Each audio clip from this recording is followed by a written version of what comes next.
And now, the Hall of Fantasy. Welcome to the Hall of Fantasy.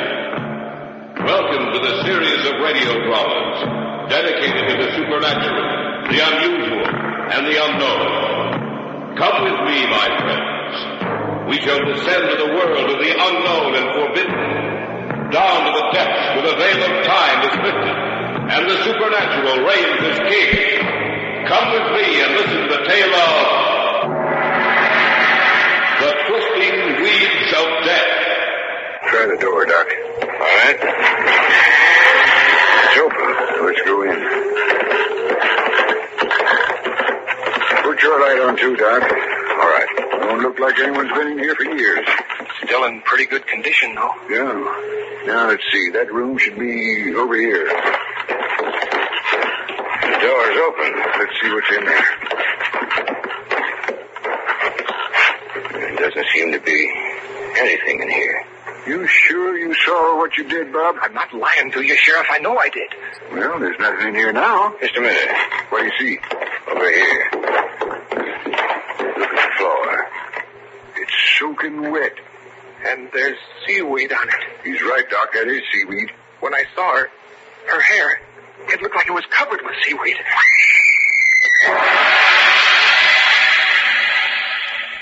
In just a moment, the Hall of Fantasy will present The Twisting Weeds of Death. And now for our story. An original tale of fantasy by Richard Thorne entitled The Twisting Weeds of Death.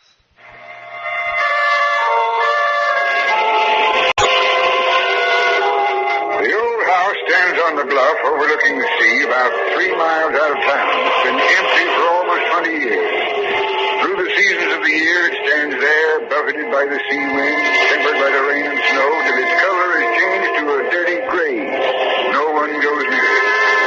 The people who live in my town on the rocky coast of Maine are a superstitious lot, and ever since that stormy night so many years ago, no one goes near it. The old wives say that death is in that house. My name is Jason Fielding. I'm sheriff of Seaview. The job doesn't really amount to much, except in the summer when the city folks move in. Even then, my main worry is to make sure the young ones don't get out of hand.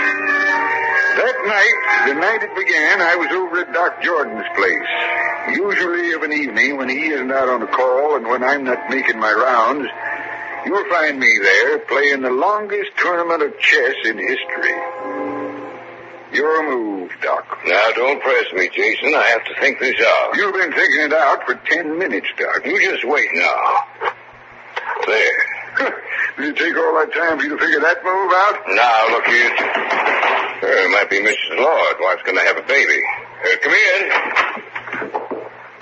I figured I'd find you here, Sheriff. What's the matter, Bob? I was out walking along the shore down by the old house. What are you doing down there, Bob? Your mother won't like that. I can't help it. I was walking, like I said, and I saw a queer kind of light coming from one of the windows. A light in the old house? That's right, Sheriff. What did you do? Well, I was curious, so I decided I'd go over and take a look. I stayed in the shadows and crept up to the window. What did you see? A murder. What? That's right. This girl was in the room seeing a man. I couldn't see his face because his back was to me. The girl was backing away from him, and he had a scarf or something in his hands, and he kept walking towards the girl, and she kept crying out, "No, you don't know what you're doing."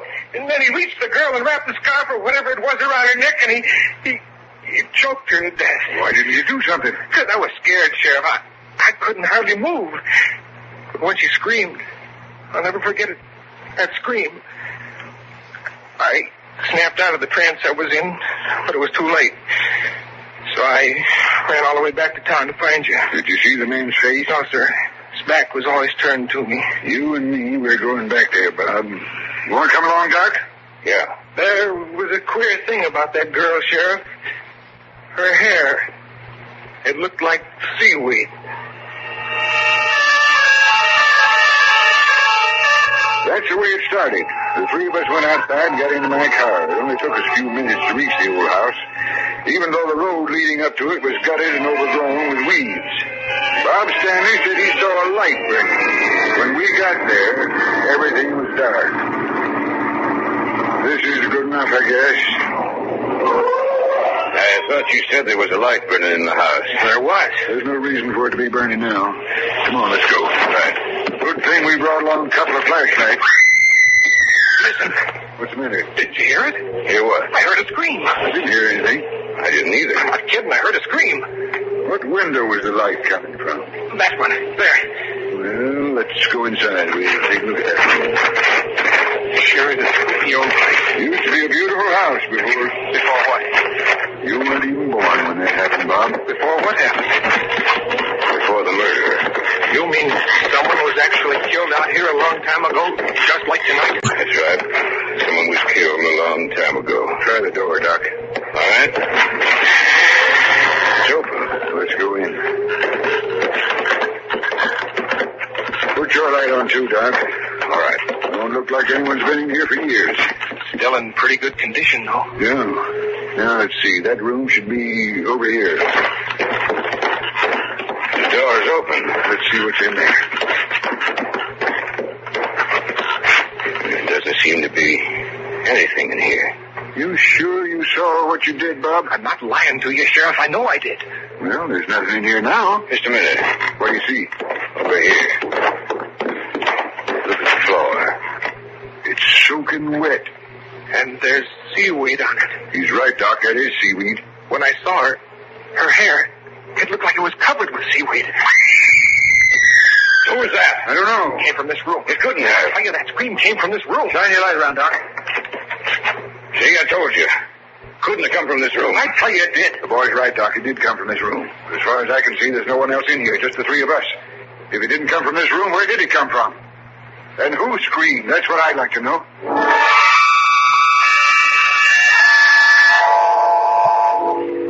We went through the whole house, but we couldn't find a thing. I knew Bob Stanley wasn't lying. He had seen something there in that house, but whatever it was, there was no trace of it now. I dropped Bob Stanley off at his house and then let Doc off at his place. I went home, got into bed, and I couldn't sleep. In my mind, I heard the echoes of the scream in that house, and I saw again that wet section of the floor with the strands of seaweed twisting this way and that, like squirming snakes. And I had the same feeling I had when I was in the house, nervous and frightened. Sheriff? Speaking. This is Mrs. Stanley, Sheriff. Anything wrong, Mrs. City wrong, Sheriff. My boy's gone. Bob's gone. What? That's right. And up in this room, it's all wet, Sheriff.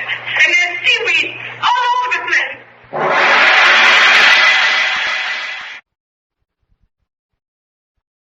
Back now to our story. An original tale of fantasy by Richard Thorne entitled The Twisting Weeds of Death.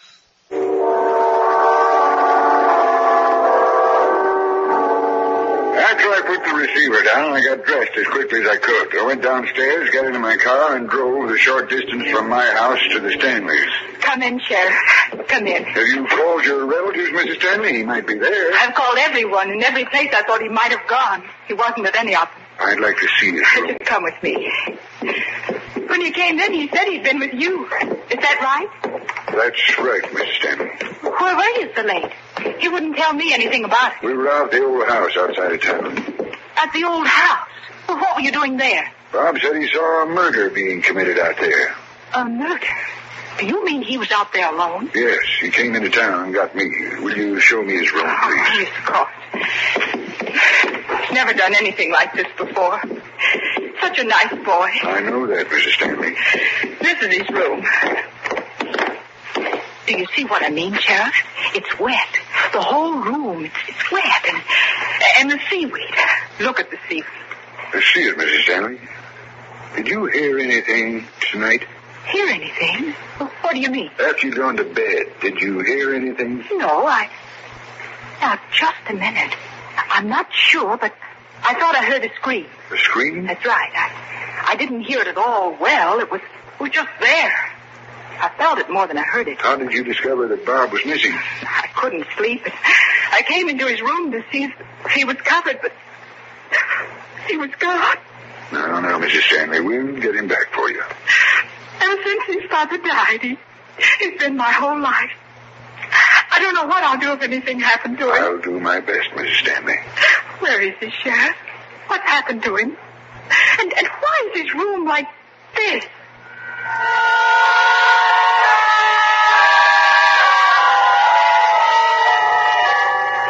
On my way to the old house, I stopped at Doc Jordan's, but he wasn't home. I figured Mrs. Lord must be having her baby. I took a gun with me because I wasn't sure what I'd find out there.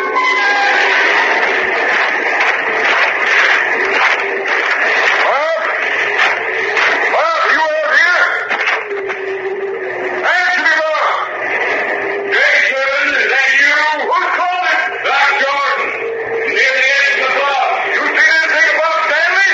I found him. He's here with me, near the edge of the bluff. I'll be right with you.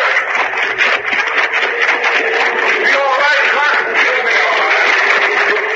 What's the matter with him? I found him like this. Looks like he passed out. And I give him a whiff of ammonia. Until I bring him to. Come on, boy, wake up. You got a whiff of this, son. Where'd you come from, Doc? Just coming back from delivering Mrs. Lord's baby, Bob. Saw a light in the old house, thought I'd stop and see what it was. And I saw you run out towards the bluff. What are you doing out here, Bob? I had to come. She made me. Who made you? The girl with the green eyes and the long, soft hair. As far as you know, who's it? What's the matter? Do you think I'm crazy? She came to my house to get me tonight. Tell us about it. Well, I went to bed right after you dropped me off. I don't know how long I was asleep. But when I woke up, I can't explain. I thought there was someone or something there in the room with me. And when I looked down at the foot of the bed, there she was, standing there. She said she needed my help, and would I come with her? So I went with her. We walked out here to the old house together. She held my hand. The skin was soft, and yet it seemed wet. She was a beautiful girl. We went into the house, in the room we were in earlier tonight. Funny thing, there was a light on in there, but I didn't know where it came from. She was pointing to something, but a little terror came across her face, and she screamed, "Run! Run for your life! He's coming!" And I ran. That's when you ran out of the house and out into the edge of the bluff. That's right. I thought I saw someone chasing me. I was afraid, I guess. So afraid I passed out. It's a good thing I found you. Yes, yes it was. I want you to come back to town with me, Bob. I want to show you a picture. A picture of a girl who's been missing for 20 years.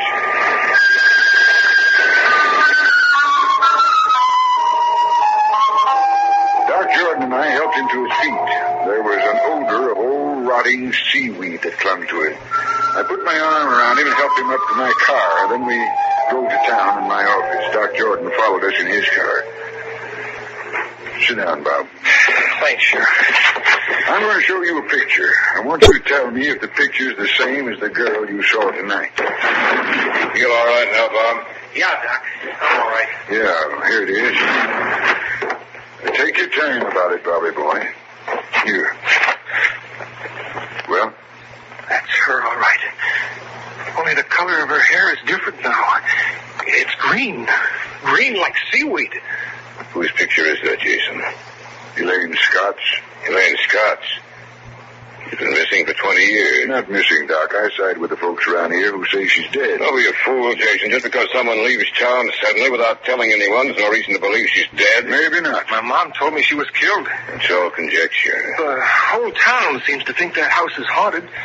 Why, Sheriff? That's the house where Elaine Scott lived, Bob. That's the place where she was last seen alive. That's right. It's a birthday party. You were there, Jason, so was I. All the eligible bachelors in town were there. Elaine lived there with her maiden aunt. Her folks were dead. The morning after the party, they found her aunt dead and no trace of Elaine. It was just as if she disappeared from the face of the earth. Elaine's aunt was strangled to death. And Elaine was killed, too, only we never could find her body. That's where I think you're wrong, Jason. I don't think she was killed. I think she left town after she killed her aunt. Elaine wouldn't have hurt a fly, Doc. People aren't what they appear to be on the outside, Jason. You know that as well as I do. Was he a man or a woman? Only as they look on the outside. We don't know all the little workings of their minds. We don't know what a man really thinks. You're right, Doc. We don't know. There's lots of things in this world of ours that are mighty strange. Things we can't explain. Things we aren't able to say are impossible. Like a sixth sense that warns you of danger. Like hearing someone's voice just as they die. Even though a continent separates you. Like hearing the voice of the dead when they've been gone for years. What do you mean? That's what I think happened tonight. What's the date, Bob? The 25th of May. That's right. What was the date that Elaine Scott disappeared, Doc? May 25th. That's right. 20 years ago tonight, Elaine Scott disappeared from the face of the earth. And tonight she's come back. Come back to point out the person who killed her.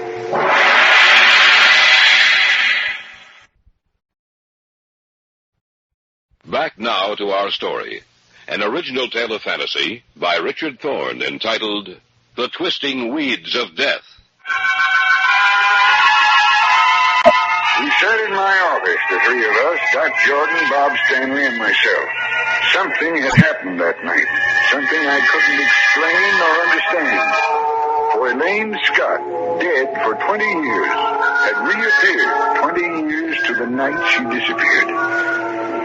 You don't mean to tell me, Jason, that you believe the dead can return? I believe a lot of things, Doc. People might laugh at me for saying it, but I do believe they can in one way or another. Well, what are we going to do? You said she led you into the house, Bob, and she pointed to something. Did she say anything then? No, Yes, she did. She said, this is where it happened, before we went downstairs. Before we went downstairs. Do you know what she was trying to tell you? She wants you to know where her body is. You sound like an ignorant fool, Jason. Maybe not. We'll see. We're going back out there, Bob. All right. You want to come along, Doc? Yes, I guess so. This time I'm going to take a gun along. What for? Handy things to have around, a gun. That's a ghost, Bob. So a gun won't do you any good, Jason. I got my reasons. Come on, let's go.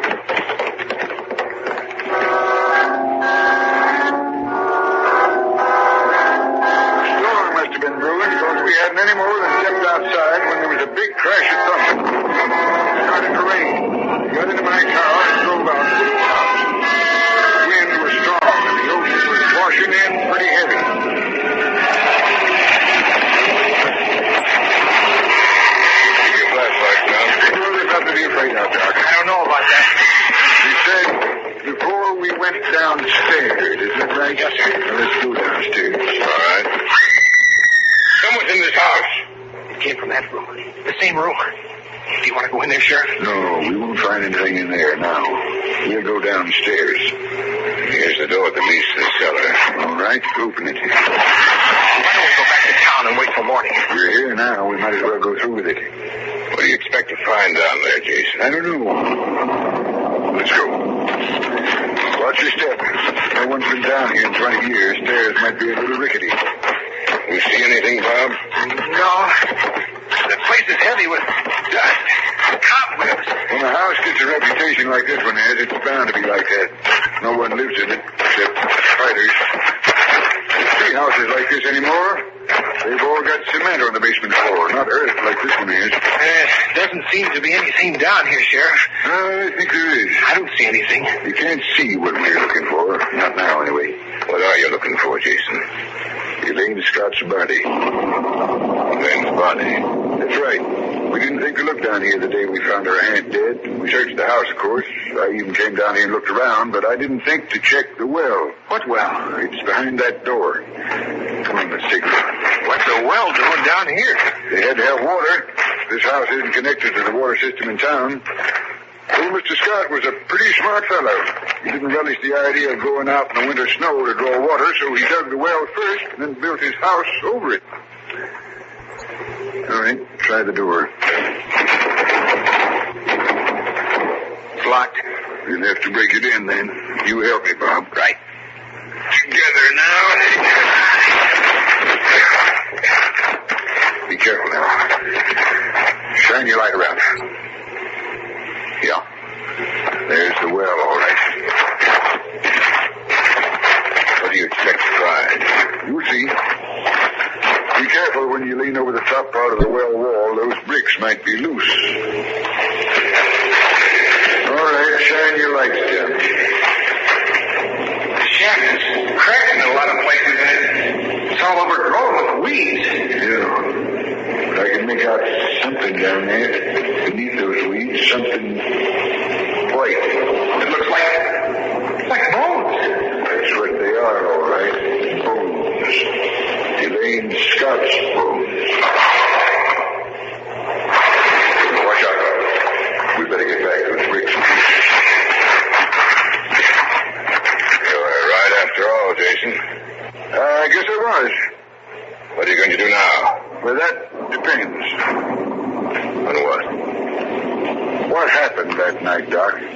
What night? The night you killed Elaine and her aunt. You're crazy. I don't think so. Comes back to me now, all of it. You stayed behind after the rest of us left. What happened? Look out, Sheriff! I don't take that gun! You got the gun, Sheriff! That's right. I don't try anything, Jason. Are you either, Bob? You did kill him, man. That's right. Why? You know how I felt about her? I asked her to marry me. She laughed in my face. I must have lost my mind. I killed them both. Ever wonder why I like to play chess with you, Jason? Because I wanted to be sure of what you were doing. Because I wanted to be sure you never found out what happened. What are you going to do, Doc? I'm going to kill you. Both of you. And put you down where she is. The gun isn't loaded, Doc. What? The gun isn't loaded. You're lying. Try it and see. You asked for it, Jason. What? Take your gun, Jason! He's making a break for us here. Well, let's get him. Don't run away, Doc. You'll never get me out. Get out of here. He's running toward the bus, Sheriff. We've got to catch him. What's he going to do? I don't know. He can't get away running in that direction. He doesn't watch out. Watch where you're going, Doc. Look out, Doc. Come to the edge.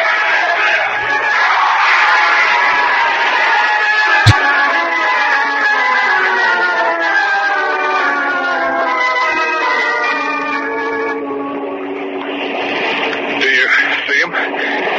Yeah. Down there on the rocks. Is he still alive? After that fall? No. It's 200 feet down there to those rocks. He isn't alive.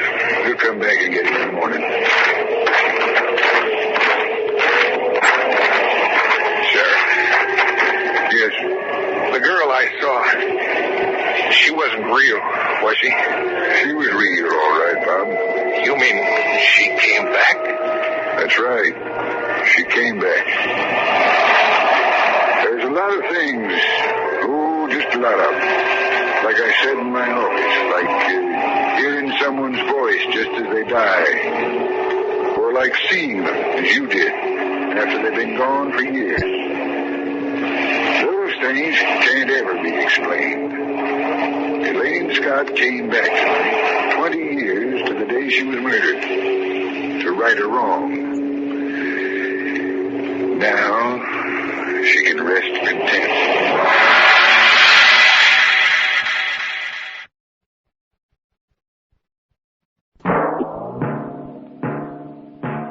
So runs tonight's tale of the unusual, the terrifying, the unknown.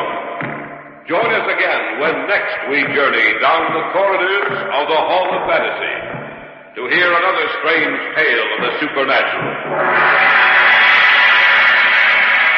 All characters and events portrayed in these programs are fictional, and any similarity to actual events or persons, living or dead, is purely coincidental.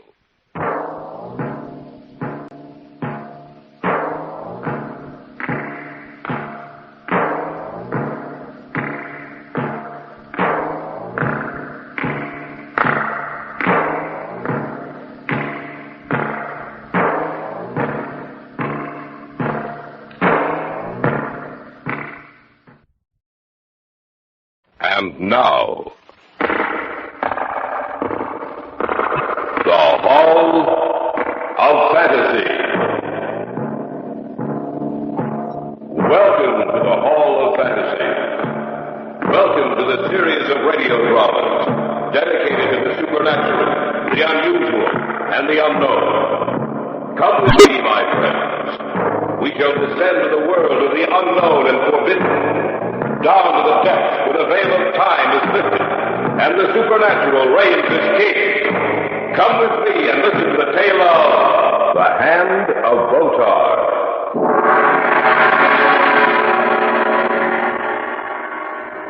Uncle Simeon, are you all right? He's dead. What? He's dead. I went out to make a telephone call. There's no extension in here, you know. I was dialing the number when I thought I heard Simeon say something. And then I heard him scream.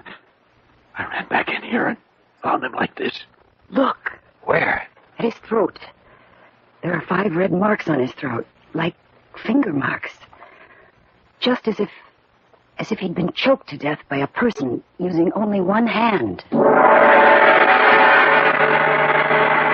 Hall of Fantasy will present The Hand of Botar in just a moment. And now for our story entitled The Hand of Botar.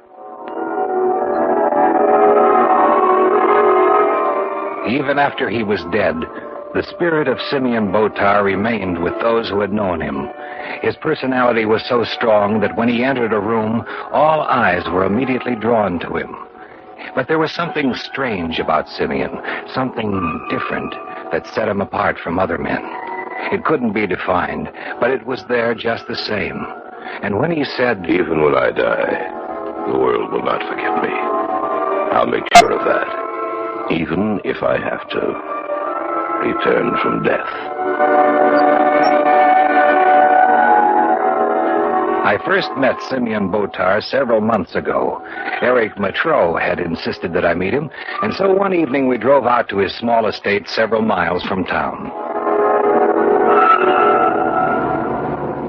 You like Simeon, Charles. He's a very interesting person. Well, I certainly hope so. The way you talk about him, he seems to be an idol of yours. Well, hardly that. It's just that I find him stimulating. And when I told him that you played a wonderful game of chess, he insisted that I bring you out. He's a chess player, eh? Oh, yes, a very fine one. When you play with him tonight, you'll be treated to a very unusual experience. How do you mean? You'll see for yourself. You know, Charles, there's something odd about Simeon. I can't place it myself. Maybe you'll be able to help me. Something odd about him? Yes, and even though he's so interesting a person, there's something about him that frightens me. Almost as if there was an air of death about him. Especially about that hand of his.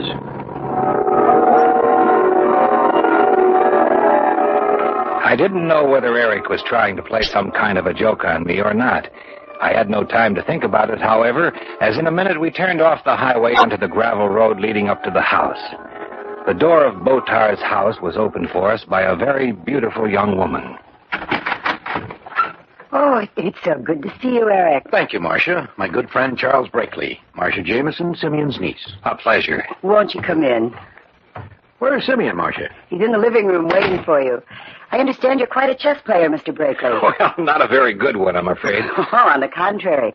Eric says that you're an excellent player. And Uncle Simeon is most anxious to meet you. It's right in here. Simeon, say we're here. Oh, so good of you to come, Eric. As I take it, is Mr. Brakely? Yes. Well, I'm very pleased to make your acquaintance. Would you gentlemen care for a drink? Oh, none for me, thank you. The usual for me. Marcia, will you prepare a drink for Eric? Yes, Uncle Simeon. You, play chess, eh, Mr. Brakely? Yes? Then sit down, please. As you can see, I already have prepared the board for play. Seeing you're my guest, you may have the white, Mr. Brakely. Oh, thank you. Would you put on the blindfold for me, Eric? Oh, of course. Tighten up, Simeon? Yes. Can't see a thing. Thank you, Eric. I hope you don't expect Not at all, me Mr. Brakely. Not at all. Here's your drink, Eric. Thank you. Are you, ready, Mr. Brakely? Do you want me to call out my moves to you? Oh, no, that won't be necessary. Well, then, how do you know what move I make? Oh, my hand will know. Proceed, Mr. Brakely. You have the opening move. All right.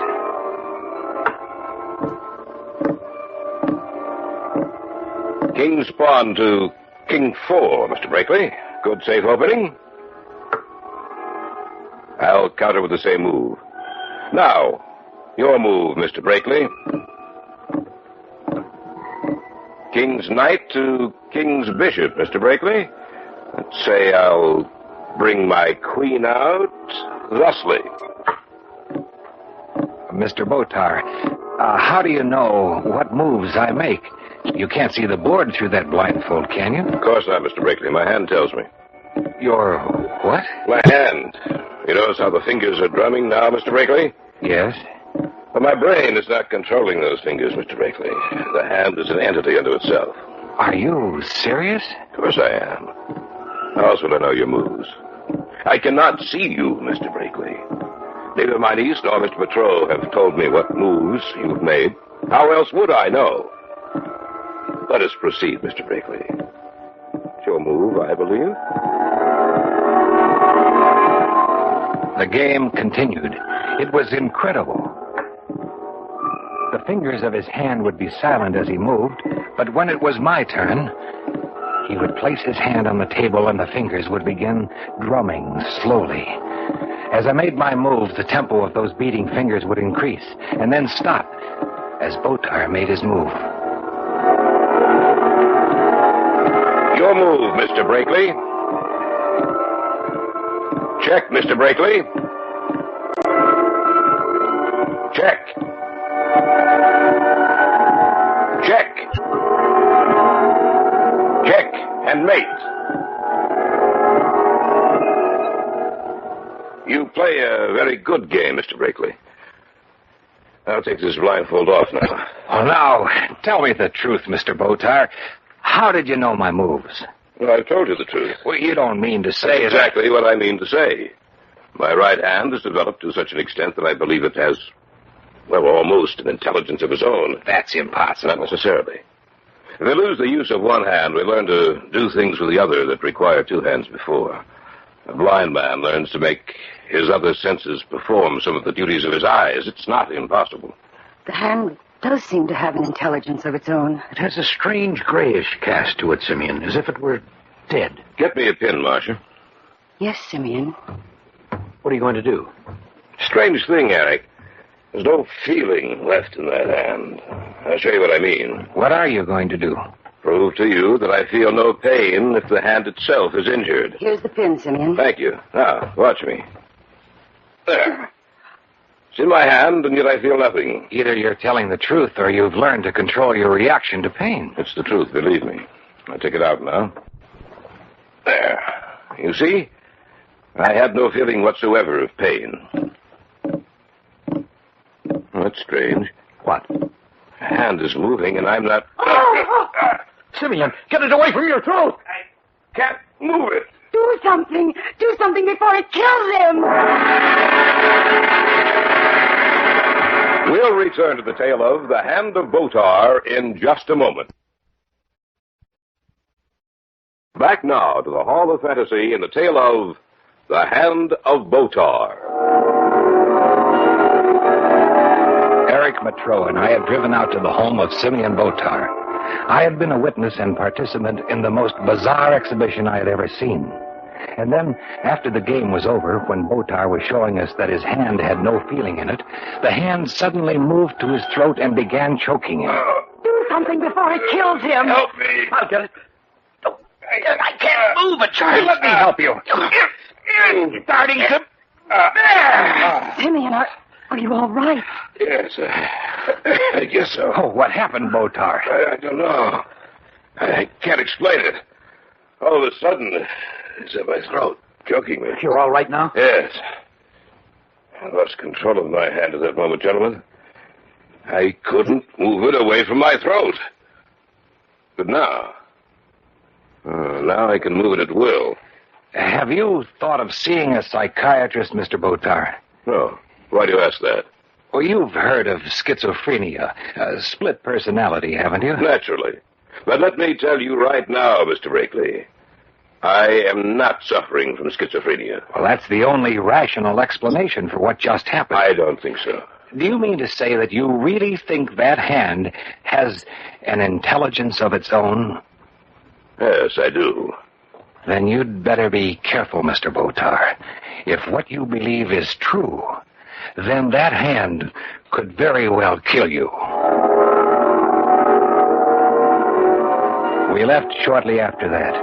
As we drove into the city, my mind wouldn't forget the image of what had occurred that night. Eric. Yeah? How well do you know Simeon Botar? Pretty well. Do you think he's all right? If you're referring to his mental condition, I'd stake my life on it. When I took psych in college, we studied split personality and some of the strange courses it takes. Automatic writing, for example. Mm-hmm. The victim claims his hand wrote a certain message that he himself didn't. But actually, he was the victim of schizophrenia, split personality, and his other self wrote the message. Now, that's what could be wrong with Botar. How do you explain the game of chess, then, Charles?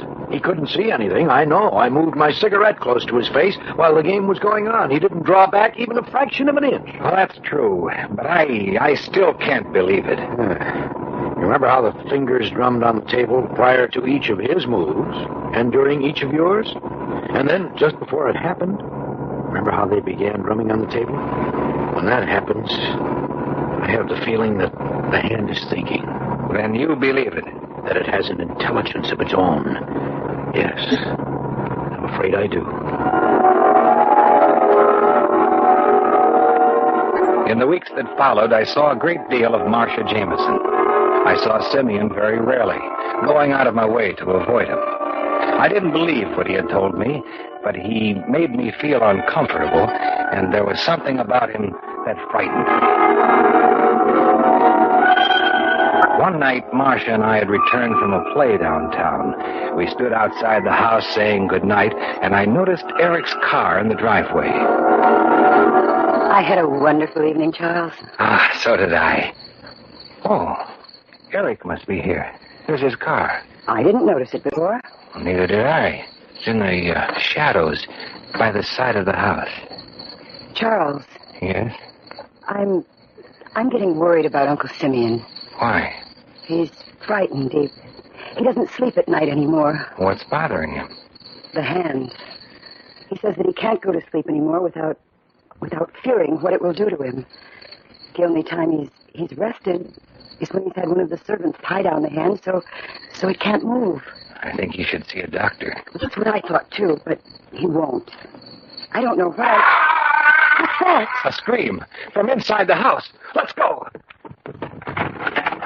Uncle Simeon! Mr. Botar! Eric! Oh, is that you? Yes! Where's Simeon? Come into the library, hurry. What's the matter? Look. Uncle Simeon! Are you all right? He's dead. What? He's dead. I went out to make a telephone call. There's no extension in here, you know. I was dialing the number when I thought I heard Simeon say something, and then I heard him scream. I ran back in here, and I found him like this. Look. Where? At his neck. There are 5 red marks on his throat, like finger marks. Just as if he'd been choked to death by a person using only one hand. We called a doctor, and he in turn summoned the police. They questioned us closely, and when Eric told them the story about the hand, they laughed at him. The final verdict was death by strangulation, killer unknown. 3 days later, he was buried. Eric and I returned to the house with Marcia after the funeral. Marcia had taken the funeral very badly, and we sent her up to take a nap for a few hours. I'll get it. Hello? May I speak to Miss Jameson, please? Oh, she's resting now. I don't want to disturb her. I see. It was a rather irregular request that we received, but we did, as the note said. I just wanted to tell her that the package is being dispatched and will reach her today. Who's calling? Miss Erskine. Goodbye. Erskine. Now, from where do I know that name? He was a mortician. Oh, yes. What do you want? Oh, he said something about a package being delivered here today. I wonder what it is. I don't know. Well, I'll tell Marcia about it when she wakes up. It's strange that he didn't mention what was in it. Well, the package will arrive today. Then we'll know what's in it. I'll get it. Hello? This is Erskine again. I'm afraid I can't do what the note said. The thing is... Hello? Hello? Mr. Erskine, are you still there? What's the matter? I don't know. He sounded like he was choking. It was about 5 o'clock in the afternoon. Marcia was still asleep. The sky was heavily overcast, and I knew that we were due for a bad storm shortly. Eric and I heard the front door chimes ring, and a few seconds later the maid ushered in a man we had seen before, the lieutenant of detectives who had been at the house after Simeon Botar had died. What can we do for you, Lieutenant? I don't like to trouble you, Mr. Bracelet, especially today, but I'm afraid I have to. What's the matter, Lieutenant? Do you know Mr. Erskine? Yes, he handled things for Marcia. That's right. Well, he's dead. Dead? Yeah. Well, he called here on the phone. He started to choke. He choked all right. He was strangled. What? That's right. And he has the same marks on his neck that Mr. Botar had that night. 5 little red marks, like the finger marks of a hand. You are listening to the tale of the Hand of Botar on this week's journey down the corridors of the Hall of Fantasy. We'll return to our story in just a moment. And now back to our story, entitled The Hand of Botar. We had come back from the funeral with Marcia Jameson. She was upstairs getting some rest. A few minutes before, Lieutenant Hillman of the police had come out to the house. I learned then the reason Erskine had seemed to be choking when I talked to him on the telephone. That's right. 5 little red marks, like the finger marks on a hand. It's starting to rain. Yeah, we're in for a bad storm. Erskine didn't have any enemies. He was preparing a package to send out here, and then he was killed. Who did it? Not who, Lieutenant, what? How's that? I believe it was Botar's hand that killed Erskine. What are you talking about? Botar's dead. But his hand isn't. But Simeon's been buried, Eric. I don't care. I think it was... That was Marcia. Come on. Marcia! Marcia, what's the matter? Is he up there alone? Yes. Marcia! I saw it. I saw it. Saw what, Marcia? I was half asleep. I felt that something was in the room with me. I looked up. The window was slightly ajar, and then on the floor, I saw it creeping along. What was it you saw? Uncle Simeon's hand. What? That's right. Let's take a look. Are you sure? Do you know what you're saying? Of course I do. You'll see for yourself. There doesn't seem to be anything in here. Maybe it went back out the window. Lieutenant, take a look at this. What? Look, on the windowsill here. Little scratches as if they were made by fingernails. You don't expect me to believe... I didn't believe it either, Lieutenant, but now I do. Botar's hand has an intelligence of its own. I believe that both Botar and Erskine were killed by that hand. I think you're crazy. And I think I can prove it to you. How? Lieutenant, get an order to give us permission to exhume Botar's body. Then you can see for yourself.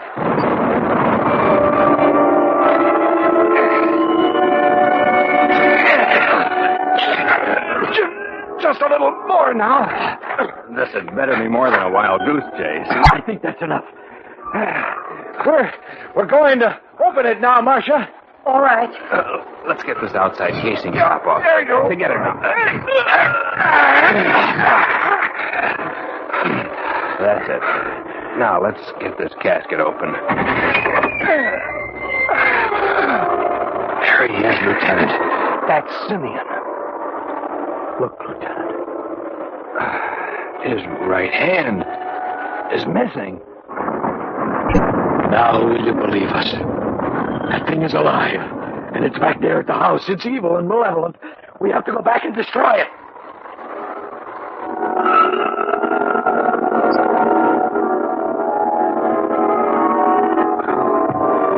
We've searched the whole house, and we still can't find it. Maybe it left the house. I don't think it has. I think it's hiding. Where? I don't know. How did the hand ever get When out? Erskine called me on the phone, he said something about an unusual request written in Simeon Botar's hand, and that he was sending the package here. While he was preparing that package, the hand killed him. That thing is somewhere in or around this house. I have a feeling that... Oh! What was that? Sounded like a window breaking. Where? Upstairs. Let's take a look. We'll break up into 2 groups. Mr. Michaud and Mr. Bracelet will go together. I'll keep Miss Jameson with me, all right? All right. Fine. Let's go then. I have the only gun. If you see it, call for it. All right. Stay behind me, Miss Jameson. I'll be with right you. behind you. You take the front part, and we'll take the rear. Fine.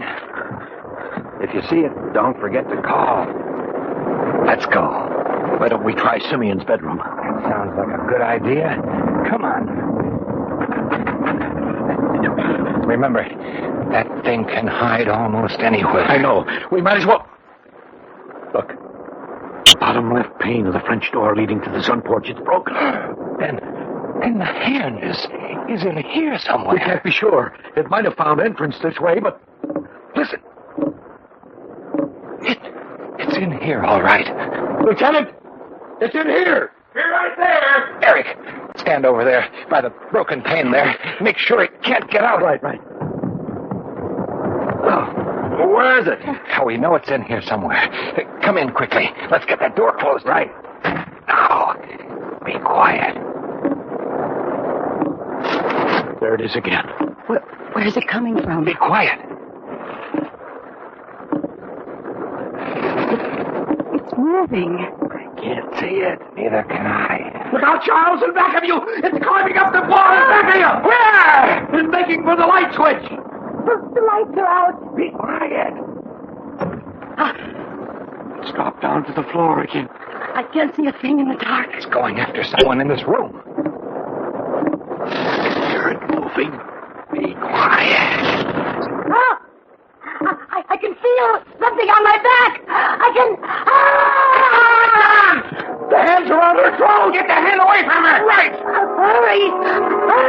We're doing our best! A little bit more. A little bit more. That's better! Throw it on the floor! Shoot it. It'll get away. Hurry, Lieutenant, hurry. It's making for the French door! It's horrible. I would never have believed it. Nor would I. I'm still afraid of it, even though I know it's dead. I'll make sure that it's destroyed once and for all. Oh, I'll never forget the sight of it, creeping across the floor like some crawling monster.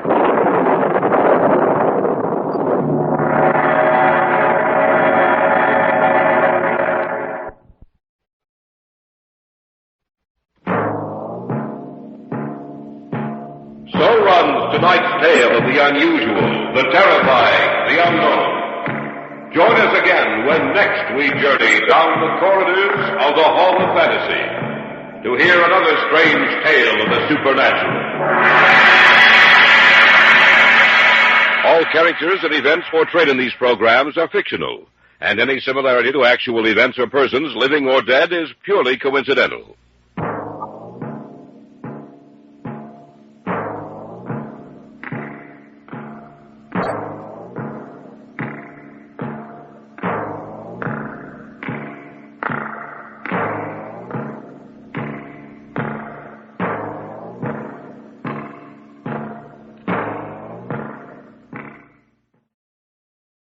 And now, the Hall of Fantasy. Welcome to the Hall of Fantasy. Welcome to the series of radio dramas dedicated to the supernatural, the unusual, and the unknown. Come with me, my friends. We shall descend to the world of the unknown and forbidden, down to the depths where the veil of time is lifted, and the supernatural reigns as king. Come with me and listen to the tale of the Jewels of KALL.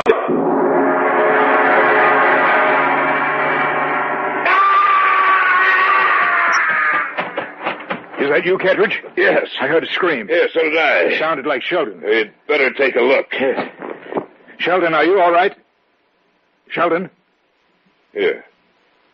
Let me light a match. Sheldon, are you...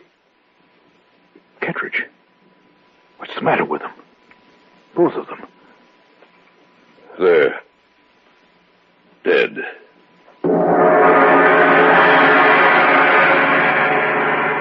The Hall of Fantasy will present the Jewels of KALL in just a moment. And now for our story entitled The Jewels of KALL.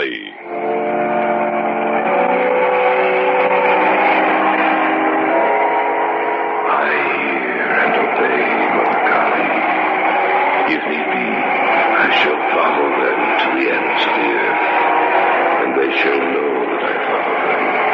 Peace they shall not have, nor quiet rest, and their days shall be lived in fear of the death that creeps behind them.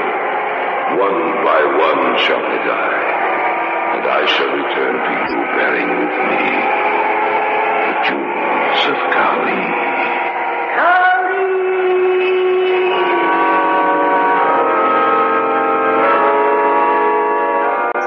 I didn't know till later why George Mayer had asked us to meet him at his cabin on the lake.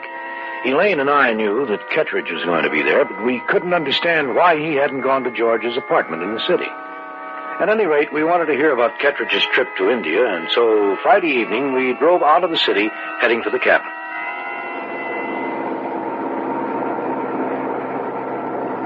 Looks like it's going to rain. Yeah, maybe the storm won't break till we get to the cabin, though. Well, I hope not. It makes it treacherous driving on wet roads. I don't think we'll have any trouble. Do you know Kettridge, Lloyd? I met him once, it was all. I doubt if he'll remember me. It was a long time ago. 3 or 4 years before we were married. There have been several stories in the paper lately about the Kettridge expedition. The reporters have been comparing it to the men who found the tomb of Tutankhamun. I know.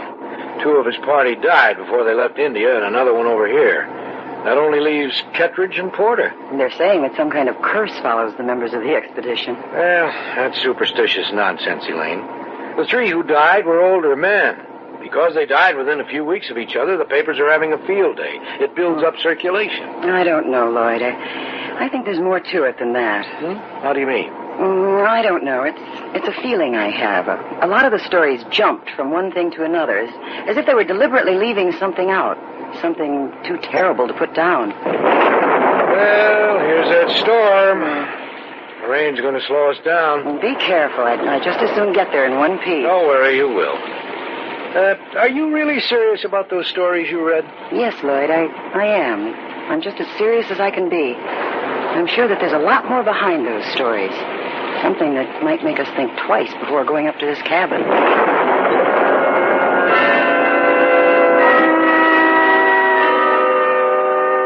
You know how it is. Every once in a while we get a warning, a premonition of things to come. That's what had happened to Elaine. She didn't know what it was, but she knew that something was wrong. What she didn't know was that we would meet death up there at the cabin. It took us an hour longer than it usually did to reach George's cabin. Do you have everything? I guess so. Well, let's go then. All right. It's going to feel mighty good to get inside. Did Kettridge drive up with George? I think he's coming up by himself. Oh, well, he's not here then.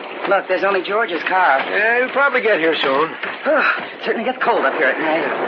Oh, he must have heard us drive up. Hey, hi, George. Hi, George. So you made it all right. Yeah? Oh, why shouldn't we? Well, a storm and all. I thought maybe you wouldn't come. Come on in. Kettridge hasn't arrived yet, has he? No. Just set your things down over there. Pleasure.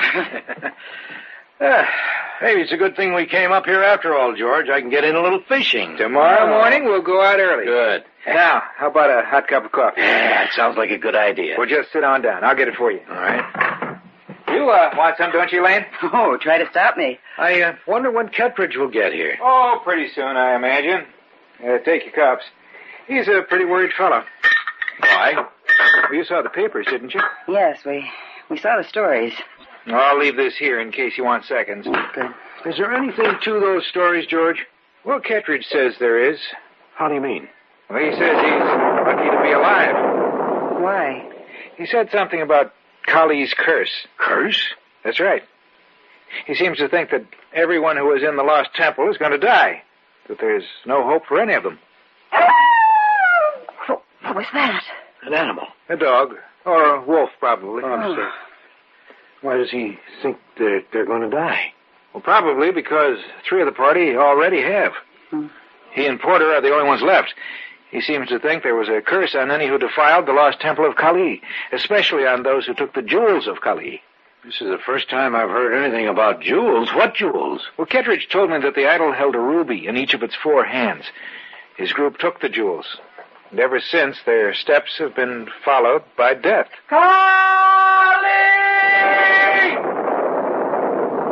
Listen. Don't get so nervous, Elaine. It's probably just a dog out in the rain. That wasn't a dog. Then what was it? I don't know. Hey, a car just pulled up outside. Well, that must be Kittredge. Henry? Is that you? Yes, I'll be right in. Lloyd, Yes, dear. that wasn't an animal I heard. You're letting your imagination get the best of you. Elaine, calm down, calm down. Well, it's so good to see you, Henry. Well, thank you, George. Henry. Henry, these are the Erskines. Lloyd and Elaine. Henry Kittredge. How do you do? It's a How do you pleasure. do? Cup of coffee, Henry? No, thank you. What's the matter? Anything wrong? Yes, plenty. What is it? Just before I left town, I learned that Porter had died. What? Yes, that's right. Porter and I were the only ones left, and now he's dead. I'm the last one of the party left alive. That my turn is next. What about the jewels? I have them, all of them, with me. Porter gave me the 2 he had. He said he didn't want them anymore. He was afraid, and he thought that by giving them away to me, that he would escape death. But he was wrong. It didn't do him any good. That means that I am the last one, that soon, perhaps within the next few hours, I'll be dead too.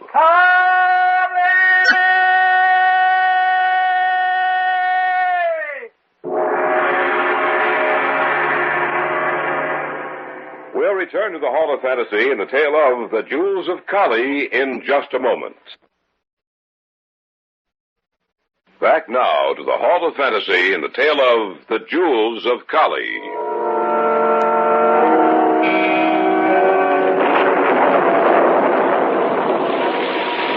The storm seemed to be getting worse. We stood there, the 4 of us, in George Mayer's cabin. Our eyes were turned to Henry Kittredge, whose face was white and drawn with the fear he felt inside of him. That means that I'm the last one, that soon, perhaps within the next few hours, I'll be dead too. Do you really believe that, Mr. Kittredge? What else do you expect me to believe? There were 5 of us on that trip, 4 are dead. I'm the only one left alive. Why don't you tell us about it? It's not a pleasant tale, believe me. Tell us what happened. All right. We'd heard stories of a lost temple of KALL. As you know, the British government outlawed KALL worship many years ago. But we had heard of a lost temple some 15 miles northwest of the Indian city of Amritsar. We heard also that she held in each of her 4 hands jewels of tremendous wealth, each one a fortune in itself. We set out from Amritsar. None of us knew that we were walking to certain death. It is a particularly barren country, rocky and mountainous. We had a difficult time traveling. At length, however, we came across a valley hidden by the encircling mountains. I remember it was towards dusk. Porter and I saw it first. Kittredge, look. Yes, I see it, Porter. That must be the lost temple. Sitting down there in the center of the valley. I imagine it is. Those stories about the priceless jewels. Do you think they're true? The stories about the lost temple were true, weren't they? Yes, only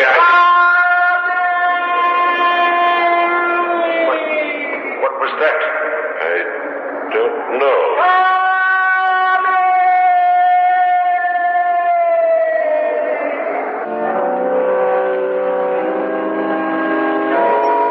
We heard the voice then for the first time.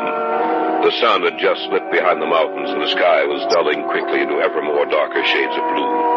The voice seemed to filter through the air, so that it seemed to come from all directions at once.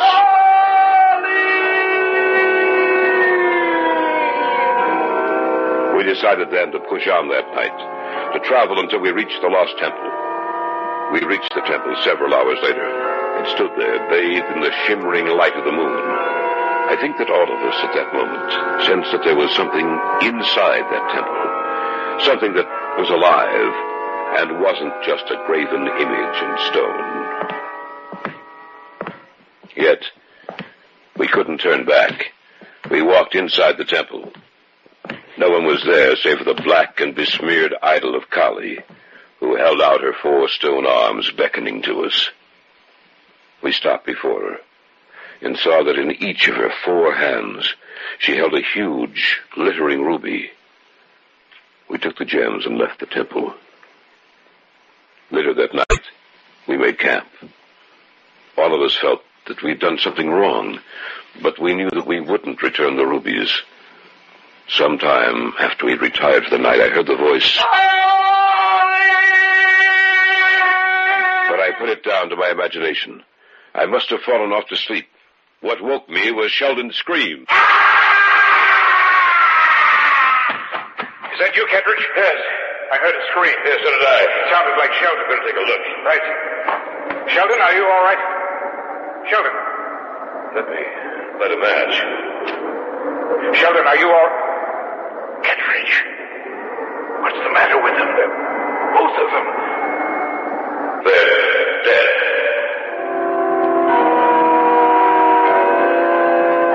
Both Sheldon and Friedman were dead. Around their throat, we saw the ugly imprint of the stranglers, the fancy guard's rope. Kali, the wife of Siva, had struck back at us. Sheldon and Friedman were the first to die. Manning was next, and tonight I learned that Porter had joined them. I'm the only one left. They all died the same way? Yes, with the fancy guard's rope around their necks. Here, I'll show you the jewels. Those are the jewels of Kali. Oh, I've never seen anything so beautiful. They're so large. I'd like to examine them more closely. Don't touch them, George. To touch them means death. Who's that? Well, just the sound of an animal out in the storm. Well, I hope it was only that. You don't think they followed you out here, do you? They would follow me anywhere. Those who worship Kali.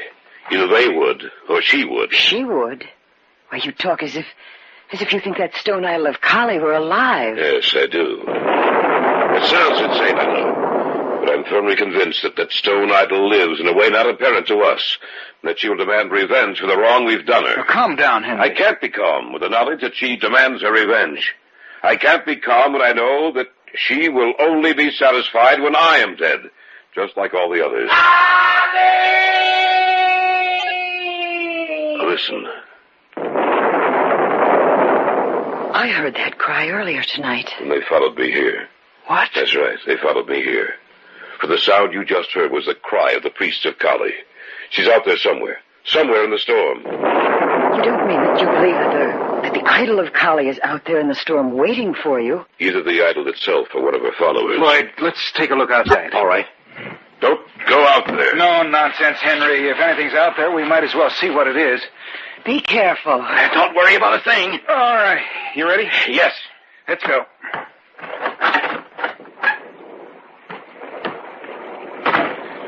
Do you think he's telling the truth? Well, there'd be no reason for him to lie to us. I still can't believe it.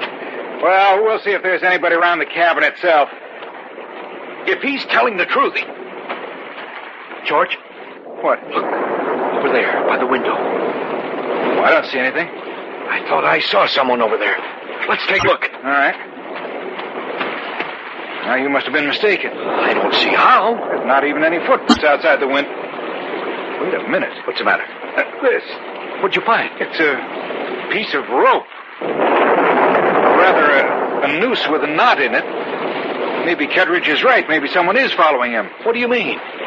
Kettridge has described this noose to me before. This is the type of rope and knot the fancy guys used, Lloyd. This is the sacrificial rope of the priests of Kali. You are listening to the tale of The Jewels of Kali on this week's journey down the corridors of the Hall of Fantasy. We'll return to our story in just a moment. And now, back to our story entitled The Jewels of KALL.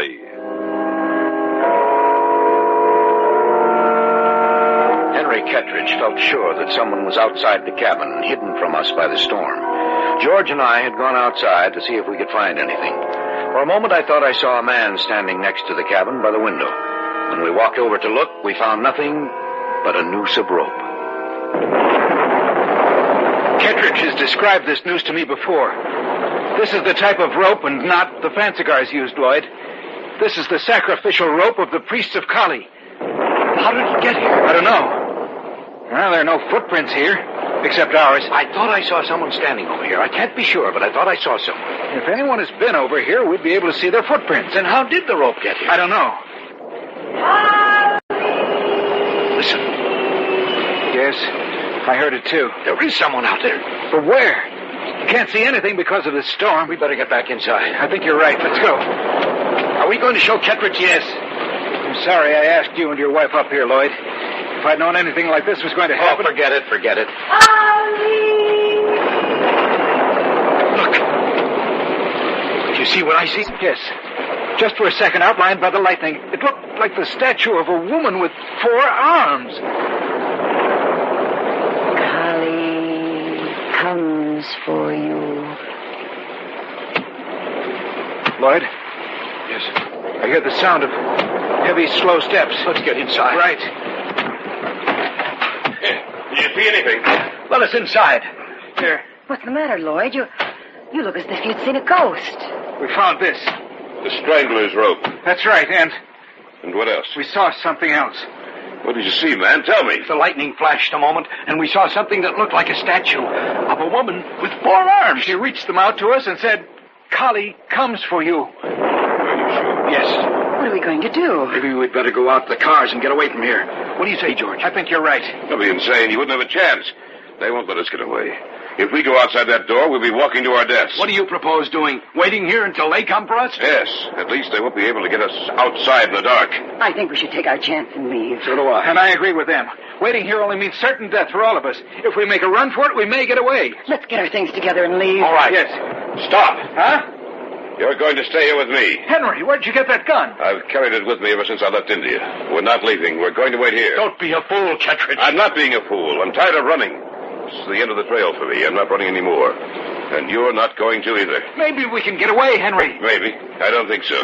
Stay where you are, George. I'm warning you. Don't you think that if... The next time the bullet won't be over your head. All right, Henry. You win. Look, I don't like to do this. There's no other way. Ever since we returned to the States and split up, I've had to face this thing alone. It's only a question of time when they'll catch up with me. I can't run anymore. I can't face death alone. Maybe they won't hurt you. There's no reason why they should. After all, you didn't steal the jewels of KALL. We did. And I'm the only one of that group's left alive. They all died alone. I don't want to.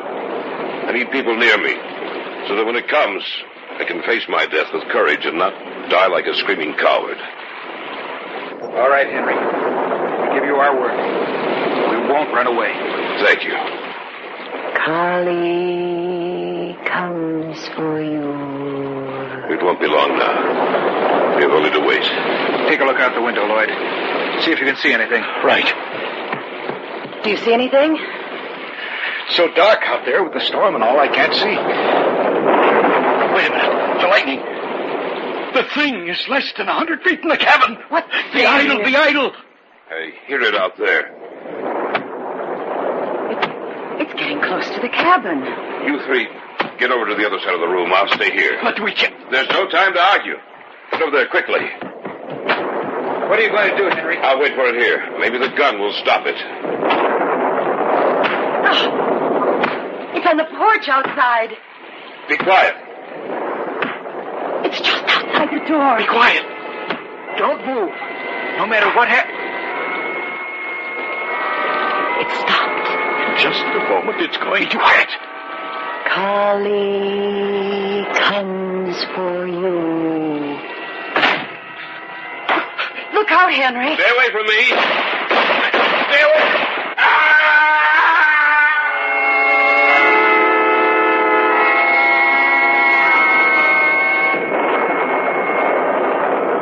Is it gone? Kali and the jewels back with it. Where did it come from? Henry believed that it came all the way from the Lost Temple, 50 miles northwest of the Indian city of Amritsar. But what was it? That black grinning face with the grotesque body and those 4 arms. That was Kali, the wife of Siva, the Hindu deity of destruction. If I hadn't seen it, I would never have believed it. Yes, I know, but you did see it. The stone idol was here. All the way from India, it came to fulfill the curse on those who defiled the temple and stole the jewels of Kali. I hear and obey, Mother Kali. I shall follow them to the ends of the earth, and they shall know that I follow them. Peace they shall not have, nor quiet rest, and their days shall be lived in fear of the death who creeps behind them. One by one shall they die, and we shall return, bearing with us the jewels of Kali. Kali!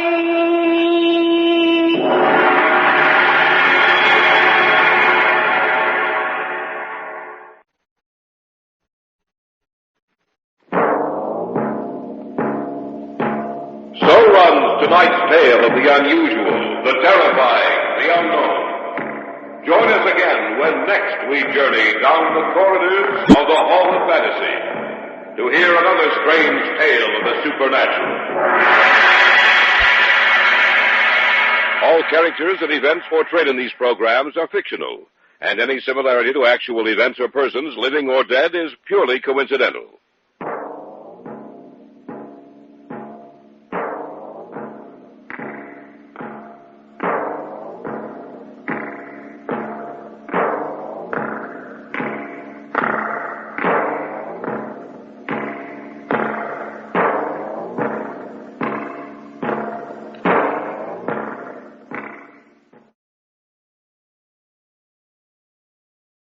And now, the Hall of Fantasy. Welcome to the Hall of Fantasy. Welcome to the series of radio dramas dedicated to the supernatural, the unusual, and the unknown. Come with me, my friends. We shall descend to the world of the unknown and forbidden, down to the depths where the veil of time is lifted, and the supernatural reigns as king. Come with me and listen to the tale of the Marquis of Death. Are you coming, Davy? Yes, Andre. Where are you? Right along the riverbank.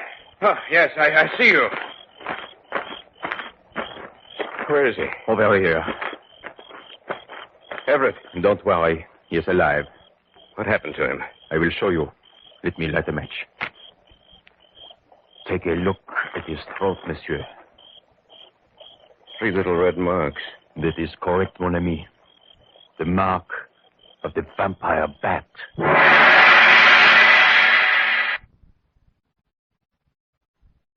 And now for our story. An original tale of fantasy by Richard Thorne entitled The Marquis of Death.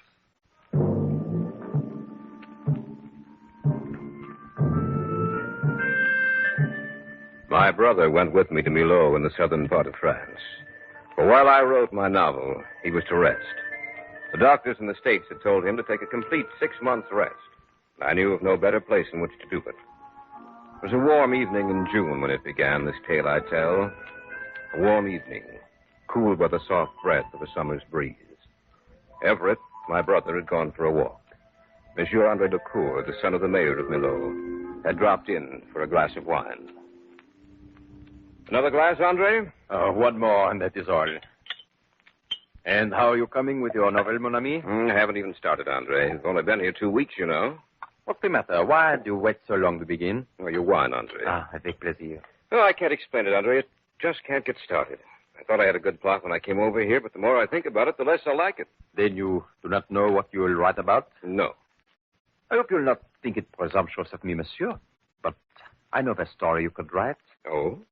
I shall tell it to you. Have you ever heard of those they call the undead, les morts qui vivent? The undead? Doesn't that refer to someone who lives even after death? Oui, but in a very certain way, mon ami. One who lives after death by feeding upon the blood of the living. A woman who was known as the Marquise de la Moparte. The name rings a bell somewhere in my memory, but I can't quite place it. It should, mon vieux. Many stories have been written of the frequent appearances she's made since her death. Since her death? Oui. I myself saw her one night, many years ago when I was just a lad. I shall never forget the sight of her. Why, was she so terrible to behold? Oh, quite the contrary. She was the most beautiful woman I've ever seen. Shall I tell you about her? Oh, yes. Mettez-vous à votre aise, for it is a very long tale. 150 years ago, this part of France was the personal property of the Marquis de la Moparte. The Marquis was a kind man who cared for his people as much as they cared for him. He was a lonely man, the Marquis, but he entrusted himself with his people and this way forgot his loneliness. When he was almost 45, he married her. No one knew how she came to this province, nor when she arrived. Immediately, the Marquis began paying attention to her, and in a short while, they were married. It was after the marriage that the Marquis began to change. She seemed to bring out in him everything that was bad. One night, there came to this province an unknown carriage, drawn by 4 full-black horses. Get on! Get on now! The driver whipped the horses and called out harshly to them. Those who saw the carriage said the driver had the eyes of a madman. The carriage raced along the road, stopping finally when it came to the Chateau Moparte. No one got out of the carriage, but the driver jumped down and made his way into the chateau. The driver claimed to be the father of the Marquise, and that she must return home with him for a while. And indeed, the Marquise upheld his story. I must go with you, my husband, but it will not be for long. And so she went with the black-caped man with the terrifying black eyes. 1 month to the day she left, she returned. The same man drove the carriage. Get up! Get up now! And the Marquise de la Moparte rode inside. They arrived in the dead of night.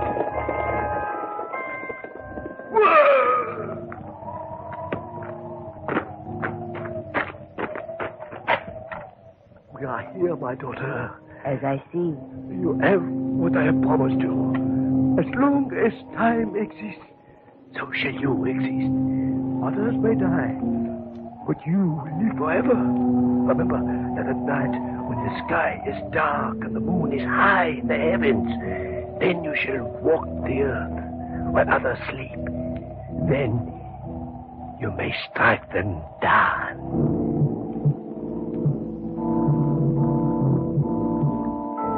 The Marquise went into the chateau, and the carriage and man disappeared and were never seen again. It was after her return that the Marquise developed an aversion to sunlight. By day she would sleep, and when the sun had set, she would wake and live while others slept.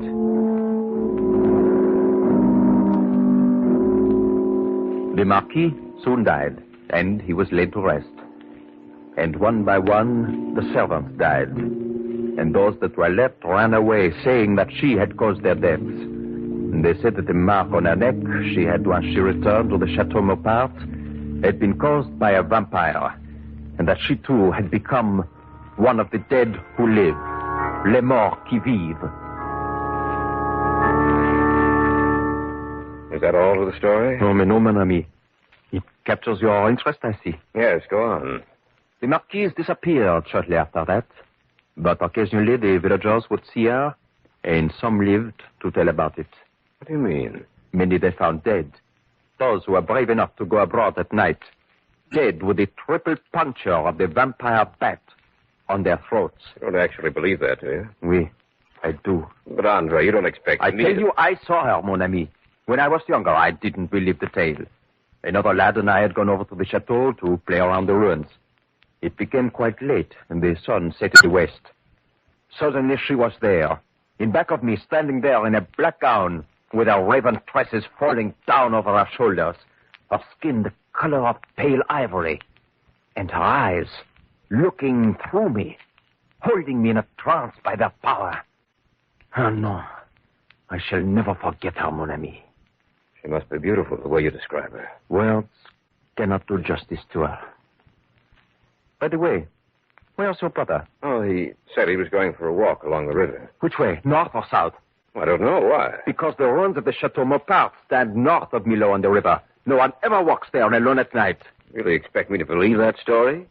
I would if I were you, monsieur.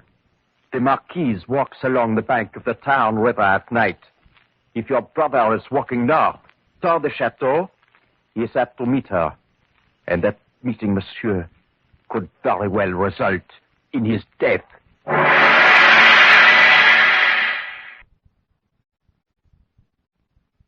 Back now to our story. An original tale of fantasy by Richard Thorne entitled The Marquis of Death.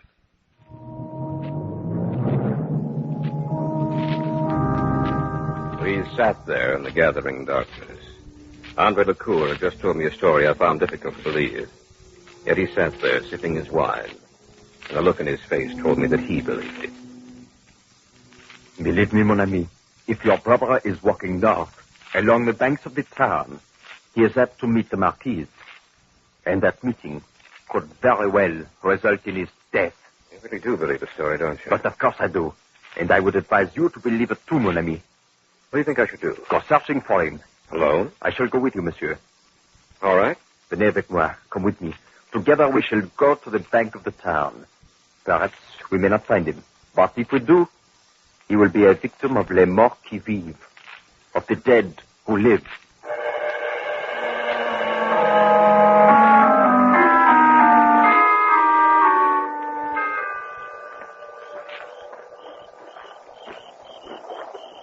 What if he walked the other way? Then we shall have made the trip for nothing, but at least we'll know. Shall I try calling him? Oui. Everett! Everett! If he's around here, he should have heard that. He might not be able to hear you, monsieur. Maybe we ought to split up. A good idea, but do not go far. Stay within voice of each other. All right. You go south, I'll go north. We meet again here in 10 minutes. 10 minutes. Au revoir. See you later. I watched him walk off. It was getting quite dark when I started down the river. It couldn't have been more than 3 minutes from the time we parted when she stepped out from behind a tree. Bonsoir, monsieur. Good evening. Are you looking for someone? How did you know? I heard you calling to him. Have you seen anybody around here? No one, monsieur. What are you doing down here? I am walking, monsieur. You live around here? Near the chateau, monsieur. The chateau? Oui. At what are you staring, monsieur? Your eyes. Davy! Davy! What? Your friend. He is calling to you, monsieur. A bientôt. Davy, I found him! Where are you? Follow the river north. A bientôt. Are you coming, Davy? Yes, Andre. Where are you? Right along the riverbank. Yes. Yes, I see you. Where is he? Over here. Everett. Don't worry, he's alive. What happened to him? I will show you. Let me light a match. Take a look at his throat, monsieur. 3 little red marks. And it is correct, mon ami. The mark of the vampire bat.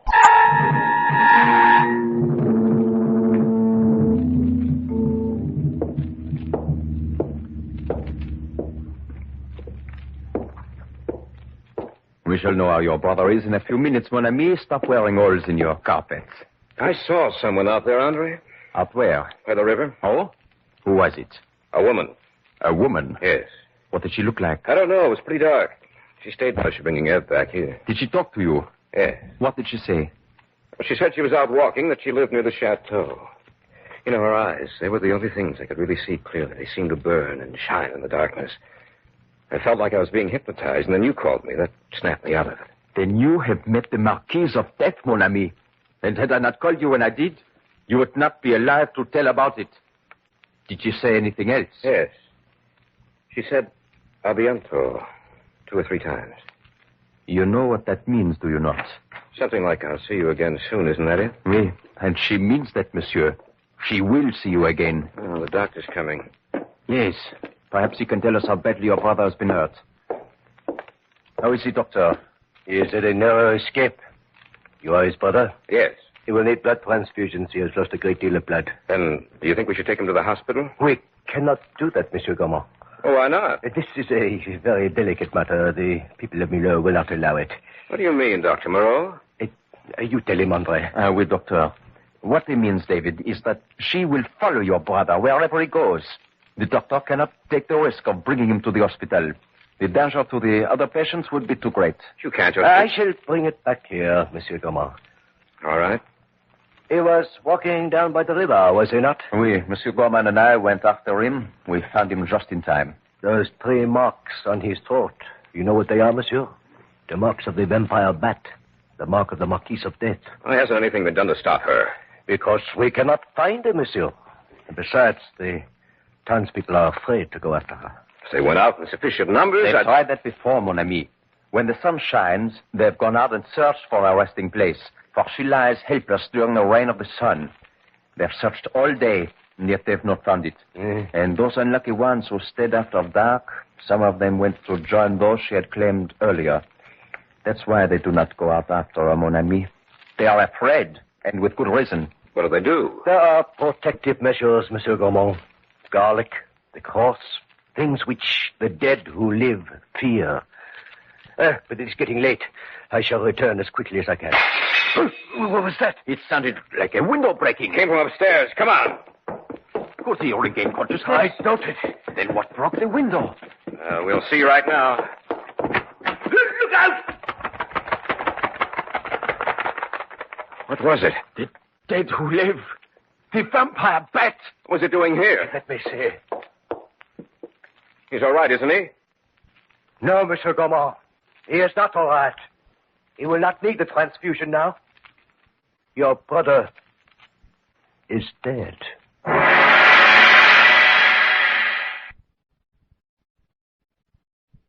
Back now to our story. An original tale of fantasy by Richard Thorne entitled The Marquis of Death.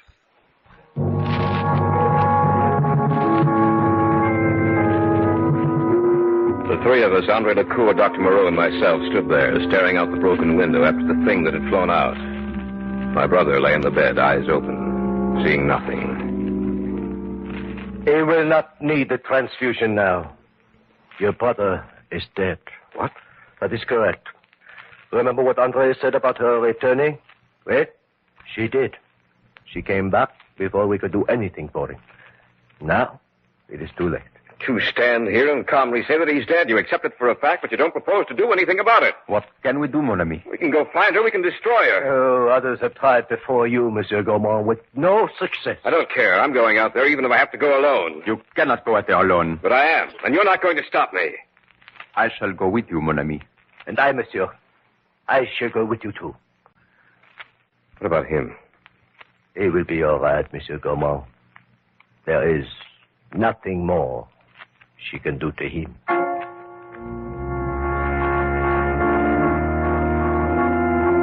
Before we started out, the doctor insisted on picking up some things. Eventually, we were ready, and we started out into the blackness of the night. You have everything? Yes.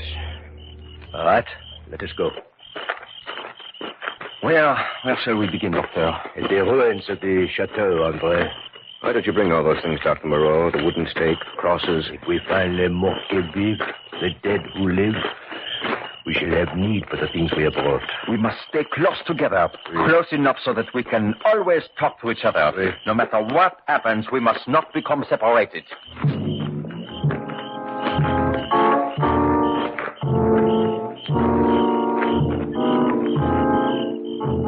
Now we all have a lampe de poche. What? A flashlight, mon ami. What are we to look for? A trail, a good path worn smooth by the years of returning to our resting place. I've been thinking since we started out tonight. And that, I am sure, is the only way we can find her. At either end of the path. There we shall find the resting place of the Marquis of Death. Let's begin. Oui. I will take the center, Andre. You take the left. All right. Monsieur Gaumont, you take the right. All right. We will circle the chateau at varying lengths from it. Look not only for the path, but for the presence of each of us, so that she cannot destroy us singly. All right, let us go. Right. Bonne chance, monsieur. Bon chance. Good luck. That is far enough, Monsieur Gaumont. Right. Look for the footpath. Oui. Bonsoir, monsieur. We meet again. What? Silence. Where did you come from? I have been following you, monsieur. You're so beautiful. My eyes. Look at my eyes. Your eyes. And I come close to you. Like this, monsieur. So close. Davy! Doctor, look! Hold up your cross, David! Your cross! À bientôt, monsieur. David, are you all right? Are you all right, Monsieur Gaumont? What happened? Let me see your neck, monsieur. Is he all right? Oui. She did not touch him. All of a sudden, she was here beside me. She told me to look into her eyes. I couldn't help myself, and then I seemed to be going to sleep. It is a good thing Andre looked back and saw you, Monsieur Gaumont. We'll reach you just in time. We will have to stay together, the three of us. We cannot split up. Oui. You're standing right there, right? Look. Where? Right there. It's a path. You have found it. What should we do? Follow the path, naturellement. Let us go. This path, it leads away from the chateau. Always before we search near the chateau. The woods get heavy up ahead, Doctor. She cannot harm us as long as we stay together. Put the cross around your neck, Monsieur Gaumont, as Andre and I have done. Right. Had you worn it there before, she would not have come near you. Now, the woods begin here. Let us go slowly, then. The path is well hidden. Oui. No wonder we have missed it so many times before. Look, up ahead. A cave. The path leads into a cave. Then that must be her resting place. Let us go quickly. Be careful. She'll be around here somewhere. It's getting close to morning. The sky is lightening. Oh, the better for us, Monsieur Gaumont. She will be powerless when the sun rises. This is the cave. Let us go inside. Shine your lamp to pass ahead of us. I see something. Up ahead. Looks like a coffin. It's a coffin, monsieur. Aye. She will be returning soon. The sun will rise in a short while. She must return here to sleep through the day. Back to the other side, into the shadows. Prenez garde. She comes. There was a bed up there. And suddenly it changed into a beautiful woman. Silence! She has stopped. Now, she is getting into the coffin. The sun is rising. Now we get her! Where did you... Now you die, Marquis de Botar! The sun is rising, Marquis! There's nothing we can do! Now, we're waiting for you! No! Die! Come on!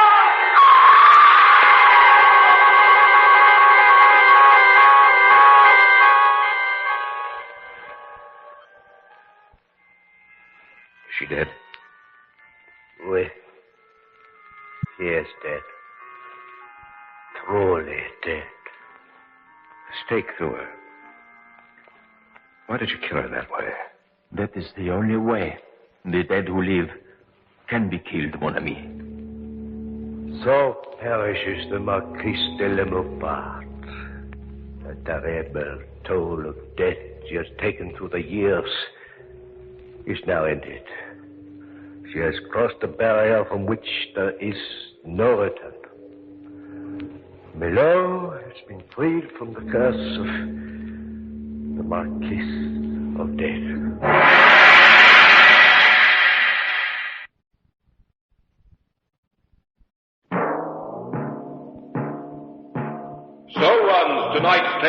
the unusual, the terrifying, the unknown.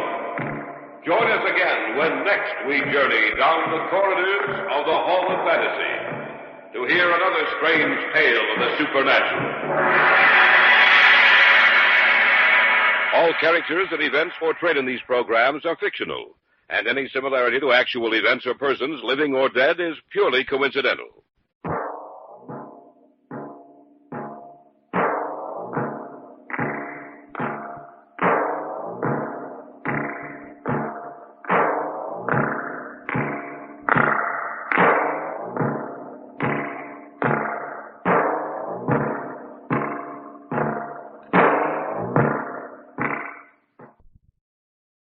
And now, the Hall of Fantasy. Welcome to the Hall of Fantasy.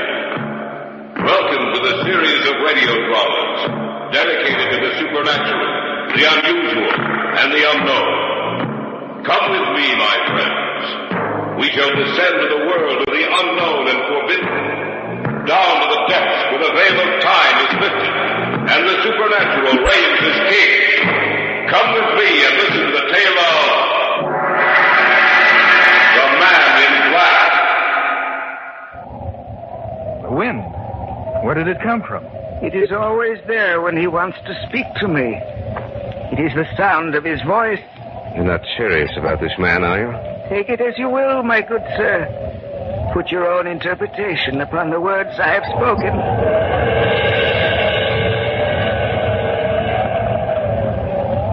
Yes, master. I understand. What did you say? I answered him. What do you mean? The wind. The mocking sound of the wind is his voice. He has seen. He has looked into your minds and seen you. But he sees only one woman in both of your minds. First, she shall die, then you, both of you.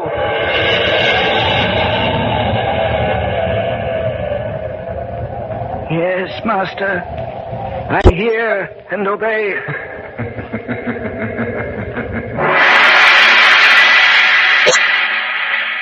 In just a moment, the Hall of Fantasy will present The Man in Black. And now for our story. An original tale of fantasy by Richard Thorne entitled The Man in Black.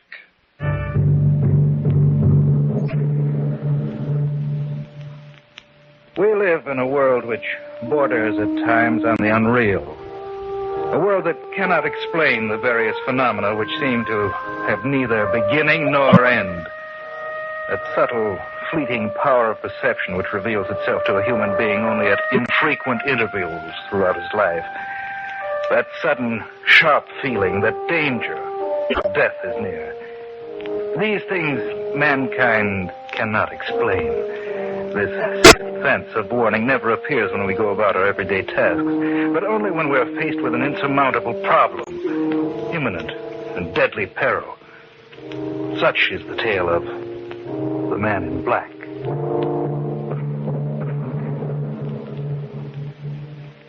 It was a cool, quiet night.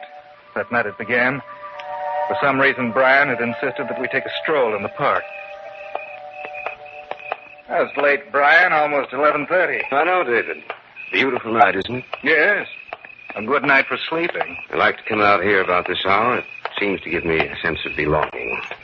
That sounds strange coming from you. No, I'm quite serious, Dave. I feel no relation with the rest of the world, but out here in the park, listening to the sound of the crickets, or footsteps on the walk, I feel as if I belong. You understand what I'm trying to say? I think so. Another thing, it's strange, but I have a feeling. A feeling that something is wrong, that something is going to happen. What do you mean? Something inside of me. I almost know that something will happen that will change the entire course of my life. Oh, I think you're just That imagining. woman coming towards us. Yes, I see her. I wonder if... Man in black. Have you seen that man in black? I'm sorry, but we haven't... Just a minute, David. Let her talk. Have you seen him? Have you seen the man in black? No, I'm afraid not. Oh, I thought perhaps you could help me. I must find him. Well, we haven't seen anyone out here tonight except you. The man in black. I must find the man in black. What does she mean? I don't know. The man in black. Maybe we ought to follow her. Now let it go. That's strange. What? It was so still before, now a wind seems to have sprung up from nowhere. Listen. She went off in that direction. Let's take a look. Wonder why she screamed. Well, she couldn't have gotten too far. Look up ahead. That must be her. Lady, is anything... What's the matter with her? She's dead. Dead? That's right. I wonder who he is. Who? The man in black.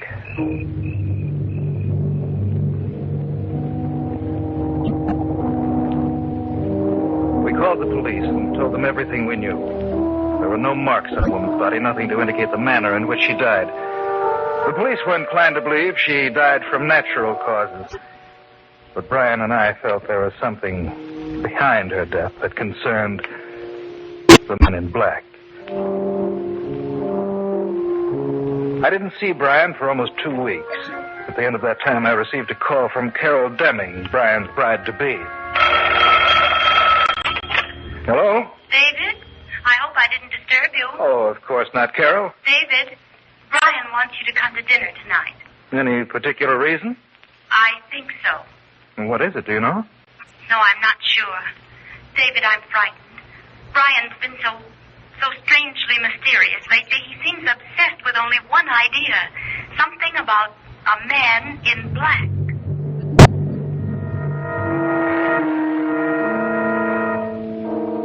Not once during dinner did Brian mention the subject. It was perhaps an hour after the meal. The three of us were sitting in the library when he brought up the subject of the man in black. Remember that woman we saw in the park, David? Yes, of course. She aroused your interest, didn't she? Yes. She did the same thing to me. Only I did something about it. Brian, I want you to forget about this. I can't, darling. I know how you feel about it. I did my best to forget it, but I couldn't. Still, don't you think that... My mind will never be quiet until I get to the bottom of this. Maybe the woman we saw was upset. It was quite evident, David. I made some inquiries about this supposed man in black just to see if anyone knew anything about him. And? And I discovered that no person alive was described in that way. Well, then you can forget about it. I said anyone alive. What do you mean by that, Brian? The man she was talking about has been dead for 30 years. Well, that ends your investigation, doesn't it? I'm afraid not. Why not, Brian? When I've traced down every last clue about him, only then will I be satisfied. Who was he, this man in black? An immigrant to this country, David. He's buried in a mausoleum in a private estate about 40 miles north of the city. You mean he lived here? No, he didn't. It was his dying wish that a mausoleum be built and his body placed there after his death. No one knows where he came from. Well, why should he pick this location? I don't know, David, but I intend to find out. How? I understand there's a caretaker for the estate. I intend going to him to learn the story. When? Tomorrow. Do you mind if I come along? Of course not. What about you, Carol? No. I don't want to go with you, and I wish you wouldn't go either. There's nothing to be afraid of. Are you sure, Brian? Are you really sure? What's the matter, Carol? Over there. At the window. There's nothing there. Oh, but there was. There was something over there. I couldn't see it clearly, Brian, but it was there. The grotesque figure of a man's face floating outside the window.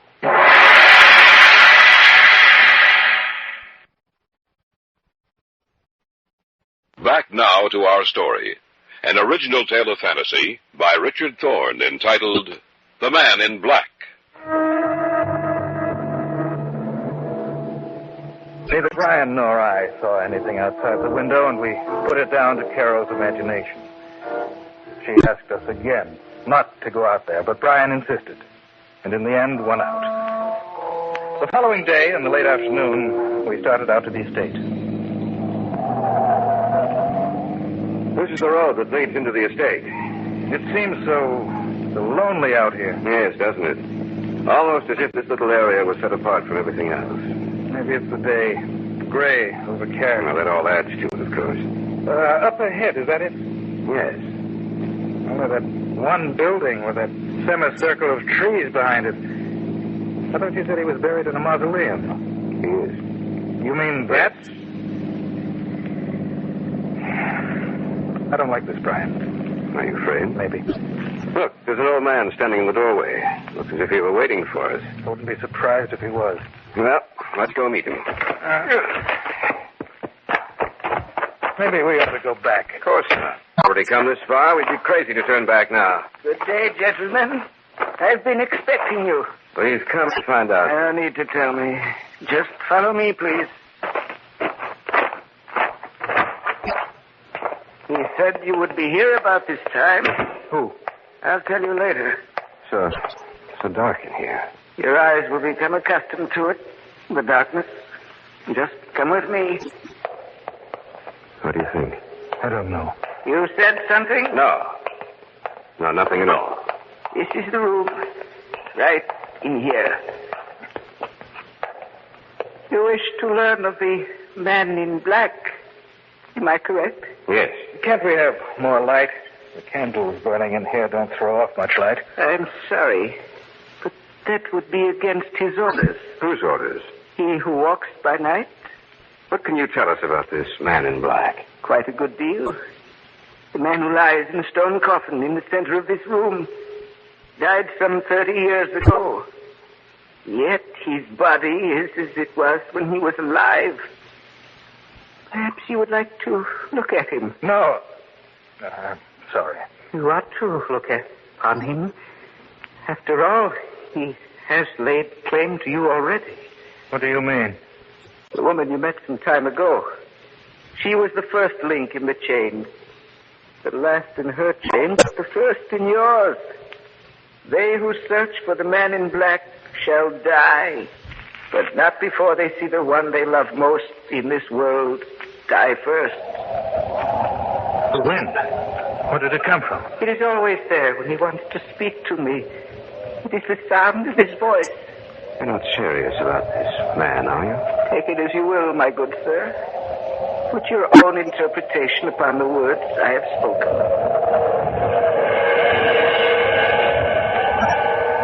Yes, master. I understand. What did you say? I answered him. What do you mean? The wind. The mocking sound of the wind is his voice. He has seen. He has looked into your minds and seen you. But he sees only one woman. One woman in both of your minds. First, she shall die. Then you. Both of you. Yes, master.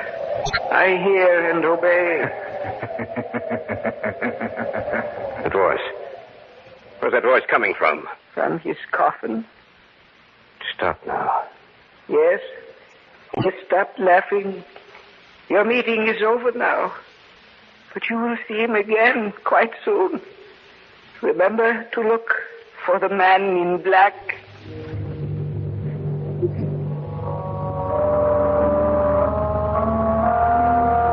The old man showed us out of the mausoleum. So cold and lifeless. So frightening to behold. We sat silent for some minutes as we drove back. But then Brian broke the unnatural quiet. I didn't know you felt that way about Carol. Oh, he was mistaken, Brian. You're not a very convincing liar, David. It's true, isn't it? Yes. I'm sorry. Forget it. All right. What do you think? That story the old man told us? I hope he's crazy. What if he isn't? Then I don't know. I just don't know. When we get back to town, Dave, we'll pick up Carol and head for my place. Why? It's strange, but something tells me that what the old man said was true.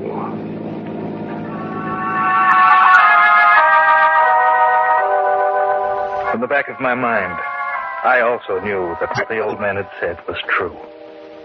What bothered me was that we knew we were doomed to die, but not from which direction it would come, nor what form it would take.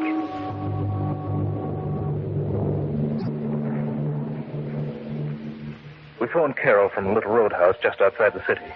She was waiting for us when we pulled up in front of the apartment building in which she lived.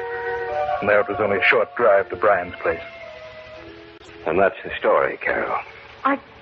I can't believe it. You know, sitting here in your house, Brian, with the lights on like this and everything so normal, I find it difficult to believe myself. Perhaps we were mistaken, Brian. Maybe nothing will happen. You really believe that, David? I'm trying to. Just a minute. What time was it when you were out there? Oh, it must have been about 5. Why? Well, maybe it was my imagination, but just about that time, I heard someone laughing. The voice came from behind me. I turned around to look, and no one was there. It could have been the laugh we heard. But we were there. How could she possibly have heard anything at the precise moment we did? The old man said it was his voice issuing forth from the coffin, the voice of the man in black. No. What's that? It's just thunder, Carol. It's been threatening to rain all day. Every time the old man said he heard the voice, did you notice how the wind would spring up? There was another sound, too. I don't know what it was. It was there. I'll never forget it. Well, what are we going to do? Well, I'm going to hire bodyguards, take protective measures against anyone getting near. Listen. The wind. And that sound we heard in the mausoleum. Where's it coming from? I don't know. Carol, what's wrong? What's the matter? There's something at the window. Face. Terrible twisted face. Do something. It's gone. The window's been. It was looking in at us, watching the three of us. And those eyes. Those terrible eyes. I'm afraid, Brian. Brian, you have to do something before it's too late.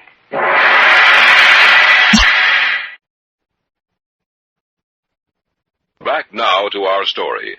An original tale of fantasy by Richard Thorne entitled The Man in Black.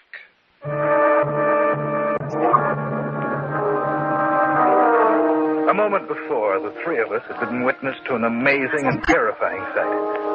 For outside the window, we had seen a face, distorted and twisted. The fire burning in its eyes bespoke death. I'm afraid, Brian. Brian, you have to do something before it's too late. Was that the same face you saw before, Carol? Yes, only now it was much clearer. What are we going to do, Brian? Maybe we should call the police. They probably wouldn't believe us. I used a detective agency a few months ago. I'm going to call them. Telephone number should be here in my desk. Take it easy, Carol. But it's just that I'm so frightened. We'll be all right as soon as we can get some guards here. Radcliffe, is that you? This is Brian Connolly. I want every available man you have to come out here tonight. You know my address? Yes, thank you. They'll be out here as soon as possible. Is Radcliffe coming? No, but we'll have 8 men here in the house to give us protection. We'll stay here, the 3 of us. That way we'll have a better chance. Oh, if only you hadn't been so interested in what that woman had to say, Brian. But I was. I'm sorry. That's over and done with, Carol. I'm as much to blame as he is. Oh, I suppose we all are. There's nothing we can do except wait, Carol. But I'm sure the man in black won't call on us again. Not when we have help.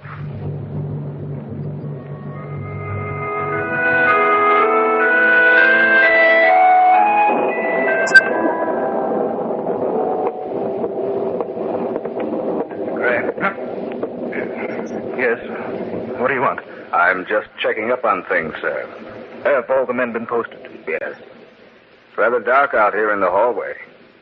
You shouldn't be out here by yourself, sir. I'm just as safe here as I would be with the others. Probably. It's so dark, I can't see your face very well. It's just a face, sir. Nothing else. You seem very nervous. Do you believe the old man's story? I'd prefer not to, but... It is rather frightening, isn't it? Yes. Well, I'll continue on my rounds. Good night, sir. Probably see you again before morning.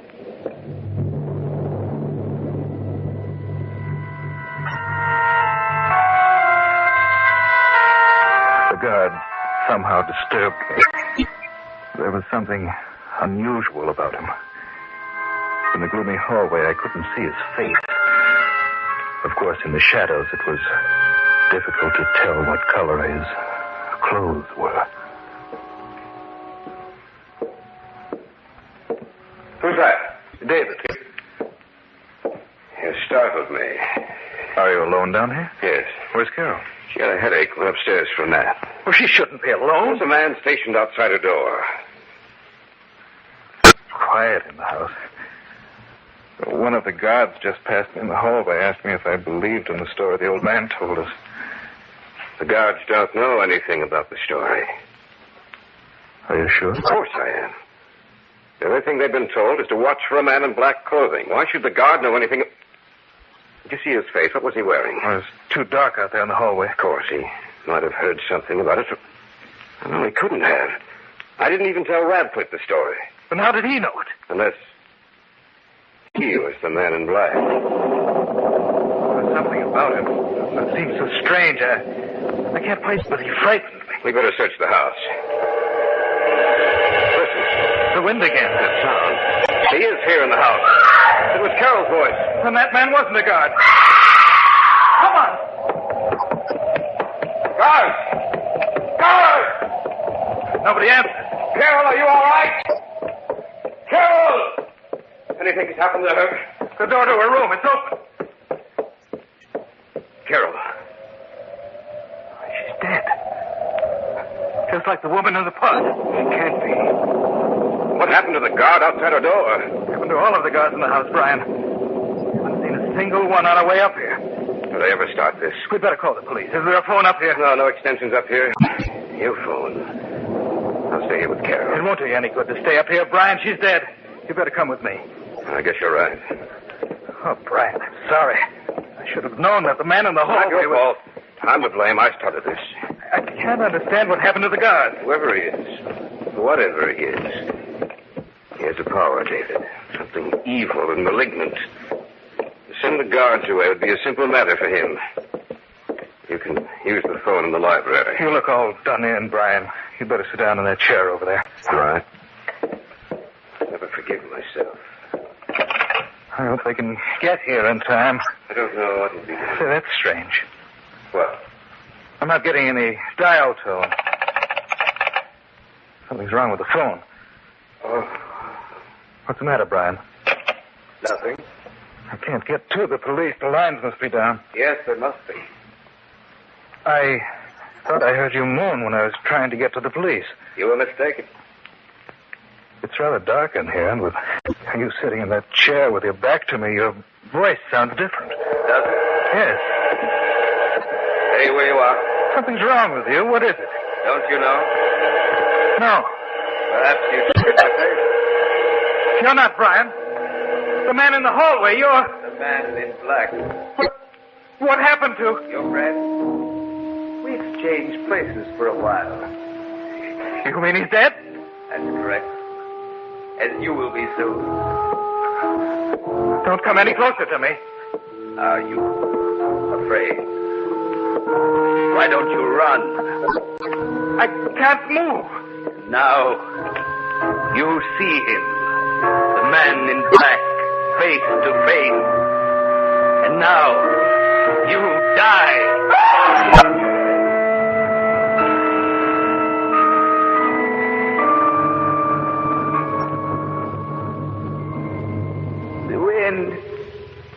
The mocking sound of the wind is his voice.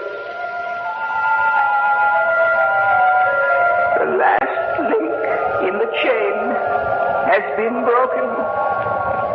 Death will strike at those who search for the man in black. For he is dead.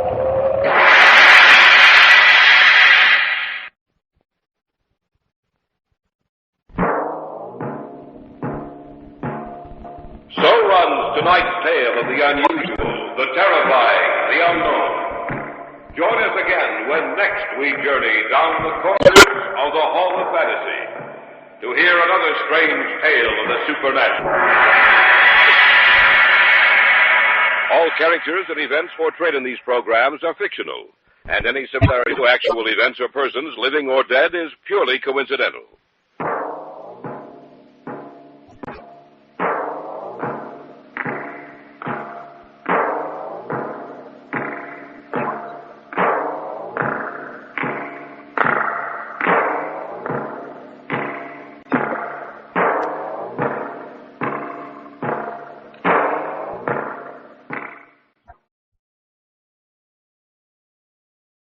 And now, the Hall of Fantasy. Welcome to the Hall of Fantasy. Welcome to the series of radio dramas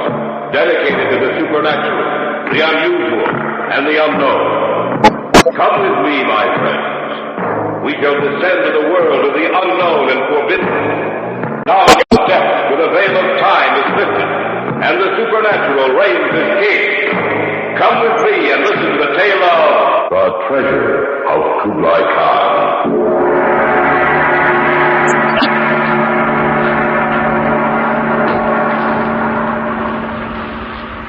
It would be impossible for him to still be alive. What was that? What? The sound I just heard. Only the call of the jackal, Miss Carlton.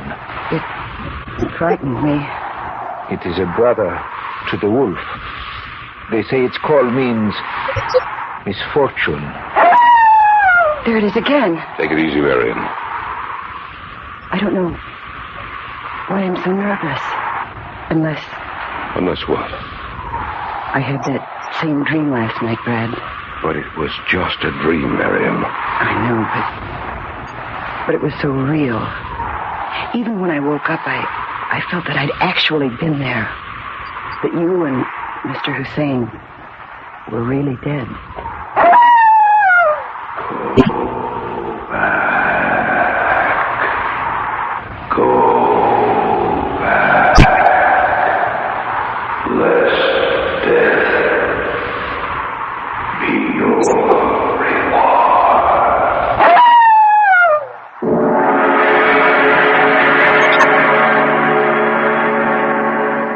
Fantasy will present The Treasure of Kublai Khan in just a moment. And now for our story, The Treasure of Kublai Khan. I first heard of the legendary treasure the night I met Abdul Hussein. Marion had invited me to the dinner that evening. Her brother, Brad Carlton, had some business with Hussein, and he too was invited for dinner. It was after the meal, when we had adjourned to the living room, that I first heard the tale. Yes, Abdul, I imagine some of our customs do seem strange to you. It is quite strange, my friend. When do you intend your return trip to Iran, Mr. Hussein? Well, I shall spend another 2 months in your country, Miss Carlton. Then I shall be forced to return to mine. I hope you have received a good impression of us. Oh, I would say I have. Though I will never understand why you people must have everything done so quickly. You don't end alive, always running from one place to another, trying to save time. I guess that's just the way we are. I shall never understand that. Abdul, when you were in my office today, you told me a little tale about Kublai Khan. I think Alan and Marion would be interested in hearing it. Oh, I am not so sure they would. Oh, no, please, tell us the story. Oh, we'd like to hear it. If you insist. Do either of you know much about Kublai Khan? Just that he was the ruler of Mongolia and the Mongol Empire. I'm afraid I don't know much more than that. It is amazing to me that we tend to remember only 1 or 2 facts about a man after he has been dead for some time. Yet, their stories are there in the dry pages of the history books. And if one can read between the lines, the man comes alive. Kublai Khan was a fascinating person. Under him, the empire reached its greatest heights. To his treasure houses came the wealth and the money of the conquered peoples. I wonder whatever happened to all that treasure. Oh, it was probably spent or destroyed. You are right to a point. What do you mean? Most of the treasure was naturally spent or destroyed, especially after Kublai's death and the struggle for power which followed his demise. But there is one treasure catch, according to legend, which was lost, and to this day remains intact. Well, you can't be serious, Mr. Hussein. But I am, my dear Miss Carlton. Where is it hidden? That is the only barrier which remains to be overcome. No one knows where it is hidden. The general area is known, yes, but the specific location is not. What general area? It is said that the lost treasure, Kublai Khan, lies somewhere between the Deshti Keber Desert and the Elburz Mountains. But that's in your country. The seat of government for Kublai Khan was in northeastern China. So it was. Well, why wouldn't Kublai Khan keep his treasure where he could get to it easily? Why would he hide it almost 3,000 miles away? I shall answer your question with a question. Why would he not only be interested in northeastern China? Why would he send his emissary Marco Polo to the far corners of his empire? No. Kublai Khan's interests were large. His armies had to be paid, and they ranged all over his vast empire, guarding its borders. Why would he not hide treasure in old Persia? I didn't think about it that way. Yet it is quite logical. Shall I tell you what I know of the legend? Oh, yes. Please do. I'm sure they'd like to hear it. I shall.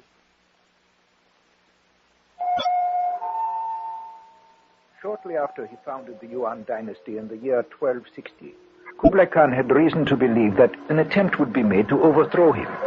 Kublai Khan was not sure whether the attempt would succeed or not, but if the attempt were made and was successful, then Kublai Khan planned to escape to Persia, from whence he would be able to direct an attack against the usurper. Accordingly, he sent for one of his ablest generals. You sent for me, O Kahn? Yes, General Ling. You are to take enough men and supplies to transport the Shangtu treasure to Persia. There you will hide it and guard it. As you order, magnificent. When the treasure has been hidden, you are to kill all but a few of your most trusted men, so that no one will know the hiding place. If need be, destroy them all, and guard the treasure yourself until such time as I send to you. Yes, O great Kahn. Remember, General Ling, if you must, destroy everyone, so that no enemies will stand at our backs with their daggers poised. It shall be as you desire, O Kahn. Not one will escape alive. The treasure was transported to Persia. True to his word, General Ling picked a few of his followers, and together they destroyed the others. And then, one by one, Ling himself killed those that were left.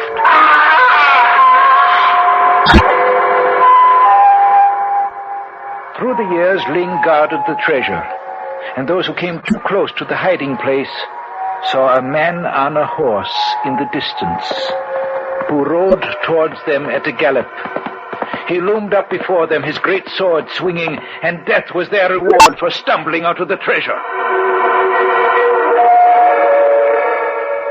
Never did Kublai Khan send to him, yet Ling remained faithful to his trust.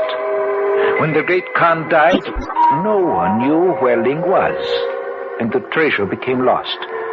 Ling was never heard from again. Is the story true, or are you just making it up to amuse us? I assure you, Miss Carlton, this story is true. Has anyone ever tried to find the treasure? Oh, yes, many have tried, but with no success. Then actually there's no authentication for the story. I have reason to believe there is. What? Recently, just before I left my country, I came into possession of this. Mm-hmm. What is it? It is a copy of an old map that I discovered in one of the caves near the mountains. Then you've actually looked for the treasure. Yes. I stumbled onto the cave quite by accident. It had once been inhabited because I found ancient weapons and cooking utensils. On the wall of the cave, there was drawn the lines you see before you. That I copied down on this piece of parchment. I believe this map will lead me to the treasure of Kublai Khan. And you intend searching for it when you return to your country? Yes, I do. No, I wouldn't mind going with you. Neither would I. Then why do you not come with me? Why don't we? Do you think we could, Brad? Well, we could arrange it, I suppose. I know I could take a leave of absence. So could I. Well, I could get away easily enough. Of course. And if we do find it, the treasure belongs to you, Mr. Hussein. There will be enough for all of us. Enough to make us rich beyond our wildest dreams. Then let's do it. Right. And whether we find anything or not, the trip will be worth it. There is one more thing I must tell you. And that is? When I said that many had tried and none had succeeded, I should have added that many have died or been killed in their attempt to locate the treasure. For it is said that General Ling still guards the treasure of the great Khan, that he still waits for word from Kublai Khan, and that he brings death to any who stumble upon the treasure.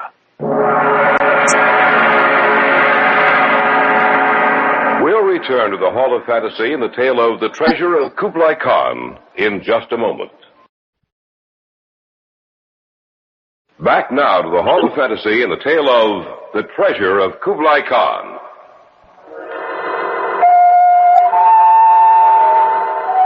We were sure that the warning Abdul Hussein had given us was only a natural outgrowth of the legend that had grown up concerning the lost treasure of Kublai Khan. Even Hussein was dubious of the last part of his story. In the 2 months which followed, we cleared ourselves with the authorities, obtained visas, took our shots, and were ready to embark on the search for the treasure of Kublai Khan. It was the day before our departure that Marion mentioned her dream. What's the matter, Marion? You should be excited and happy. We're leaving tomorrow morning. I know, but, well, I just can't help it. Is Abdul coming here tonight? No, we're meeting him at the airport tomorrow. Anything wrong? I don't know. It's just that I had a dream last night. It frightened me, and I can't seem to shake it. Oh, what was it about? Well, do you remember that story that Abdul told us about General Ling riding his horse and killing everyone who came across the treasure? Yes. Well, the dream I had last night, it seemed so real. Well, tell us about it. Well, I dreamt that we were over there. We just crossed the desert. Ahead of us, the mountains rose up into the sky. I heard hoofbeats, and I looked up and saw a man on horseback riding toward us. He reined in and pointed to us. "Go back," he said. "Go back before it is too late." And then everything became confused. I dreamt that we stood there before the treasure, the four of us. And suddenly, I heard the hoofbeats again. And he rode up beside us and said, "I warned you. Now it is too late." And then he raised his sword over our heads. It started coming down, and I screamed. And then I woke up. And then what happened? Well, that was all, except that when I fell back to sleep, I dreamed I saw pictures. Pictures? Yes, like photographs. They flashed before me one by one. I saw the four of us standing before the treasure, and then the man with the sword in his hand, and Hussein lying on the ground, dead. And what else? I saw you, Brad, lying on the ground, and you were dead. It was just a dream, Marion. You were probably excited last night when you went to bed. We've all been living for the day when we start out. That's why you had that dream last night. I don't know. Maybe it was a warning of some kind. It was only a dream, Marion. That's right. It's just a dream, nothing else. Your brother intends to live a long time. Still, it seems so real. It's so real.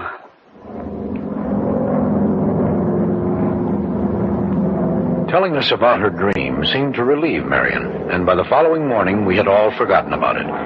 We had beautiful weather all through flight. We stopped first in Africa, changed planes, and then flew over Libya, Egypt, the Red Sea, Saudi Arabia, across the Persian Gulf, and landed finally at Bandar Shapur, perhaps 100 miles away from Abadan.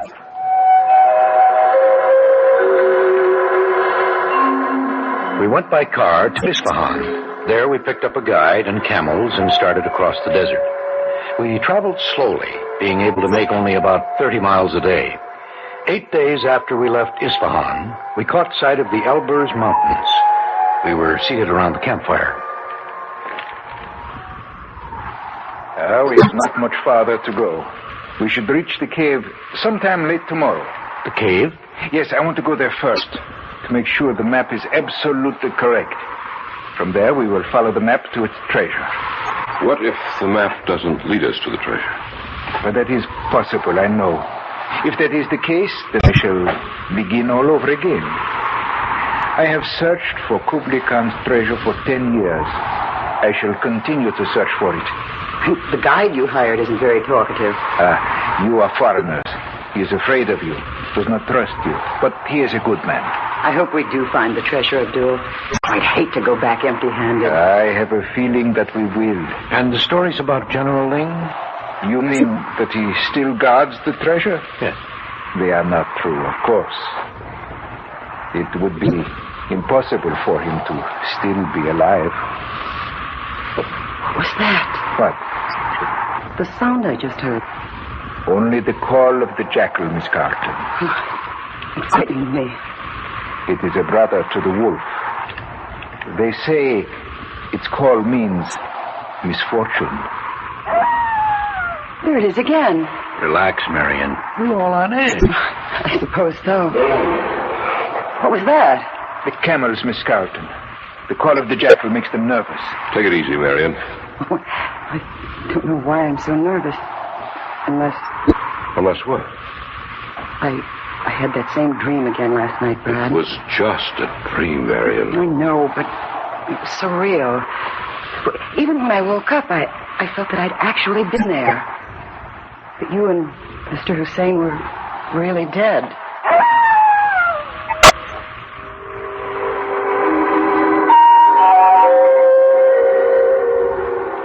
I must admit that the howling of the distant jackal even made me nervous. Throughout the night, the creature cried out to the heavens as if it were warning us that death would be the only treasure we would find. The following afternoon, toward sunset, found us at the cave. This is the cave. Follow me. I was in such a hurry last time, I could not be sure that my map was accurate. We must be sure, for that will save us much trouble. Shine your flashlights around. Someone lived here, all right. Seems like we've stepped into another world from out of the past. Shine your lights over on that wall, if you will. Yes. There. You can see what I copied down. I will check my map against it. I wonder who lived here. Someone long since dead and buried, Marion. You know, it is a trifle frightening to be in here in this cave, where someone lived generations, probably centuries ago. Yes, I thought so. What is it, Abdul? My map was wrong. In my haste, I made a mistake. However, now it is corrected. Are we going on today? No, it is much too late. The sun will set soon. We will continue tomorrow. We will camp here for tonight. Not in the cave. Why not? Not in here. Outside, yes, but not in here. We will camp outside, Miss Carlton. Yes, of course. It's just that... What's the matter, Marion? I thought I heard something. I didn't hear anything. Nor did I. Brad? No, Marion. I didn't hear a thing. Then I must have been wrong. What did you think you heard? A voice. A soft voice saying, "Go back before it's too late."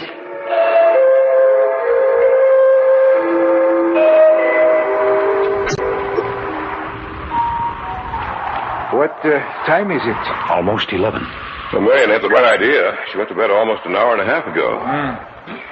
Well, I think it is time for me to retire. What happened to Ali, the guide? I imagine he retired some time ago. I thought I saw him go into the cave. When? A short while ago. It is possible he went in, but why he should go, that I cannot understand. Unless it is something that... That was a scream. It came from the cave. We'd better take a look. Right, come on. Ollie, are you all right? He does not answer. We'll see what's wrong in a moment. Oh. There he is. Ollie. What's wrong? Just a moment. Well? He's dead. What? Yes. He's dead. Go back. Go back. Let death be my reward.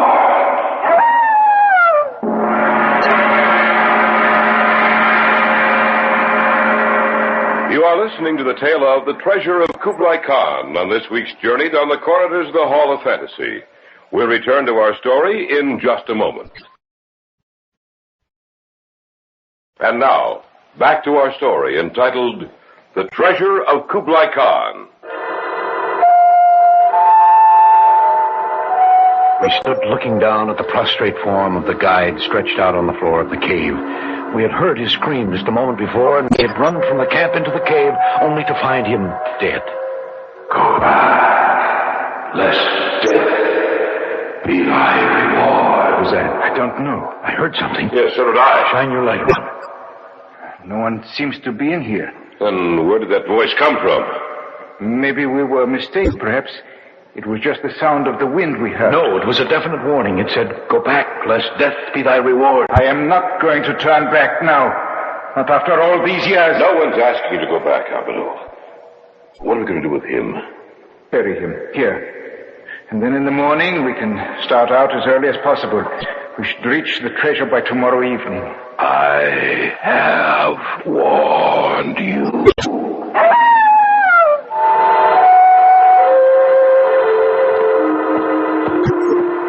Seems to be leading us back into the desert. We are traveling in the right direction. The treasure is located at the lost oasis. I hope you're right, Abdul. I know I am right. We're only a few miles from the mountains. But we were at the foot of the mountain before, Abdul. The oasis lies west and south of the mountains, and that is the way we are heading. Does that wind seem to be any stronger than usual? A little. Do you think it might be blowing up a sandstorm? It is quite possible. We must make the oasis within the next few hours.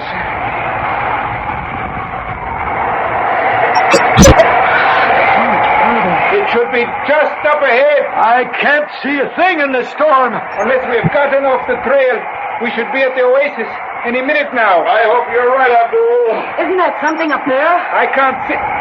Yes! It is the oasis. We made it. After 10 years of search, I have found the treasure. Somewhere in that oasis, my friends, is the treasure of Kublai Khan.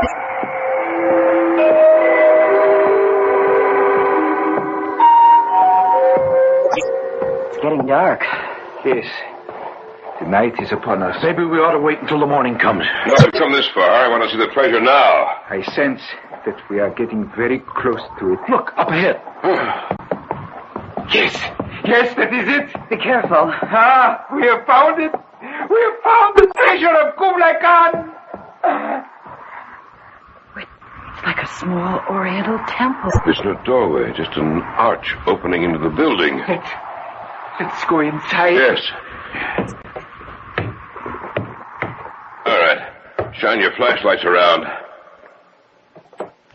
Oh, the whole building is covered with open trunks and bags of gold and jewels. The wealth and grandeur of an empire now dead. We don't belong here.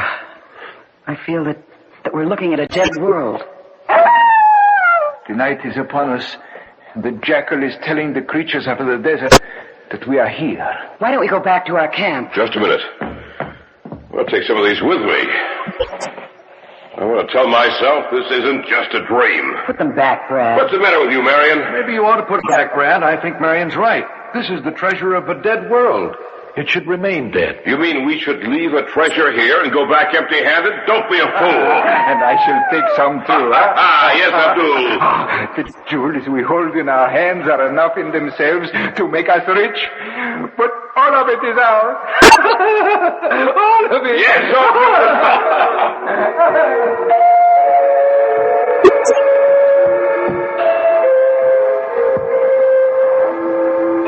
Who's that? It's Alton. I was afraid it would be someone else. Who? General Ling. I couldn't sleep. Neither could I. That's why I came out here. Listen. Yes, I heard it too. Sounds like someone riding a horse. Marion, look, over there. In the moonlight, there's a man on a horse riding toward our camp. Wait, it's just like the dream I had. Abdul! I heard something out here. Yes. So did I. There's a man on a horse riding towards our camp. Or maybe someone else has found the treasure. Oh, stop him. Yes, let's go. Yes. Brad, come back. Abdul, don't be a fool. Brad! I'm going after You're staying right here. The man on the horse has a sword. Look out, Brad! Look out! He's the sword!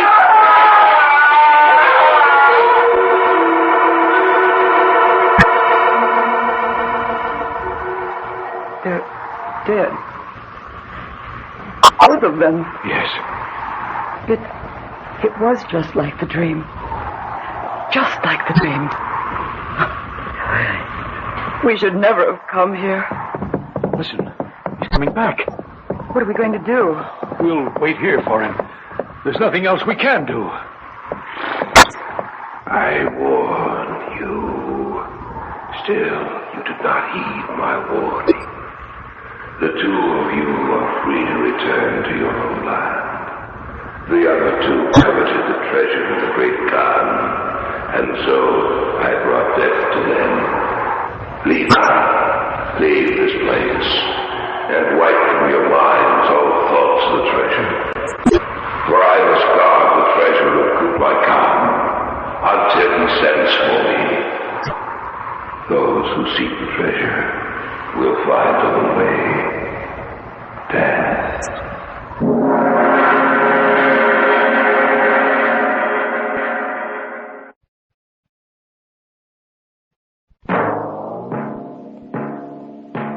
So runs tonight's tale of the unusual, the terrifying, the unknown. Join us again when next we journey down the corridors of the Hall of Fantasy to hear another strange tale of the supernatural. All characters and events portrayed in these programs are fictional, and any similarity to actual events or persons, living or dead, is purely coincidental.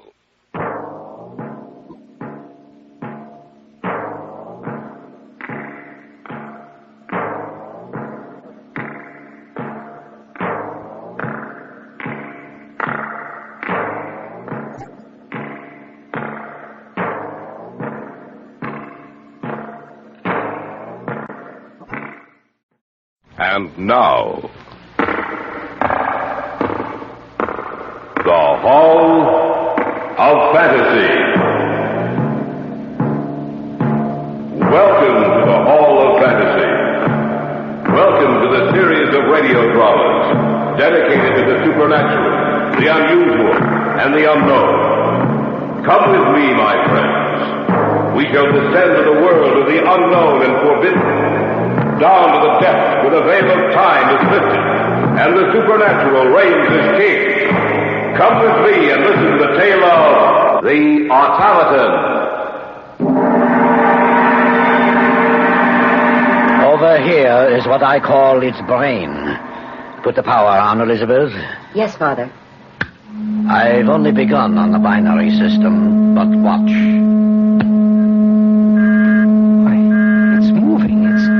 Sitting up. Yes.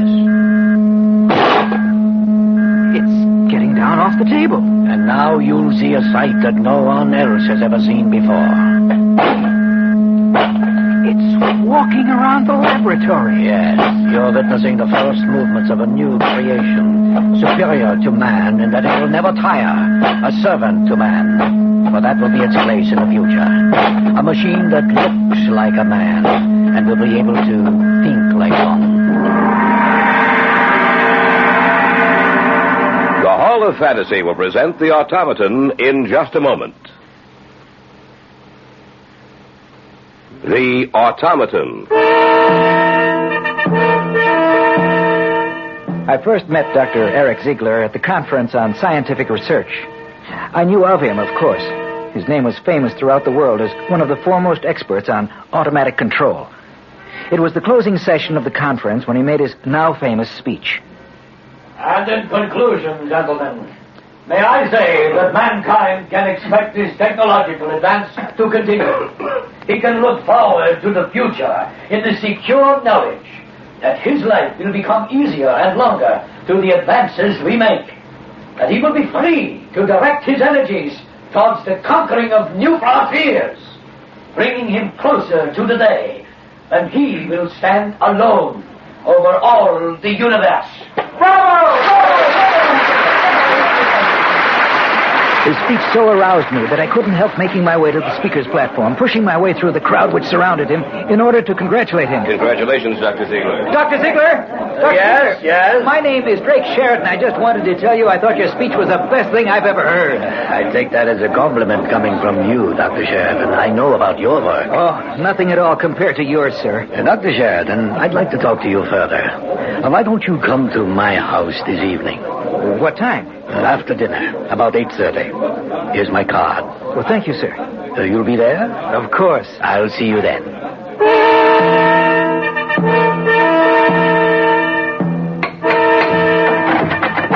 Yes? I came to see Dr. Ziegler. Oh, your name? Drake Sheridan. Oh, yes. He's been expecting you. Won't you come in? Thank you. Just follow me. Was the most interesting effect of all. A new paragraph.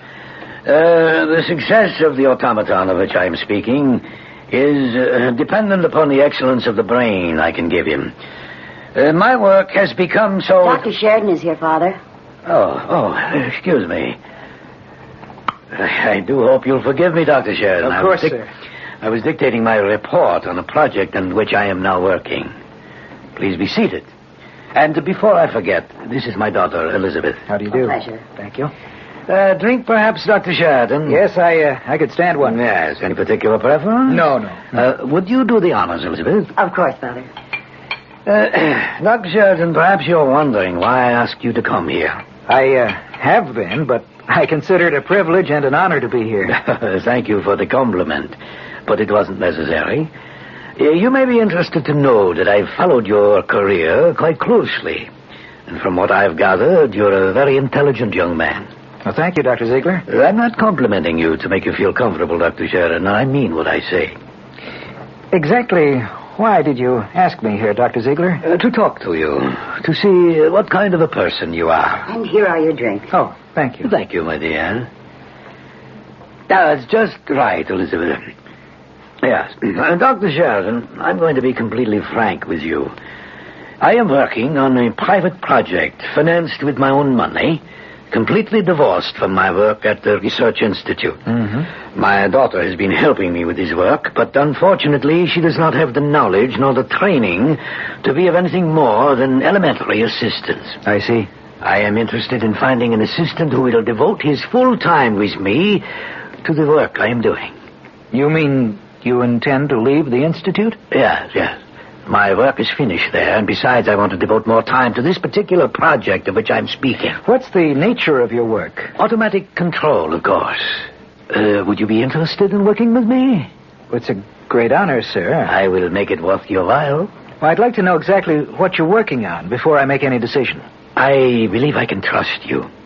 I have a building some miles outside of the city which serves as my own personal research laboratory. We might as well drive out there. That is, if you're interested. Why, I certainly am. Good. Elizabeth, get the car from the garage, please. We'll drive out tonight.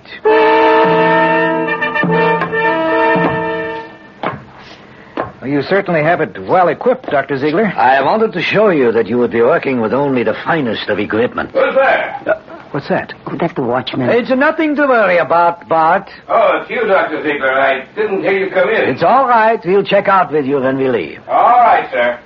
Then you open the door, Elizabeth. Of course. All right, let's go in. I'll put on the lights. Now you'll see what I've been working on for the past year. That sheet-draped figure on the table over there, what is it? My newest research project in automatic control. But what you see. It looks like a human body underneath that sheet. Not quite.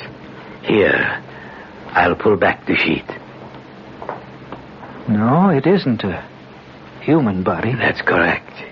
What do you think of it, Sheridan? What do you think of my automaton? Is it finished? Not yet, but soon, with your help. A mechanical man. A robot shaped exactly like a human being. What better form could I give him? After all, our own bodies evolved to what we are today. Why should I attempt to improve on nature? What do you intend doing with him when you finish? Tell him, Elizabeth. Well, this automaton will be able to do all of the hard and painstaking work of mankind without ever getting tired. It can fight his wars. It can be the first to explore outer space. It can free mankind to direct his energies to other channels. I don't know. Oh, come, Sheridan. You look at the automaton as if you thought he was some Frankenstein monster. Believe me, this is the farthest thing from that imaginary creature. This is a work of science. This is not a monster created from the dark recesses of someone's imagination. This is our key to the future. We'll return to the Hall of Fantasy and the tale of the Automaton in just a moment.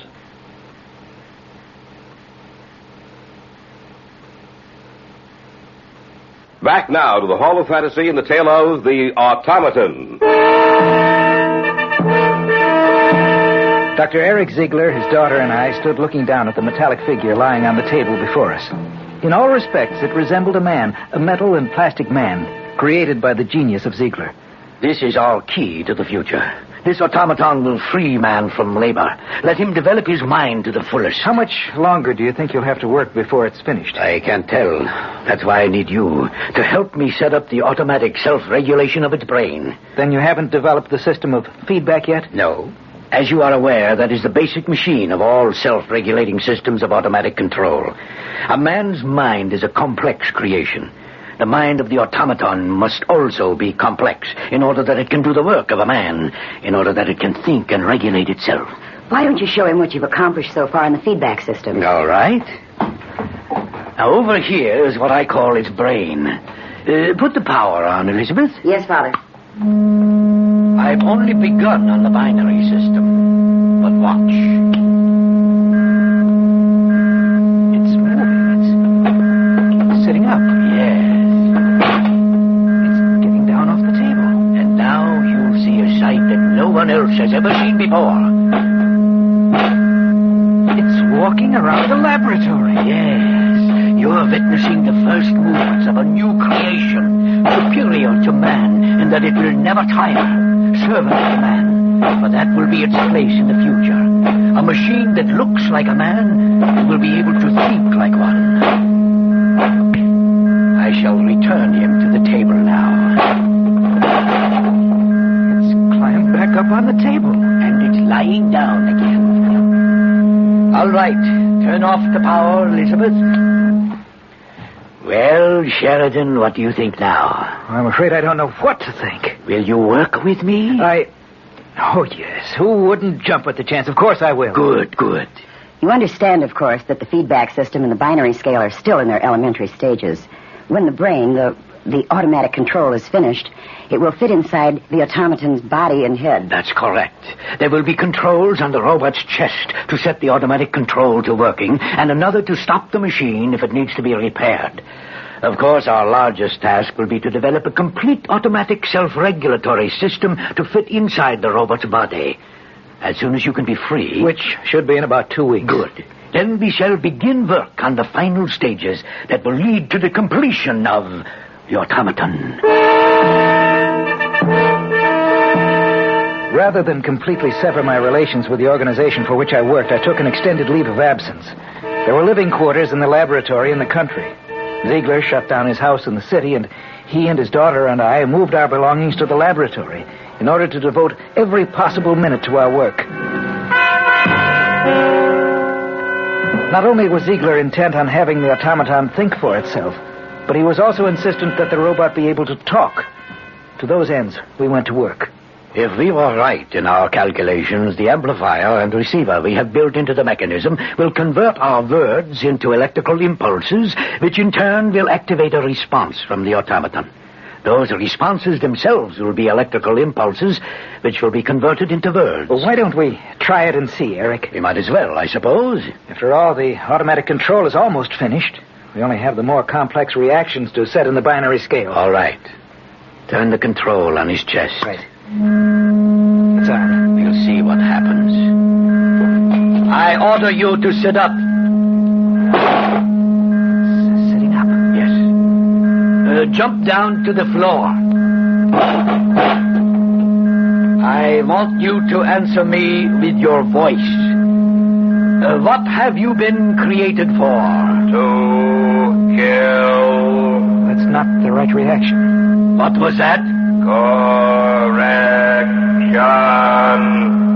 To work. That's right. We must have made a mistake somewhere along the line in the reactions we set up. That to kill value is present for only one situation, for personal protection. I thought you'd come up and... What are you doing? Well, we're just conducting a test. Woman. That's correct. Woman. Stay back. Stay away from me. Elizabeth, be quiet. He wasn't going to hurt you. I'm sorry. He started toward me. It frightened me. You see? He stopped now. There's nothing to fear. Nothing to fear. Get back. Back to the table. Lie down again. Turn off the control, Drake, right? What's the matter, Elizabeth? You're shaking. It's just that thing frightened me so.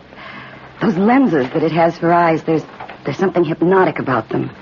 He looks so much like a man. I know he's made of plastic and metal, but well, I fear him. Elizabeth, there's no sense getting emotional about this. There's nothing to be afraid of. I know you're right, Father, but... But what? But what would happen if you ever lost control of the automaton?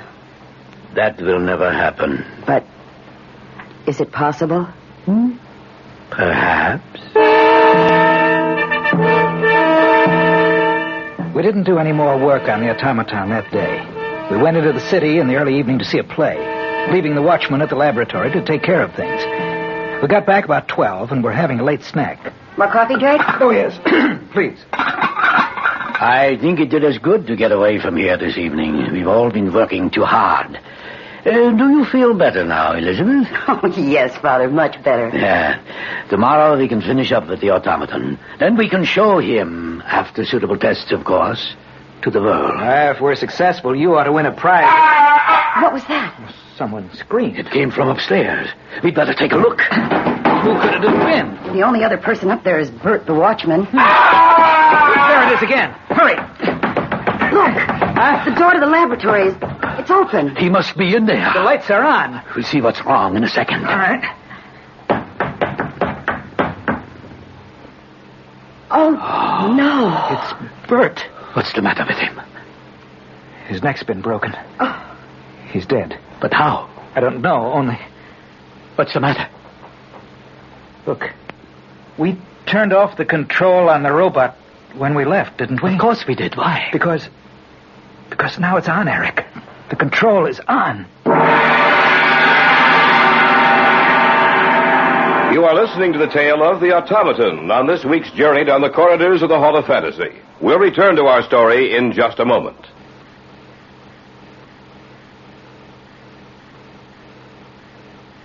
And now, back to our story. An original tale of fantasy entitled The Automaton. On the floor of the laboratory sprawled the broken body of Bert, the night watchman. A scant few feet away, I stood looking down at the inert form of the automaton. Before we had left the laboratory, we had turned off the control, and now we found it on.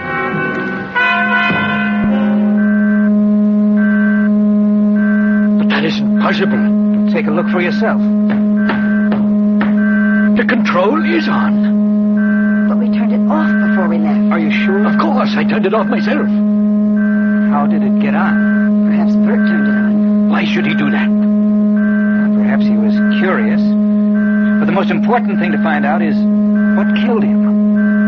The robot? Don't be a fool, Elizabeth. The robot won't kill unless attacked. That's right, Elizabeth.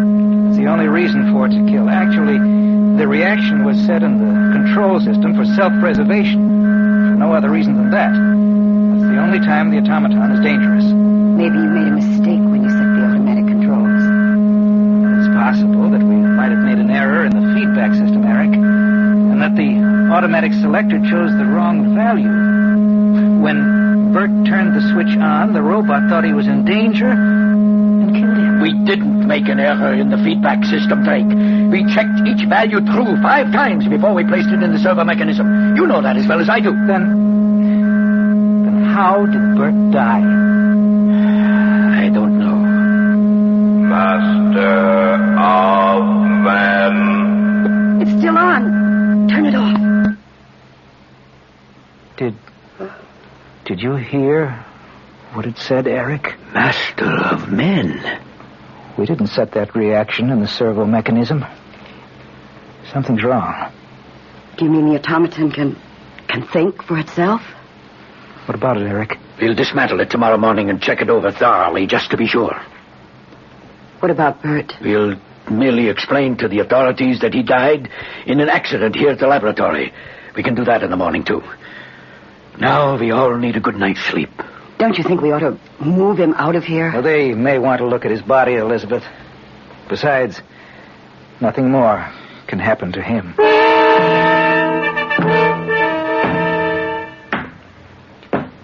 Elizabeth? Who is it? Drake. What are you doing up here on the second floor outside the laboratory? I couldn't sleep. Oh. Well, neither could I. Drake, do you think that the robot can operate by itself? Why do you ask that? I was thinking, what if Bert was merely making his rounds? What if he walked into the laboratory and the robot was there, waiting for him? Well, that's not possible, of course. I wouldn't say that. Isn't it possible that you and Dad might have made a mistake in setting up the feedback system? Isn't it possible that there could be an error in the automatic control system that would allow it to operate without being switched on? Operate enough to at least turn the operating switch on? Well, it's possible that there's something comparable to a short in the control system, which would mean that the robot could operate without the control being on. Yes. I want to go in there and take a look at it. Why don't you wait until morning? No, I want to see it tonight. All right. Let's go. Are you sure you want to go inside? Yes. Switch on the lights. Well, everything seems to be all right. Let's take a look at the automaton. Every time I see it frightens me.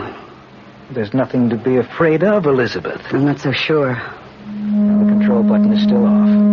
Wasn't he lying the opposite way, with his head at the other end of the table when we left? No, I don't think. Where's that hum coming from? I don't know. Sounds like the robot's power system. Yet the control button is off. Are you sure? Let me get a little closer to it. Well? The hum is coming from the automaton. That means I was right. I guess you... Drake! Huh? Look out! Master of men! System is on. It's sitting up. To kill. We made a mistake. We must have made a mistake. It's getting down. Let's get out of here. Is it following us? No, it's just standing there. But it will be after us in a few seconds. Hurry. Let's get this door closed and locked. I can see it through the glass panel. It's starting towards the door. I heard some noise up here. What's the matter? The automaton's in operation, without the control being on. What? That's right. We must have made a mistake, Eric. The only thought that thing knows is to kill. We have to destroy it. It's getting closer to the door. That door won't hold. Let's get out of here. It has to be destroyed. But how? It weighs over half a ton. I think I have it. Stop here by this window. Oh, another crash against that door and it'll be out of the lab. What are you going to do? Its reactions are slower than ours. We'll wait here for it. It'll come walking towards us.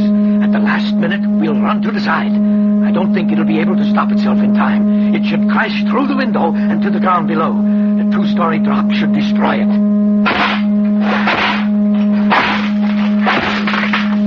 The door's down.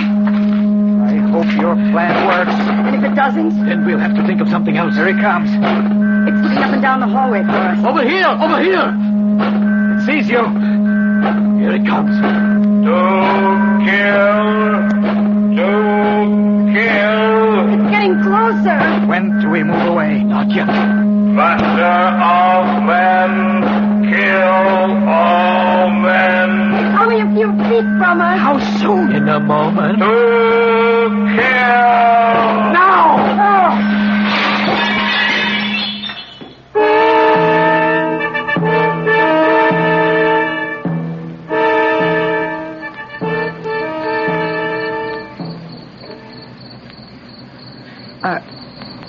sure it's destroyed? Yes.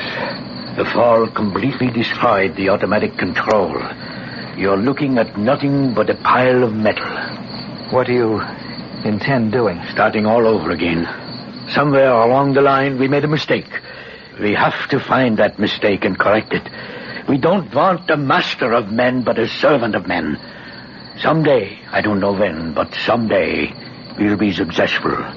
And then one of mankind's most useful servants will be the Automaton.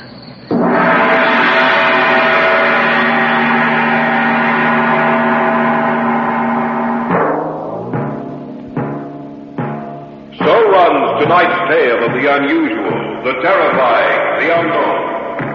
Join us again when next we journey down the corridors of the Hall of Fantasy to hear another strange tale of the supernatural. All characters and events portrayed in these programs are fictional, and any similarity to actual events or persons, living or dead, is purely coincidental.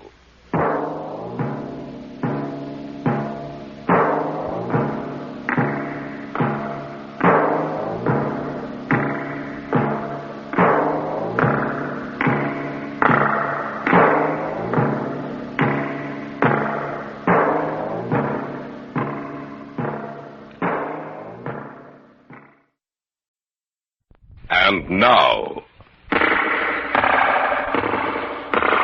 the Hall of Fantasy. Welcome to the Hall of Fantasy. Welcome to the series of radio dramas dedicated to the supernatural, the unusual, and the unknown. Come with me, my friends. We shall descend to the world of the unknown and forbidden. Down to the depths where the veil of time is lifted, and the supernatural reigns as king. Come with me and listen to the tale of the Golden Bracelet of Amoniris. There doesn't seem... Over there, next to the sarcophagus. It's one of the workers. He shouldn't be in here. Something's happened to him. Here, you. Get up. Get out of here. Just a minute. What are you feeling his pulse for? He's dead. What? He's dead. And look, around his wrist. That's the snake bracelet the mummy wore. There's a strange mark on his wrist, like the fang marks of a snake. The Hall of Fantasy will present the Golden Bracelet of Amoniris in just a moment.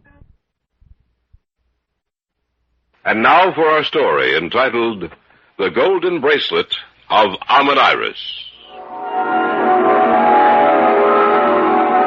I had gone over to Egypt with Dr. Jason Freeman's archaeological group to discover, if possible, the tomb of the pharaoh Automaton. Automaton had been one of the greatest rulers of the Third Dynasty.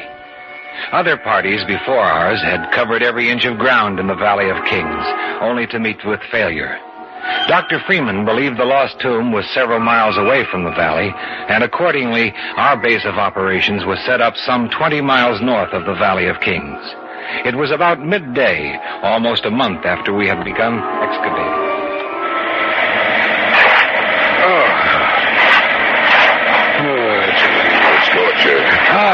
What I wouldn't give to be in a nice, air-conditioned room in Cairo. I should imagine you'd be enjoying every minute of this, Charles. I can enjoy it and still be uncomfortable, Dr. Freeman. Yes, I suppose so. We don't seem to have had much luck so far. We will. I'm sure of it. One of the men is calling to us. Perhaps he found something. Well, let's see. Yeah, all right. We're coming. Where's Professor Porter? There he is over there. He's coming too. We find tomb. What? We find tomb. Look. Here. Let me see. Well? He's right. And we're in luck. The seal is intact. What is it? What's happened? We were in luck when we started to dig here, Porter. We found the tomb. And the seal on the door? It's intact. That means grave robbers didn't break in. The tomb is just as it was left centuries ago. Is it Automaton's tomb? We don't know yet.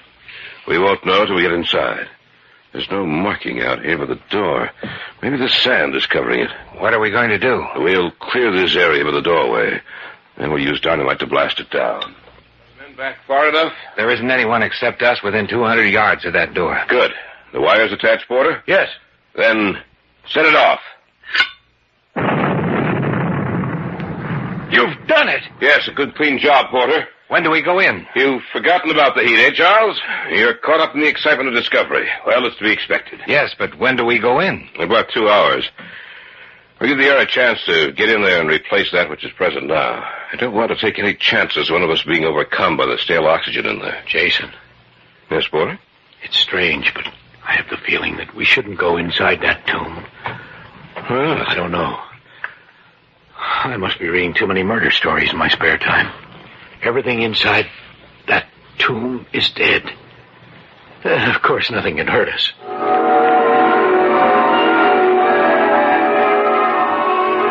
Are you ready? Yes. You've told the men to stay back at the camp. Yes. All right, then. Let's go. It's a good thing we waited. It still smells stale. Musty in here. Seems strange that there was no inscription on the door outside the tomb.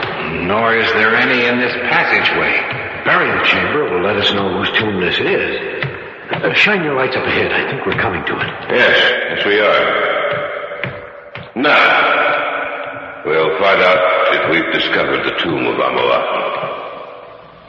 There's an inscription over there. Shine your lights over there. See if you can make it out, Porter. It's not the tomb of Automaton, Jason. It's the tomb of Amoniris. Amoniris? Yeah. The legendary queen of the Third Dynasty. It's truly a great discovery. Then you're not disappointed. Of course not, Charles. We've come across something the world thought was lost forever. Amoniris, the greatest of the queens of Egypt. Even in the most complete histories of Egypt, only vague references are made to her name. But we were sure she existed. And this will prove it. Who was she?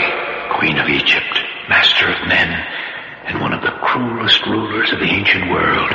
To disobey her slightest wish meant death to the one who incurred her wrath. Let's see if we can open the sarcophagus. This burial chamber is magnificently preserved. I only hope that the mummy of Amoniris will be in the same condition. There's an inscription on the side of the sarcophagus, Jason. What does it say? Let me see.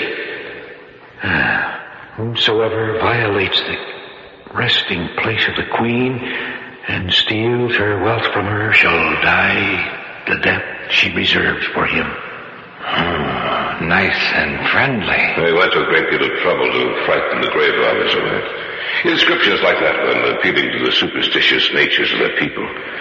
They hoped it would save their tombs from being ransacked. For the ancient Egyptians believed that they needed their wealth and possessions after death. Well, it certainly made me think for a minute. Oh, there's nothing to it. Isn't it right, boy? No, there's nothing to it. Now then, let's see if we can't roll the top of this sarcophagus off.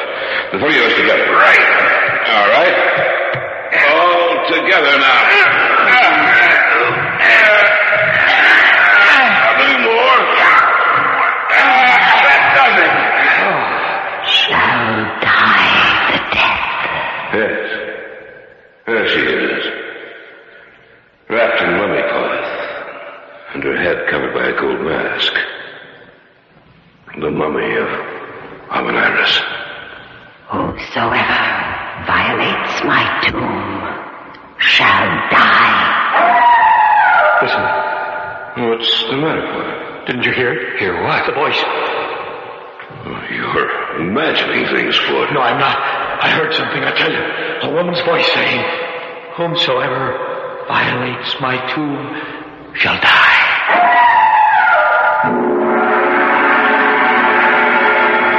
We'll return to the Hall of Fantasy in the tale of the Golden Bracelet of Amoniris in just a moment. Back now to the Hall of Fantasy in the tale of the Golden Bracelet of Amoniris. Both Freeman and I stared at Dr. Porter in amazement. He had backed away from the sarcophagus and stood staring down at the still figure of Amoniris in horror. Then he looked apprehensively around the burial chamber as if searching for someone. What's the matter with you, Porter? I tell you, I heard something. Well, I thought I heard something, too, like an animal howling. And that's all? Yeah, that's all. Well, I heard the animal, too. But I didn't hear any voice, Porter. Maybe you imagined you heard it. It's possible that I imagined it, but it was so real. As if she were standing right beside me. Stop looking around the burial chamber. There's no one else in here. Are you sure? Of course we are. You don't look at all well, Porter. Maybe you'd better go outside and get some air. No, I'll stay here with you. Then forget about what you thought you heard.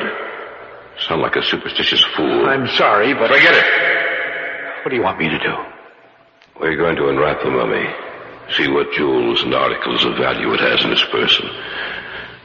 You've done this before, Porter. I think you should take charge of the job.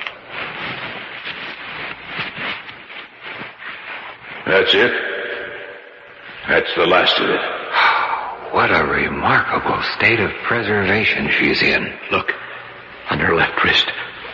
That's a gold snake bracelet. Yes, I noticed it before. Beautiful workmanship. It looks almost as if it were alive. But it's not. It's getting late. We better go back to camp now. We can catalog the contents of the burial chamber tomorrow. It moved. What moved? The snake bracelet. It moved. Nothing's moved, Porter, except your imagination. You don't stop it. I'm going to recommend that you be sent back to the States. I'm sorry, Jason.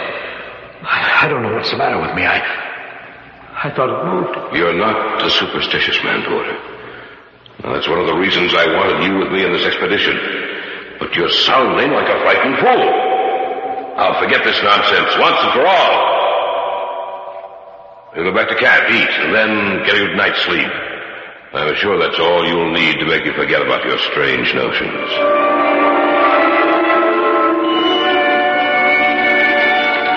What time is it? Almost 10:30. We'd better turn in if we're going to get that good night's sleep you were talking about. I don't feel like sleeping. Oh, you will once you lie down. You'd better go to your tent, Porter. Yes, I suppose you're right. Well, good night. I'm worried about him, Charles. Oh, he's just tired, Jason. He'll be all right in the morning. I hope so. All this nonsense about a voice and saying you saw the snake bracelet move. You know, you'd think something was happening to his mind. That jackal out there. I hope it finds something to eat and stops howling. Ever since we made camp here, at night it's been out there, as if it were waiting for something. You get used to it after a while. I heard that cry while we were in the tomb today. I heard something myself. But it could have been the wind rushing through the passageways.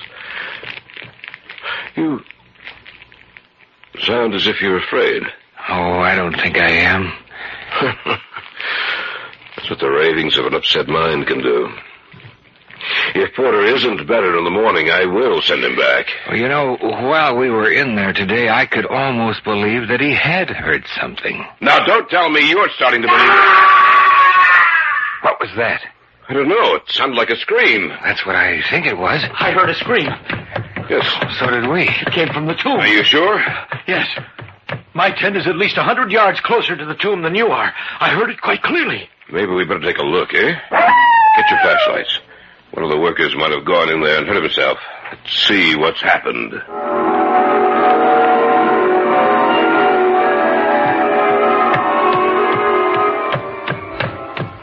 Anyone in here? Shine your lights around. Well, that doesn't seem... Over there. Next to the sarcophagus.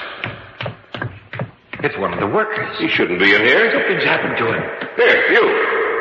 Get up. Get out of here. Just a minute. Oh. What are you feeling his pulse for? He's dead. What? He's dead. And look. Around his wrist. That's the snake bracelet the mummy wore. There's a strange mark on his wrist. Like the fang marks of a snake. Let me see. Those are fang marks. What's wrong? I felt it move. I felt it move. What move? The snake bracelet. You're insane. No, Jason. It did slip down his wrist a little. And now, it's on the floor. Well, there's nothing to be afraid of, Porter. It's just a gold bracelet. An inanimate object that can harm no one.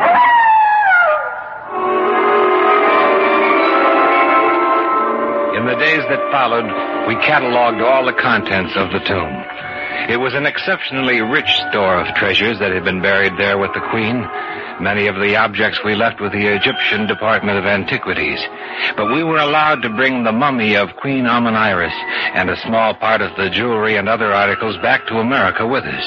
Among them was the snake bracelet. About a month after our return, Jason Freeman invited Dr. Porter and me over to his house one evening. Gentlemen, my wife, Laura. How do you do? A pleasure, Mr. Freeman. Spoken of you often.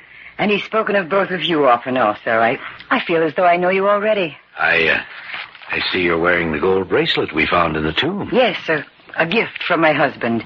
The other things he presented to the museum. Did he tell you about... Yes, he mentioned that it was found on the wrist of a dead man. Porter seems to believe that, excuse me. Hello? Yes. This is Jason Freeman. What's that? Well, it's not possible. I see. Yes. Well, thanks for letting me know. Goodbye. Who was it, dear? Dr. Stevens. The curator of the museum. Anything wrong, Jason? Yes. He said the mummy of Amoniris is missing from its glass case. The case is completely shattered, but the mummy is gone. Well, who would want to see Stevens said the watchman told him he saw something walking across the grass outside the museum. What do you mean? He said it was the mummy he saw. You are listening to the tale of the Golden Bracelet of Amoniris on this week's journey down the corridors of the Hall of Fantasy. We'll return to our story in just a moment. And now, back to our story entitled The Golden Bracelet of Amoniris.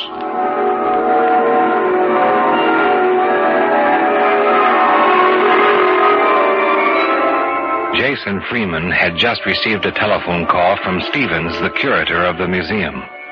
From him, he learned that the glass case in which the mummy of Amoniris had been placed had been destroyed, and the mummy was gone.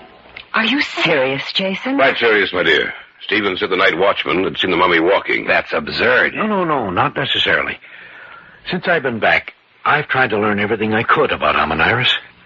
The bracelet you're wearing, Mrs. Freeman, has a definite connection with her. What are you talking about, Porter? Well, look, Amoniris had that snake bracelet especially made for her. Once she came into possession of it, she built her whole life around it. She believed that if the bracelet was taken from her, it would result in her death. And so she guarded it jealously. But one night, as she lay sleeping, it was stolen from her wrist. And she awoke to find it gone. She learned that one of the high priests had it in his possession. And so she went to him and demanded it. She went alone. When she walked into the trap the priests had laid, they killed her. I know that story too, Porter.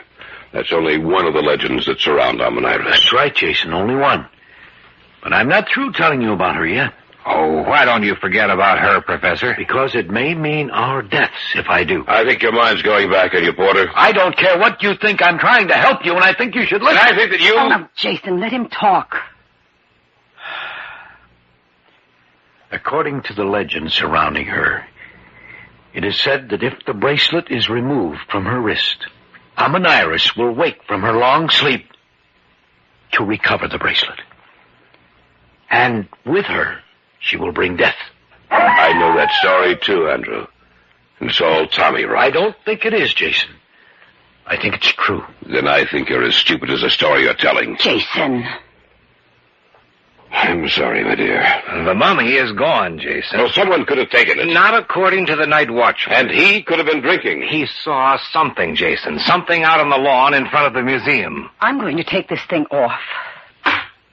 What's the matter with you? All of you. This is the 20th century, not the Dark Ages. How far is the museum from here? About half a mile. And it shouldn't be too long. What do you mean? The mummy should be here soon. Listen. Dog. Only a dog. I'm not so sure. It could be the cry of a jackal. Oh. I refuse to stay in here and listen to such stupid nonsense. I'm going out for a walk. Jason, don't go out there. I'm not going to stay here and listen to a lot of foolishness.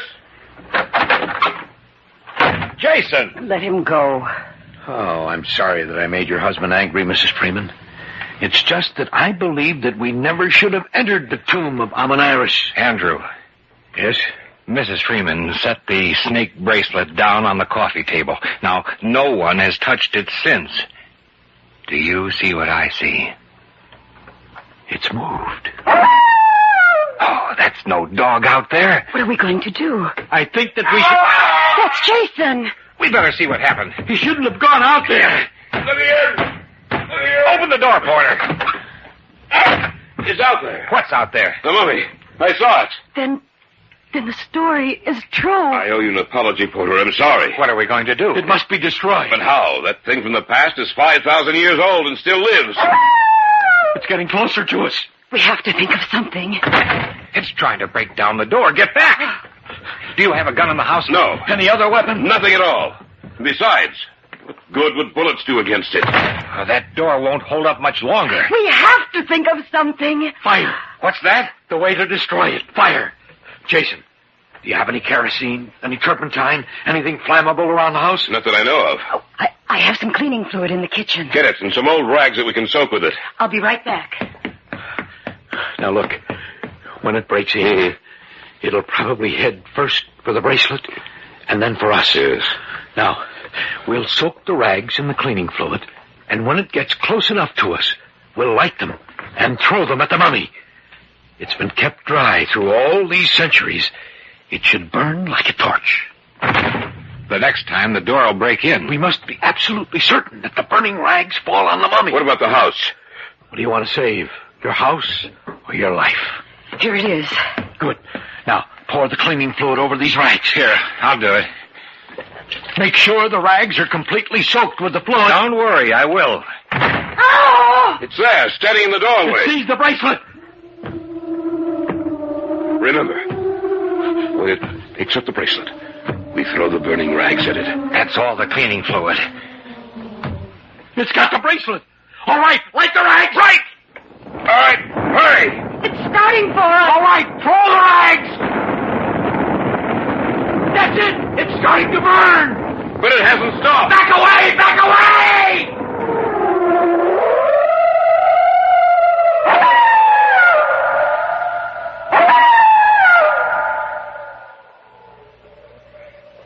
Are you sure the fire's completely out? Yes. I was afraid that we'd never be able to stop it. So was I. Yes. But we did stop. And the mummy is destroyed. Well, there's nothing left but ashes. And the bracelet. Yes, and the bracelet. Only the flames melted it down, so that it's lost all shape and form. That's all there is left of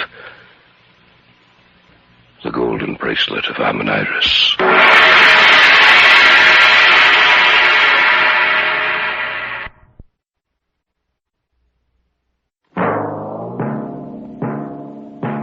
So runs tonight's tale of the unusual, the terrifying, the unknown.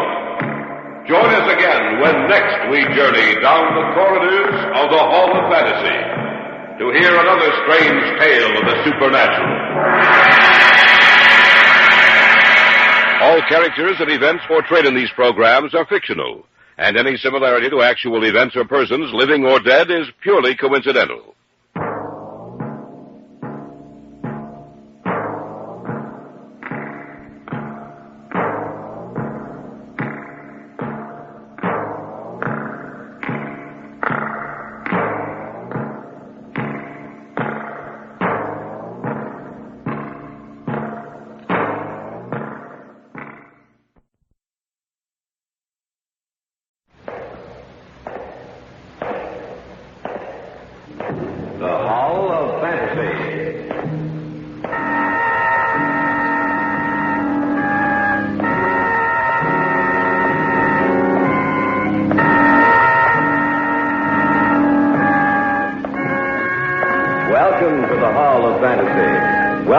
series of radio dramas dedicated to the supernatural, the unusual, and the unknown. Come with me, my friends. We shall descend in the world of the unknown and forbidden, down to the depths where the veil of time is lifted and the supernatural reigns as king. Come with me and listen to the tale of the man from the second earth.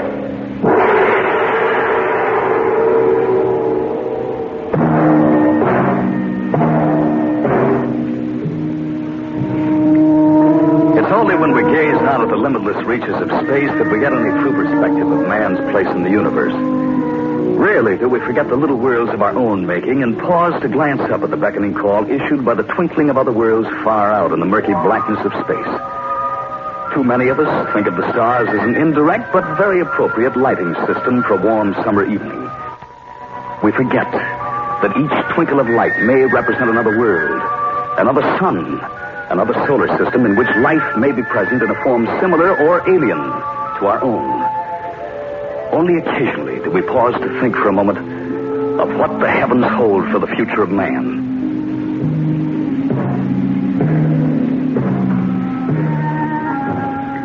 Carl Rasmussen was an associate of mine at the Research Institute. Though engaged in different fields of research, a strong friendship developed between us. Besides his work at the Institute, Carl was engaged on a project of his own, the study of the strange radio waves which emanated from various parts of the Milky Way. I didn't realize how far he'd progressed in his hobby until that day in the cafeteria. And that's the extent of the progress we've made so far in our department. I think you're doing pretty well. I guess so. Bruce, you know about my work at home. Yes, of course. Why don't you come over tonight? What's happened? You know, I've been trying to trace down the point at which those radio waves originate. Yes. Well, I've done it. You know what causes them? Yes, I do. What? An intelligent, thinking being. Are you sure? I'm positive. And I've been able to decipher the message you're sending. Have you told anyone else about this? Not yet. I want to be absolutely sure, beyond a doubt.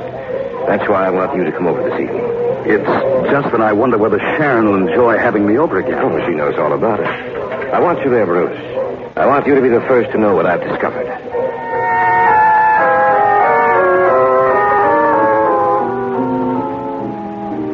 I'll go back upstairs. No, you stay here, too. Well, I thought you wouldn't. Nonsense. I want you here. You've certainly got enough equipment, Carl. All the latest. I'll put it on now. It'll take a few seconds for it to warm up. What time is it? 8:30. Oh, we're right on time. I always begin receiving a signal at that time. A little more. What's that low hum I hear? That's the carrier wave. Yes, here it comes. He's a brilliant man. He's hopefully learned our language. What does the message say? See, I will try to converse with you tonight. Stand by. How could he learn to speak our language? I don't know, Bruce. He said he was going to try, but that was about a week ago. I guess he Wait a minute. This may be it. Kahn calling Rasmussen. Kahn calling Rasmussen. Can you answer him? We're on the same wavelength, I think so. I am receiving you, Thorne. And I, you. We have established contact with each other, though millions of light years apart. What is the name of your planet? We call our planet Earth. What do you call yours? We also call our planet Earth. And are you the satellite of a dying sun, as are we? That's incredible. No. Our sun will burn in the universe for ages to come. You are lucky. And how far progressed is your world? Our instruments recorded the radioactive blast some years ago. Have you harnessed atomic power? Can you travel in space? We have really just begun to experiment with atomic power. But I'm afraid that for us, space travel is many years away. What about your people?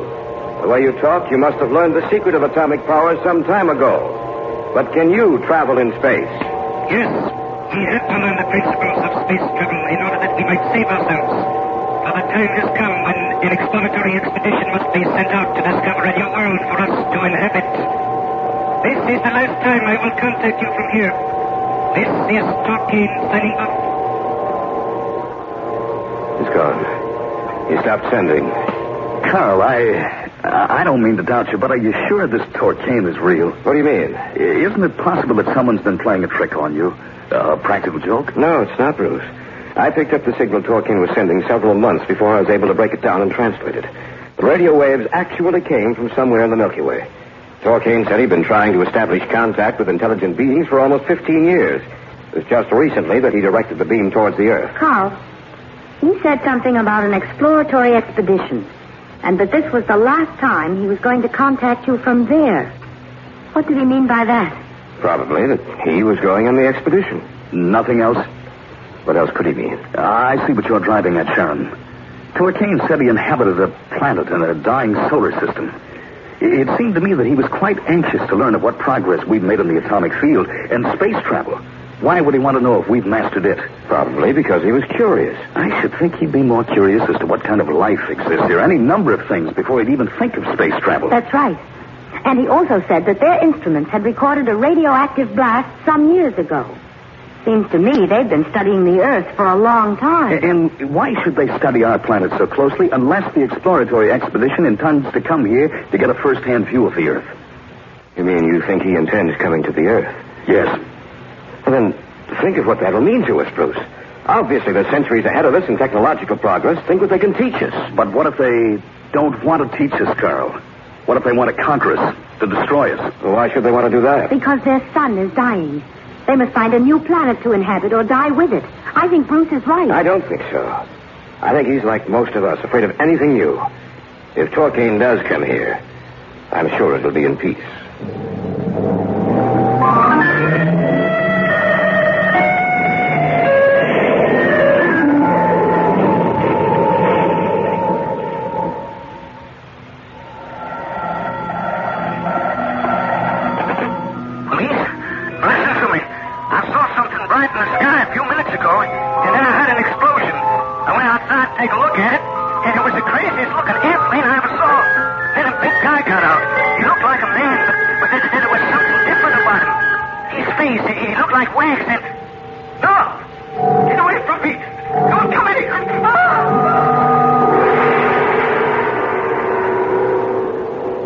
Return to the Hall of Fantasy and the tale of The Man from the Second Earth in just a moment.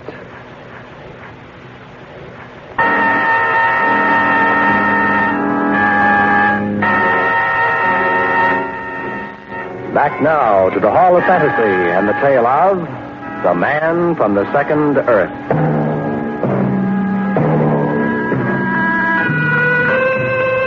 It was almost 5 weeks later that the report appeared in the papers concerning the mysterious disappearance of the farmer who had called the police.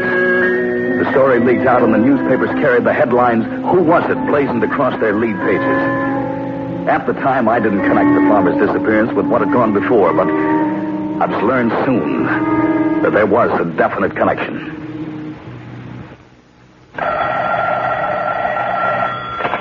Hello? May I speak to Bruce Marshall? This is Bruce, Sharon. Oh, Bruce. Bruce, I wish you'd come over tonight. I'm afraid something's going to happen. Is anything wrong? Not yet. But last night, Carl received a call from someone. I don't know who it was, and he wouldn't tell me anything about it. Well, that's nothing to get worried about. I'm not so sure about that, Bruce. Did you read the report in the papers about the farmer? Yes. Do you think they have arrived? I don't know. That's why I want you to come over tonight, Bruce. I want you to see Carl and talk to him before it's too late.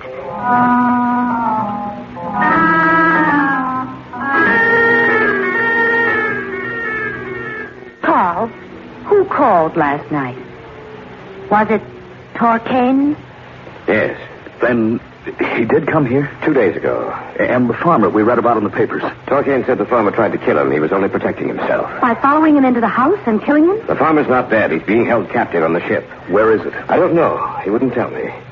But Torquain said he came in peace. He doesn't want his presence known because he's afraid it might panic our people. That's why he's had to ensure secrecy. The papers played it up big. The people will forget about it in time. Who's that? It must be Torquain. Let him in. Oh, Bruce, I'm afraid. Maybe there's nothing to be afraid of, Sharon. If Carl is right, then Torquain did come here in peace. I thought you would be alone. So did I, but they already know about you. They were with me when we spoke together. They will not mention me? I know they won't. One is my wife, the other a good friend and colleague. Then let us proceed. You look so much like us. Why should I not look like you? Our worlds are very much alike. We, too, are warm-blooded creatures who developed as you did here on your Earth.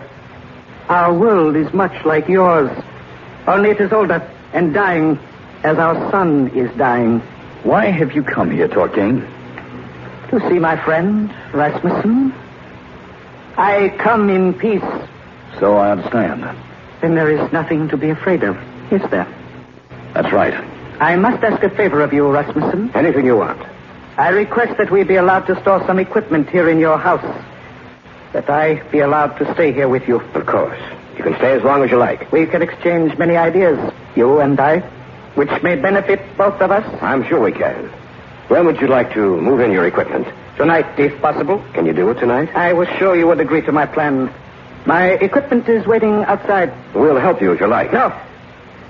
It is very delicate. My own people will handle it for me. Where may we place it? In the basement. Many thanks. One other thing. Yes. This does not concern you, Rasmussen, but rather your friend. As long as we remain here, I would suggest that you stay also. Why? You are a colleague of Rasmussen's. I should be interested in talking to you, exchanging ideas which may be mutually beneficial. I don't think... Please stay. All right. I'll leave now and come back tomorrow with my things. Let me know where your possessions are, and one of my people will get them for you. I should hate to have you leave us tonight. Now I will tell my people to bring in our equipment. After we are settled, I shall see you again.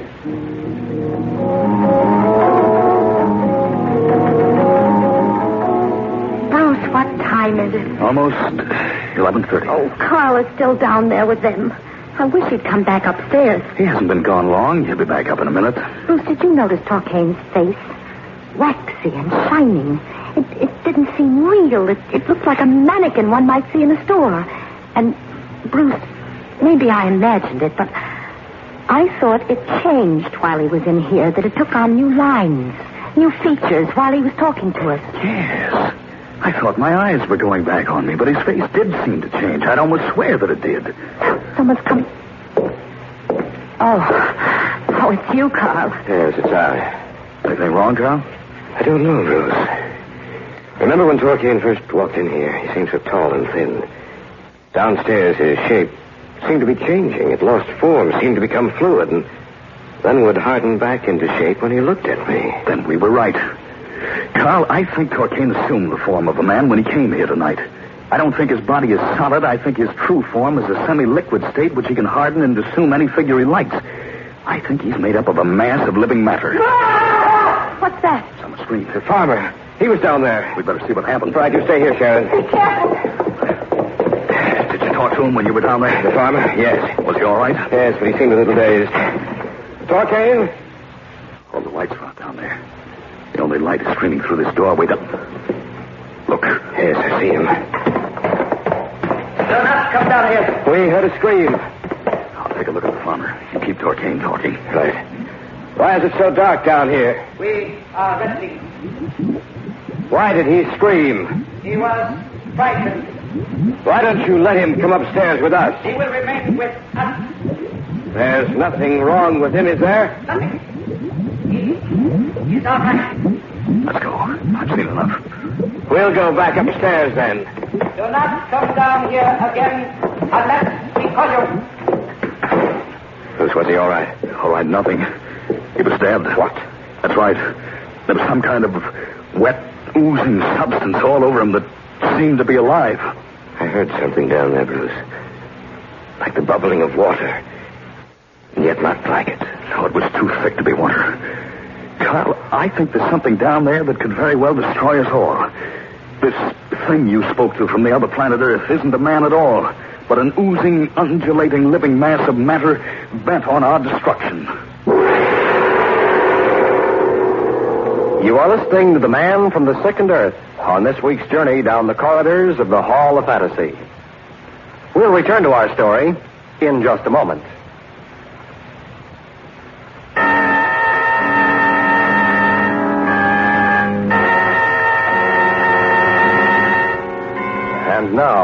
back to our story. An original tale of fantasy featuring Jim Amici, entitled The Man from the Second Earth.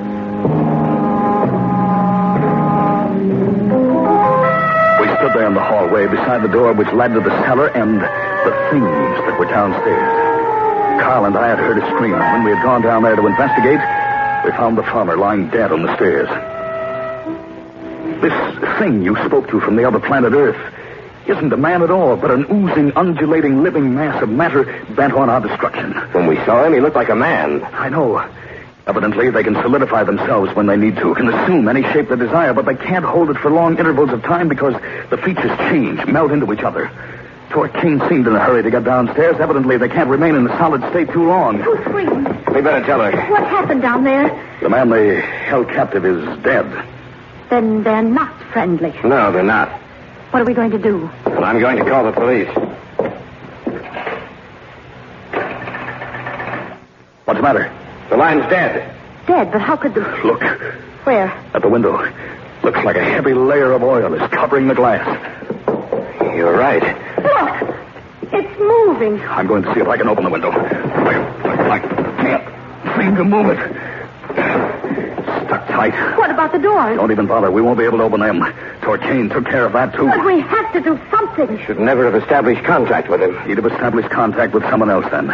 Evidently, the conditions here on our planet are equivalent to the conditions that prevail on theirs. But there must be other planets in the universe where the same conditions exist.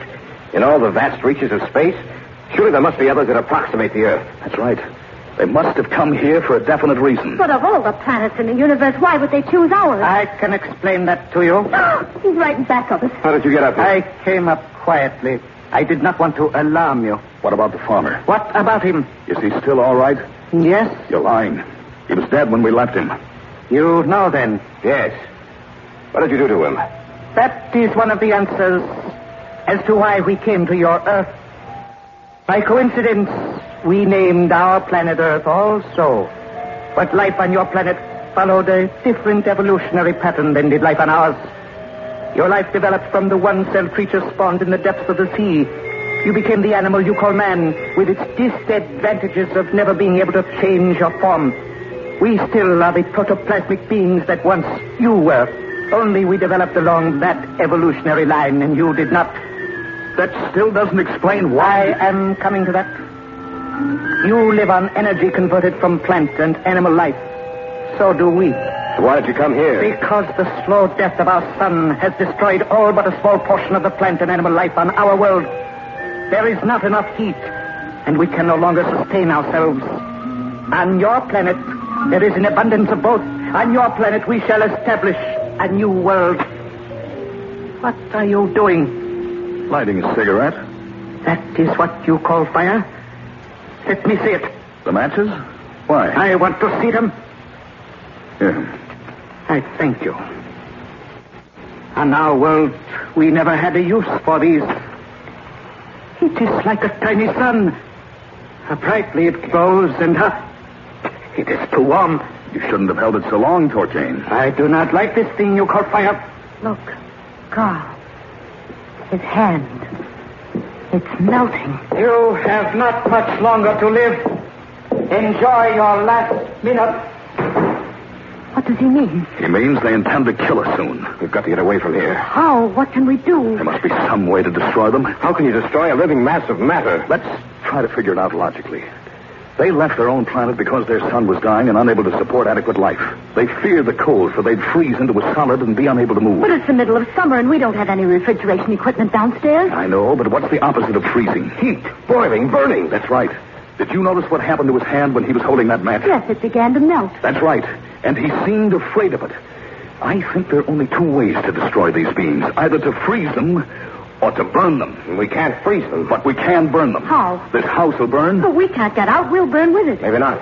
The window wouldn't move, but it might break. We can get out that way. Well, what if it won't break? That's the chance we'll have to take. Let's start ripping the curtains and drapes down, Bruce. They'll burn the easiest. Right. Let's go. I'll go open the gas burners in the kitchen. Good girl. That'll help it along. I'll be right back. Smile them up over here alongside the wall. All right.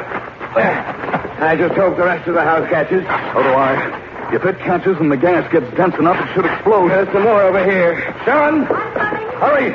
I I've got everything open in there. The oven, the burners, everything. I can smell it from here. Well, that's the last of the curtains. Look, seeping under the doorway. They must have smelled the gas. Oh, light the fire. Hurry. It's seeping through faster. It's swelling up on all sides of the door. We'll break through the door in a minute. It won't hold much longer. Fire's catching hold. We've got to get out of here. Let's go. Use that chair in the window. I will. Hurry. Let's hope it breaks. Here we go. It worked. Climb through in a hurry. All right, here. It'll help. There. Now. Run as fast as you can. The fire seems to be dying down. They're trying to smother it. If only that...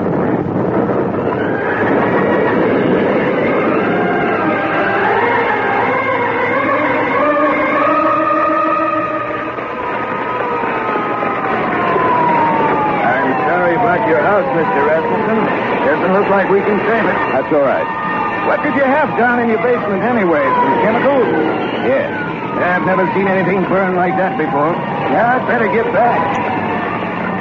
Well, I didn't think we would. I'll never forget it as long as I live. But it's open. Yes, for a while. But who can tell what will happen in the future? What other forms of life are present in those stars you see? What else will come from out of the sky?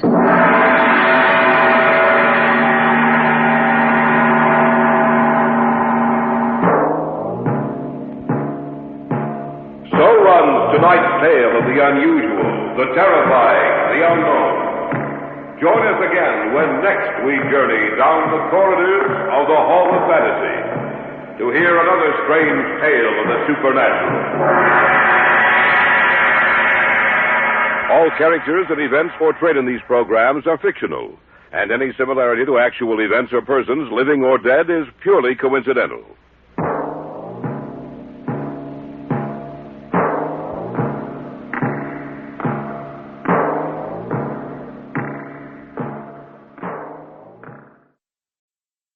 And now, the Hall of Fantasy. Welcome to the Hall of Fantasy. Welcome to the series of radio dramas dedicated to the supernatural, the unusual, and the unknown. Come with me, my friends. We shall descend to the world of the unknown and forbidden, down to the depths where the veil of time is lifted, and the supernatural reigns as king.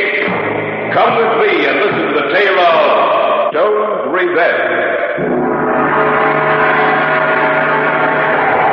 He let him stay out there in the freezing cold, pounding on the door and yelling, "Let me in." Monroe's daughter tried to let him in, but the old man wouldn't let her.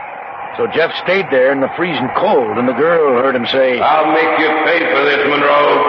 For as long as Monroe lives, I'll make you pay." And that's the end of the story? Yeah, not by a long shot, young fella. Ever since that time, people have died who stayed in that cabin. People up here say they've heard him pound on the door and yell, "Now let me in." And when they do let him in, they die. Real strange like. They die. The Hall of Fantasy will present Stone's Revenge in just a moment. And now for our story, an original tale of fantasy entitled Stone's Revenge.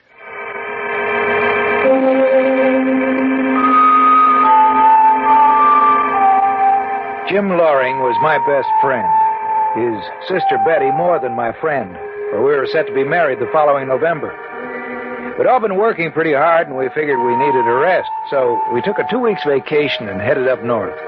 Before we left the city, Jim rented a cabin from a real estate broker about 400 miles north of here. We left about 3 in the morning and drove steadily. Hey, what time is it? 11:30. Oh, we've made good time. Yeah, that's right. According to the last marker we saw, we ought to be pulling into Wood Lake in a few minutes. How far is the cabin from town, Jim? Well, Gehring, the real estate man, said it was about 6 miles out of town. You're, sure he said there were fish in that lake? Well, some of the best fishing in the state. That's what he said. That's what they all say. We'll have to stop in town and pick up plenty of food. That's right. Enough to hold us for a few days anyway. Oh, look, up ahead. I think we're coming to it. Oh, we are. It says, you see, Wood Lake, population 709. Hey, big town. You better slow down. You know these small towns. Yeah. The broker in the city said I could get the key to the cabin from the sheriff. It seems he also owns a store here, Sheldon's General Store. Well, if that's the case, we might as well pick up our food there. Yeah, might as well. Hey, look, there it is. Huh? Oh, yeah, I see it. Oh, open that door in a hurry. I just hope my muscles haven't frozen in this position. That feels great. Oh, boy. Beautiful day, isn't it? Weather report said we're in for a storm tonight, though. Oh? Well, maybe it'll blow over by tomorrow. Oh, it's nice and cool in here. Yeah. Anything would be cool after driving in that hot sun. Oh, it doesn't seem to be. Oh, yes, there is, leaning back in that chair with a paper over his face. Look. He's sound asleep. Pretty alert fellow, isn't he? Yeah. I heard that, young feller. I was only joking. Don't you worry none, son. I can take a joke as well as the next one. You'd be wanting something, maybe? Yes, we rented a cabin up here, and we need some food. And you come to the right place. Yes, sir. Now, what can I do you for? You'd better take charge here, Betty. All right. Well, let's see. We'll need some eggs. About 2 dozen. Coming right up. Yeah. You come in fresh this morning? Where are you staying? Oh, the old Monroe place. A real estate man in the city said we could pick up the key from you. Yep, I got the key, all right. Yeah, what else, ma'am? Well, let's see. Some bacon, a pound of coffee, pancake flour, potatoes, oranges, some cream, sandwich. Wait a minute. Hold on, ma'am. I got what you said, but don't say no more, because if you do, I'll forget everything. So, you're staying at the old Monroe place, huh? That's right. Let's see now. Coffee, flour. You got a 5-pound sack of potatoes here. Oh, that'll be fine. Yeah. Go over there and help yourself to some oranges, ma'am, and anything else you see. Just pick it up and set it on the counter here. All right. I guess that will be the easiest way. Yeah.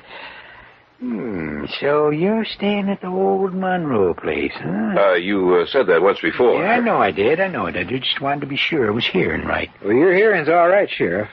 By the way, may we have the key? Sure enough. It's right here under the counter, you know. Yeah, a long time since that cabin's been rented. Oh? How come? People just don't like to go up there. Oh, why not? Anything wrong with it? Not exactly. Still the best cabin around these parts. Got a nice refrigerator. Indoor plumbing. Real nice place. But you oughtn't to go up there. Why? Because of old Jeff Stone. People around here say they've seen him up there. Oh, he won't bother us. Don't you count on that, young feller. Look, if he comes around the cabin, we'll ask him to leave. Only leaving, that'll be done. It'll be done by you. Well, why? Is he dangerous? Yeah, he's dangerous. And he's dead, too. What do you mean? Just what I said. Well, you can't expect us to believe I don't expect you to believe nothing. I'm just telling you what I know for a fact. The real estate man didn't say anything about... He's only interested in renting it. Now, you listen to what I got to say. Well, I don't think... Let him talk, Jim. Thank you. I'll tell you about what happened up there. About 15 years ago it was. Old man Monroe hated Jeff Stone. Used to make life miserable for Jeff. And Jeff used to come in here and say that he was going to get even someday. And the hatred inside him would come out on the surface. And it even made me afraid. It was the winter time when it happened. Old man Monroe was in his cabin, and there was a big storm outside. One of the worst we ever had up here. His daughter was with him. She was the one who told me what happened. Jeff got himself caught outside in that storm. He knew the only place he could reach was old man Monroe's cabin. So he fought his way through the blizzard, and he got to the cabin half froze. Yeah, he pounded on the door. Let me in! Old Monroe knew it was Jeff outside. He wouldn't open that door. He let him stay out there in the freezing cold, pounding on the door and yelling, let me in! Well, Monroe's daughter tried to let him in, but the old man wouldn't let her. So Jeff stayed out there and froze to death. But just before he stopped yelling, the girl heard him say, I'll make you pay for this, Monroe. For as long as Monroe lives, I'll make you pay. Yes, sirree. In the morning, when the storm was over, they went outside and found him frozen to death. And That's the end of the story? Yeah, not by a long shot, young fella. Ever since that time, people have died who stayed in that cabin. First Monroe's daughter, then him, and then others. Anybody who went up there.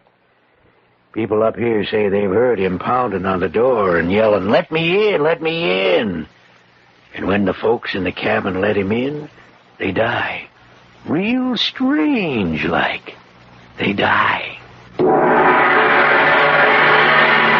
We'll return to the Hall of Fantasy in the tale of Stone's Revenge in just a moment. Back now to the Hall of Fantasy in the tale of Stone's Revenge.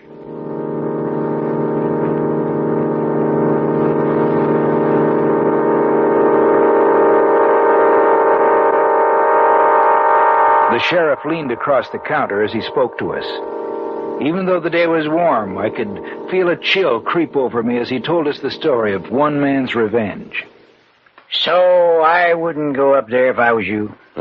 Certainly a frightening story. Yep, sure is. Is there any other cabin around here for rent? Well, it's been a busy season up here. Most of the places got people living in them. I got a place, though, I could let you have. Not too bad a place. Let you have it mighty cheap. Maybe we ought to... Nonsense. No, we'll go up to the cabin. Well, it's all right with me. Well, I think that about does it, Sheriff Sheldon. All right, let me see now. 95 for coffee, 57 for bacon. Are eggs, you sure we have everything we need? Well, as long as you two manage to catch a few fish we have. If you don't, then we'll be making quite a few trips into town. Wait till we get out in the boat. Ha! I'll wait until I get the fish into the pan. Yeah, it comes to $11.92. You can check my figures if you want to. Oh, no, we trust you, Sheriff. Here. Yep, out of 12. Yes, sir. Always good to have a little business on the side, like this here store. Here's your change. Thank you, sir. Look, you're sure you don't want to go to my cabin, huh? Well, we're sure. Well, I warned you. You're walking in with your eyes open. I hope you walk out that way. That is, alive.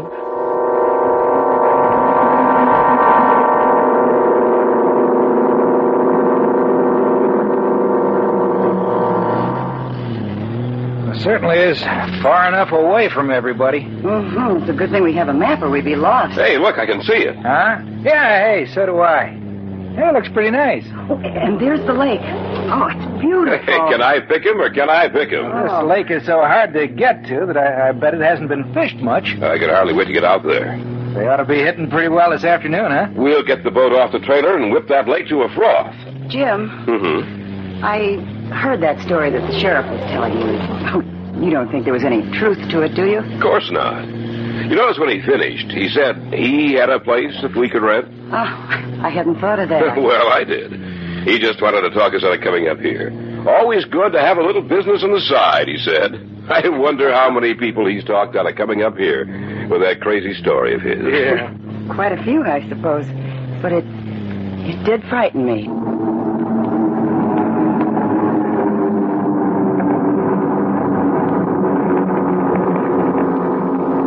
We found the cabin to be in excellent condition.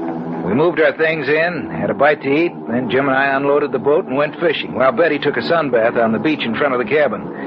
The big ones weren't hitting, but the panfish were, and when we came in, we had a stringer full of bluegills, crappies, and perch. Betty fixed dinner, and we had all the fish we could eat. The rest of the evening, we took it easy, listening to the radio we'd brought with us or reading. The weather report was right that day. And a little after 9 o'clock, it began to rain.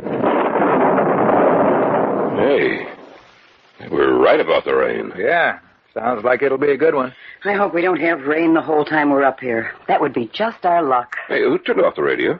I did. Nobody seemed to be listening to it. Well, put it on, will you? I want to catch the rest of the news before I turn in. If we're going to get up early tomorrow, we'd better think about turning in. Yeah, we'll hear the news and then call it a day. Okay. And that's the news of the world and the national scene. As for the local news, there's... Ladies and gentlemen, a bulletin has just been handed to me. Lawrence Graham, an inmate of the State Institution for the Criminally Insane, escaped from the grounds a little more than 2 hours ago. So far, he has not been apprehended. His description follows. 6 feet tall, gray hair and brown eyes. Last seen wearing gray shirt and pants. This man is dangerous. If you see him, On no account try to apprehend him, but get in touch with the local police of your area immediately. I repeat, this man is dangerous. Be very careful. Turn it off, Betty. The state hospital for the criminally insane. That's pretty close to us. I think it's about 5 or 6 miles away. Oh, they'll catch him. Don't worry about it. He won't get away. I hope so. Well, I think I'm going to turn in. Listen. What's the matter? I heard something. So did I. A crash of thunder. No, something else. I thought I heard a voice. Oh, nonsense. Maybe you're right. Maybe. There it is again. I heard it, too. Yeah, so did I. We'd better take a look outside. Yeah, all right. No, don't go outside. We'll just stand in the doorway and see if there's anything out here. Do you see anything? No. Nothing. Then come back inside. Yeah, all right. Maybe it was someone lost in the storm. Or maybe it was the man who escaped. Or Jeff Stone. Someone is out there! Yes, there is something out there. We'd better go see what it is. All right, Let me in! He's outside the door. Let me in! Come on, let's see who it is. Okay. Let me in. Oh, I'm glad I found you here. What's the matter with him? I found him lying on the ground about half a mile from here. I've been carrying him ever since. Here, let me help you. Put him down over here. All right. That does it. What's wrong with him? I don't know. He doesn't seem to... What's the matter with him? He's dead. You are listening to the tale of Stone's revenge on this week's journey down the corridors of the Hall of Fantasy. We'll return to our story in just a moment. And now, back to our story, entitled Stone's Revenge.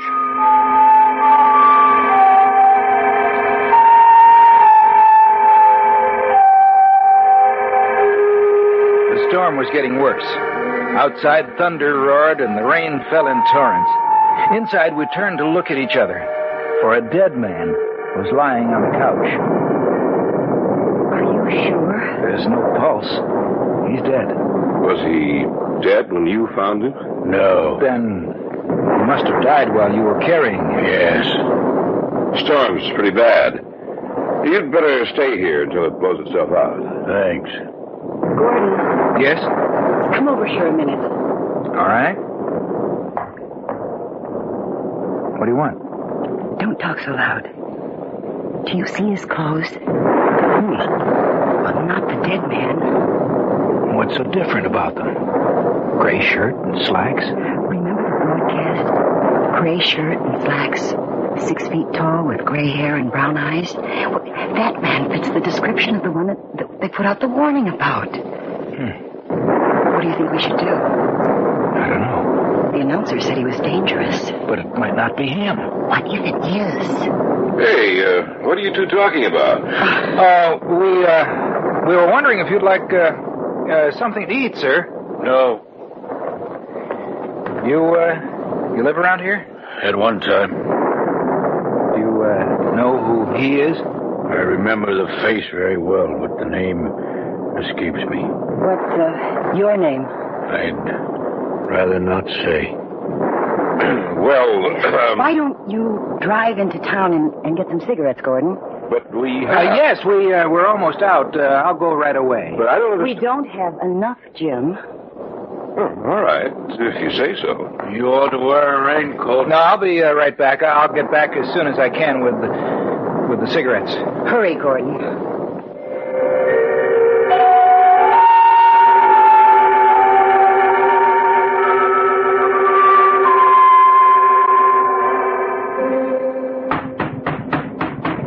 Just a minute.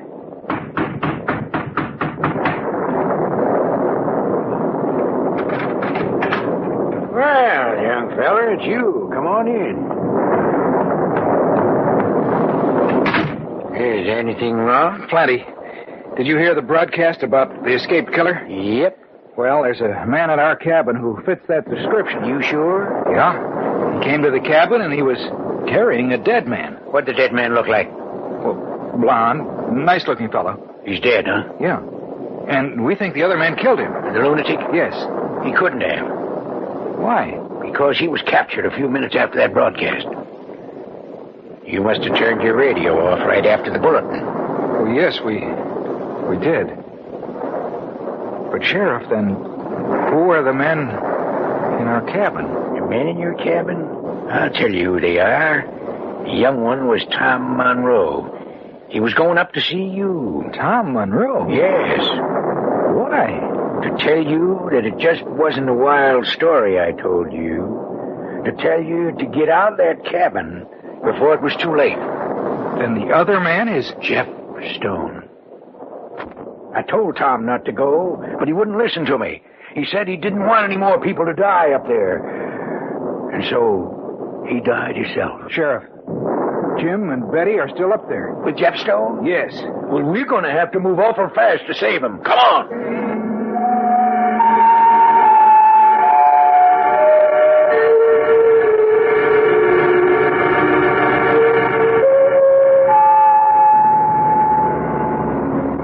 The road's so slippery, I hope we can make it up to the top. Yeah, we're almost there. Keep driving. Yes. I almost didn't make it down. I got stuck once up there. We'll make her. If anything's happened to them, I don't know what I Just do. pay attention to the road. All right. Here's the spot I got stuck in before. We're not moving. Rocker, little rocker. Right. No, we're stuck. We're stuck good. Then leave the car here and we'll travel the rest of the way on foot. All right. Right. Let's get out. I can see the lights through the trees. Come on, let's go. All right. It's slippery. Yeah, watch your step. Betty! Jim, we're coming! I can't hear you, not with this storm and all. Oh, I thought if he heard me... Forget it. Just watch. Are you all right? Yeah, I guess so. Here, I'll help you up. Thank you. There you are. All right, let's go. All right. We're almost there. Yeah. I hope they're all right. We'll go in quietly. Huh? Just open the door and walk in. Right. The storm ought to cover any sounds we make. Right. And you just let me handle this. All right. Here we go. It's locked. We'll have to break it down. Together, then. Here all right. Well, that was Betty. We got to get that door down. Right. That's it. That's it. Betty, what's wrong? It's you. Well, of course. I brought the sheriff with me. Where's the man that was here? Oh, he's gone. I thought it was him returning when you crashed against the door. That's why I screamed it. I was afraid. Well, I want to be sure that... Yep, it's Tom Monroe, all right. You know this man? Yeah, he's the grandson of old man Monroe, who murdered Jeff Stone by letting him freeze to death outside. Jeff Stone's revenge is over now. But if he'd killed other people that came here, then why didn't he hurt us? Revenge is a strange thing, ma'am. In Jeff Stone's case, I think it was strong enough to bring him back from the grave to try to even the score. And so he killed old man Monroe over again every time someone died here. And when he killed young Tom here, then his feeling for revenge left him. Why? Tom was the last of the Monroes, Mr. Blake. Jeff Stone's revenge is complete now. Yes, sir, it's complete now. And he can rest quiet in his grave.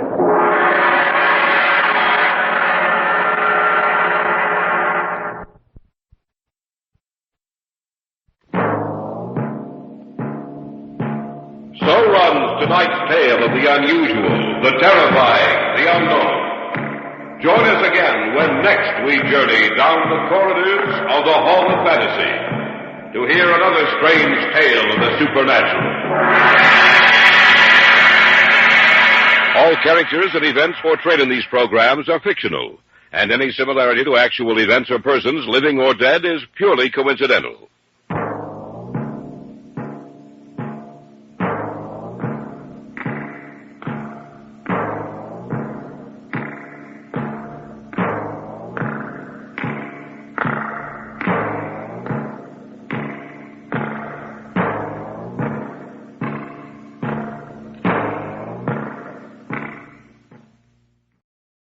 And now, the Hall of Fantasy. Welcome to the Hall of dedicated to the supernatural, the unusual, and the unknown. Come with me, my friends. We shall descend to the world of the unknown and forbidden. Down to the depths where the veil of time is lifted, and the supernatural reigns as king. Come with me and listen to the tale of the Sea Phantom.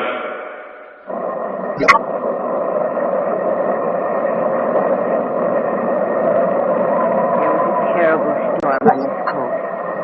The ship was heading for safer waters when through the storm they heard a woman calling for help.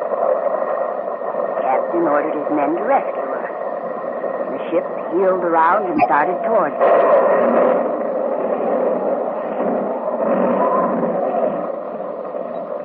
As they were getting close to her, suddenly the ship hit a submerged rock that tore open her hull. No one had a chance. For in a matter of minutes, the ship and all hands were lost.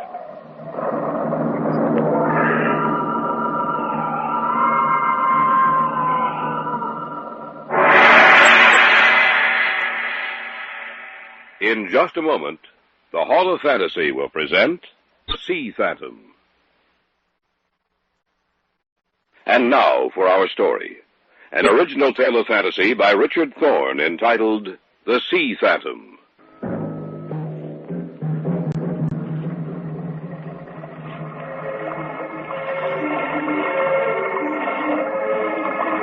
The house stands on one of 2 points of land that stretch out into the ocean, forming a small bay of the water and the shore between them. The tides rise and fall. The waves roll in inexorably. Sometimes the wind shrieks and howls in anger. On a calm day when the ocean is at peace with man and the soft sea breezes blowing off the water, there's no more beautiful spot in all the world. But when the sea is angry and the winds whip it into a raging fury and the sky is filled with black swirling clouds, then you would believe that you were in another world. And you would also believe the stories they tell.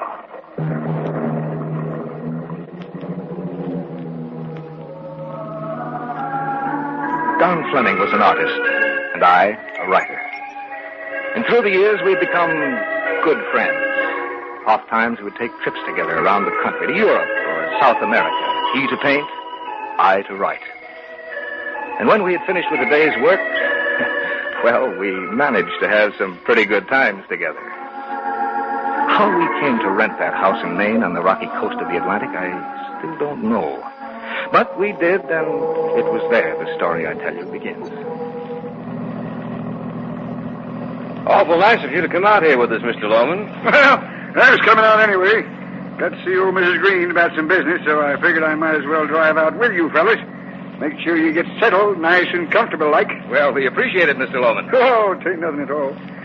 You're that writer fella, huh? That Larry Reardon? Oh, that's right. Read one of your stories in a magazine just the other day. Pretty good. Thanks. What about you, young fella? What do you do? I'm an artist. Painter, eh? Yes, he is. And a very good one. Only thing I know about painting concerns houses and barns and boats. That's the only painting I ever done. You're probably a lot better off. I expect so. Well, here's the house. Better pull up. It's a beautiful house. Always come out here when I rent it to folks. Yeah. Here's the key. Thanks. And I want to thank you for driving me out here. I'll go on down to Mrs. Green's now. Drop in now and then, see how you're getting along. Thanks, Mr. Loman. And, in case you see anything down in that bay, don't you worry none. It won't hurt you, as long as you leave it alone.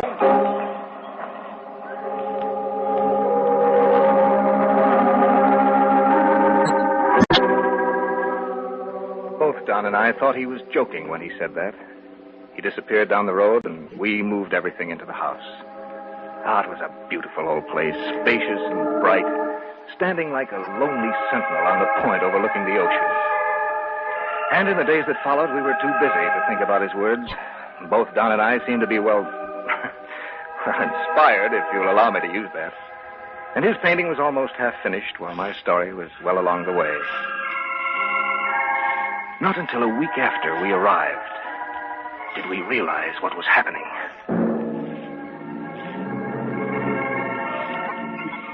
It was late in the evening. We stood outside the house, looking down at the ocean. Larry? What? Something's happening. No? How do you mean? My painting. I don't know how to explain it. I'm not painting it. It seems like someone or something is moving my hand. I make no conscious effort when I stand before that easel. Brush seems to be alive. That's what's been happening to me with my story. You know, usually I have to think and plot ahead for hours before I can write a word. But it's different with this story. Done. It's writing itself. What's it about? Oh, about a phantom ship that sails forever. You haven't seen my canvas, have you? Well, why? Because that's what I'm painting. The phantom ship. Strange coincidence, isn't it? Yes. Listen. I heard it. It's a woman's voice, crying for help. It came from somewhere down in that bay. There's nothing down there, Larry. I know. Hello! Anybody home? Who's that over there? It's Mr. Lohman. Oh. Oh, and look, there's a woman with him. I thought I'd drop in and say hello. How are you getting along? Fine, Mr. Lohman. This here's Mrs. Green. These are those two I was telling you about, Maud. Mr. Grayson and Mr. Fleming. I'm pleased to meet you. How do you do? How are you getting along? Oh, pretty well. Say, by the way, when you were coming up here, did you hear anyone calling from down in that bay? No, not a thing. It was a woman's voice. You didn't call, did you, Mrs. Green? No. Now, then we probably were mistaken. No, you weren't. You heard something, all right. You know who it was? Yep. It was a girl. What girl? The girl on the ship. But there's no ship down there. Yes, but there will be. What do you mean, woman? You tell him, Maud. All right, Simon. Well, it was almost 100 years ago, Mr. Fleming. There was a terrible storm on this coast. The ship, the Sea Mist, was forced into this bay. They were heading for shore when through the storm they heard a woman calling for help. The captain ordered his men to rescue her. They heeled around and started toward her. Then the ship hit a submerged rock that tore a gaping hole in her hull. Well, the Sea Mist was down in a matter of minutes. And all hands were lost. But how could anyone? It's true, believe me. Folks saw her on the shore. Saw the girl appear and the ship go down. No one knew where she came from. But who was she? Well, people said she was the captain's dead wife. The woman he murdered 20 years before. And that she'd vowed vengeance on all men. That's why I told you if you saw anything down that bay to pay no attention to it. Oh, we haven't seen anything. We only heard her voice. Now you'll see the ship. Don't you worry about that. The waves seem to be rolling in much stronger than they were before. There it is again. Yep. That's her, all right. I can't see any.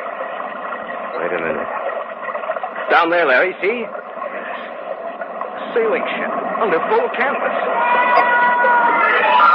The girl. She must be in trouble. Why don't we go down there? Right, there's a rowboat down there. I wouldn't if I were you. I'm going to see what's down there. I'm telling you, don't go. Come on, guys. Right. Don't go, I tell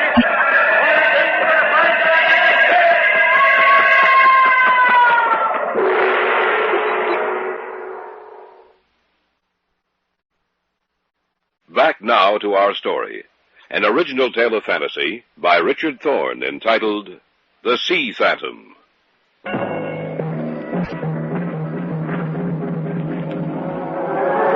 Don and I went down the trail as fast as we could, even though it was steep and treacherous.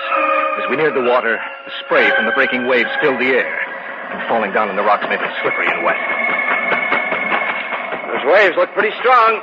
Yeah, but nothing to worry about, though. All right. You ready with the oars? Right. Now shove us off, then. Okay. The ship's still there? Yeah. Can you see anyone? No. Well, Shouldn't take us too long to get out to it. Then we'll see if anyone's aboard.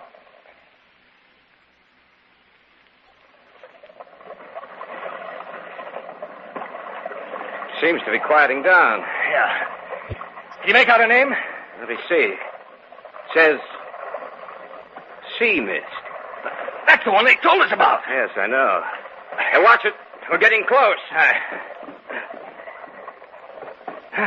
Well, we're here. I'll beach these oars. Think I should try hailing it? Yeah, might as well. All right. Hello, Sea Mist. There's no answer. Yeah, maybe they didn't hear you. Look, we pulled up right alongside this rope ladder. We might as well board her. Yeah, I suppose so.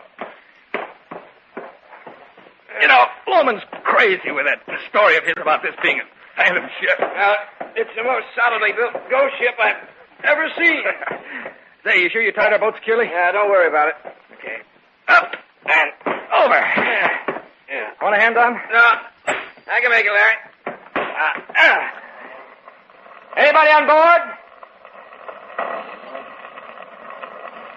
Wonder why. No one answers.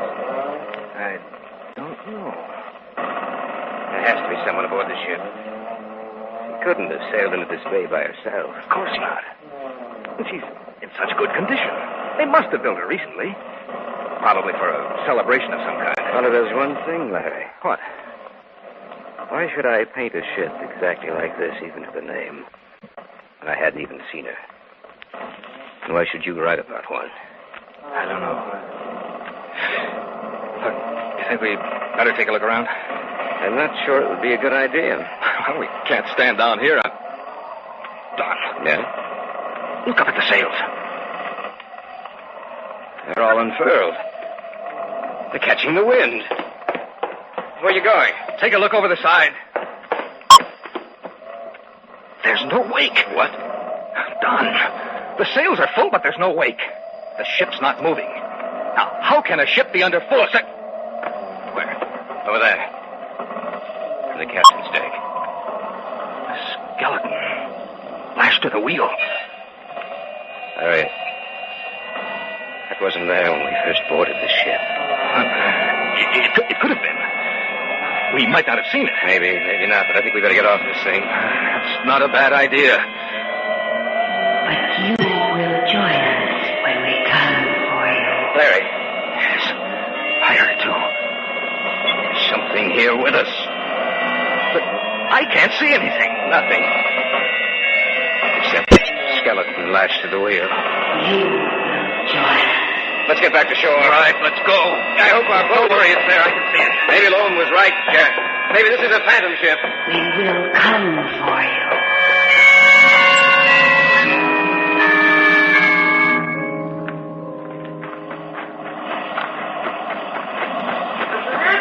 We're coming, Lone. Well, we were worried about you. We thought maybe you wouldn't come back. What happened out there? Yeah. What happened? We boarded her. And? What happened? Well... Listen. She's calling to you again. Let's go into the house. Good idea. You shouldn't have gone out there. We know that now. Looks like it's going to blow up a storm. Yeah, it's clouding over very badly. We'll go into the front room. I'll have to be leaving soon, Simon. I'll take you back home, Ma. Don't worry. I'm just interested in finding out what happened. What did happen out there? Well, like Don said, we boarded the ship. What was its name? The Sea Mist. That's the one, all right. And then what happened? Well, we looked over part of the main deck, but couldn't find anyone on board. Did you go down inside? No. Good thing you didn't. You mightn't have come up. We didn't see anyone by the wheel when we first boarded her, Oman. But suddenly, when we turned around, we saw a skeleton lashed to the wheel. And then we heard a voice. A woman's. A whispering voice saying, "You will join us when we come for you." Do you know what that means? No. I'll tell you then. Like I said, you shouldn't have gone out there. If you hadn't, nothing would have happened. Well, nothing actually has happened yet. Just that we went out there, and while we were on board, we heard a voice. That's just the beginning. What do you mean? What do you think she calls out for help for? She don't need help. She wants to get you out there, out to that ship. She's got her eyes set on one of you, or maybe both. Why do you say that? Because that's what I've heard. Now, mind you, I never saw it myself, and Maud hasn't either. But they say she's always looking for men for her crew. That she or the mate of the Sea Phantom will come to get you if ever you set foot on the ghost ship.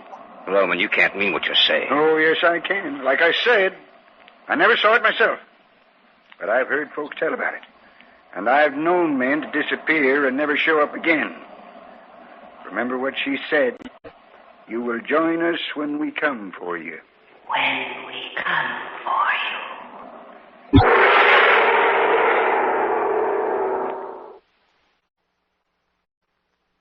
Back now to our story. An original tale of fantasy by Richard Thorne entitled The Sea Phantom.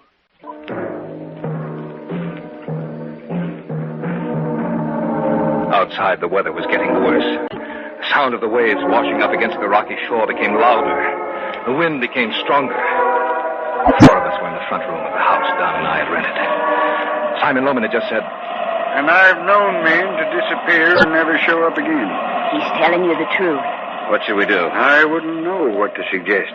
Well, we can leave. No, that won't do you no good. She'll catch you sooner or later. If I was you, I'd stay right here. She's going to take one of you, or maybe both. You'd better take me home, Simon. All right, Holmes. I'm pleased to have met you, both of you. Same here, Mrs. Green. Let's go, Simon. As soon as I take her home, I'll come back. Maybe I can help you some way. Now, be careful. What are we going to do, Larry? Listen, Don, maybe he's only trying to scare us. To play a trick on the smart city slickers. We've only got his story to go on. And the woman. Well, maybe she was in on it. Yeah, of course that's possible. Look, someone could have been on that ship when we went out there. And they could have waited until we weren't looking, then gone out and lashed that thing to the wheel, and they could have hidden and called out the words we heard. Why should they go to so much trouble to do anything like that? It's sort of a practical joke. It doesn't sound reasonable. I know, but it's possible. Yes, it's possible. And I think that's just what they have done. There is going to be a storm tonight. Yeah, bad one. I still can't believe that they'd go to all that trouble. Look, haven't we done the same thing on occasion? But we didn't go to such... Of course we did. Now, forget it. There's nothing to worry about. Nothing at all. I wouldn't be surprised if Loman didn't send someone else out here tonight to tell us that the woman was waiting for us. It's starting to rain. I wonder if Loman will be back tonight. Well, he said he would. I don't know. But I'm not so sure he will. Listen. Yes, I heard it. This is a joke. Why don't they stop it? Take it easy, Doc. How can I take it easy? I've had all of this I can take. There it is again. Where are you going? I'm going to take a look out the window. You see anything? No, Wait a minute. What's the matter? There's someone coming towards the door. Well, it's probably Loman. No, I don't think so. He couldn't have taken Mrs. Green down to her house and returned in so short a time. Yeah, I didn't think of that. Who is it, Larry? Who is that man coming towards the house? I don't know. Unless they're carrying through that joke of theirs. Well, you're right. I open it. Larry? What? It's clothes. What about them? They're not modern. He's wearing clothing worn by sailors almost 100 years ago. He's at the door. Okay, I'll let him in. Yes? I want to come in. Why? I've come for him. For whom? The man with the brush. What are you talking about? The crew was short one hand. That's why we put in here. Look, I've had just about enough of this. This thing has gone too far. You go back and tell Loman to stop his little joke, or I'll stop it for him. I came for the man with the brush. She said she wants him. Get out of here. Get out of here! I want to get away from here, Larry. Now, we'll leave tomorrow. Tonight. All right, we'll leave tonight. Come on, let's start packing. No packing. We'll just leave. If we want anything here, we can come back when it's daylight. All right, He's back. I warned him. Here, let me in, quick. Loman, I want to talk to you. Sure. What about it? Look, this thing has gone far enough, this joke of yours. Huh? What joke? Trying to frighten us with that hullabaloo about a ghost ship and then sending him out here. Who? That sailor in the costume. Listen to me. I didn't send anyone here. Look how stupid you think we are. I don't know, but I didn't send anyone here. Then who was he? I don't know any more than you do. And that story you told us was true. Every word of it. I'm going to get out of here. Don! He's running the wrong way. Going towards the edge of the cliff. We got to stop him. Don! Come back! I'm leaving now. You're running the wrong way. He can't hear us. We got to stop him. Woman, there's someone else out there, too. A woman. Look out, Don!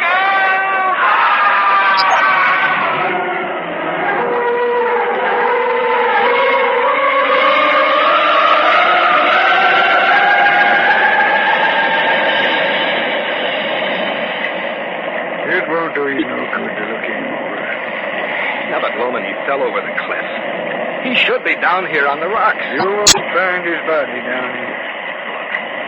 You saw him fall, so did I. And she went over with him. That's right. We saw them both go over. But we're not going to find him down here. If we could only see out onto the bay now, you'd know what I mean. Why? She needed a man for her crew.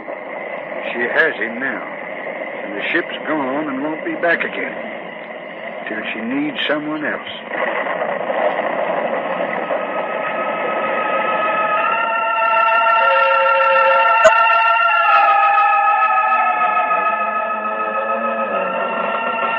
Welcome to the sea.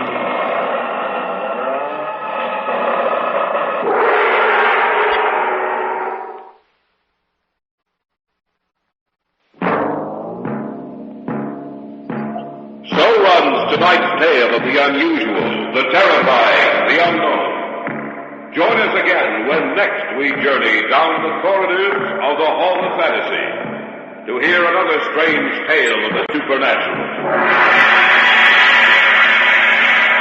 All characters and events portrayed in these programs are fictional, and any similarity to actual events or persons, living or dead, is purely coincidental.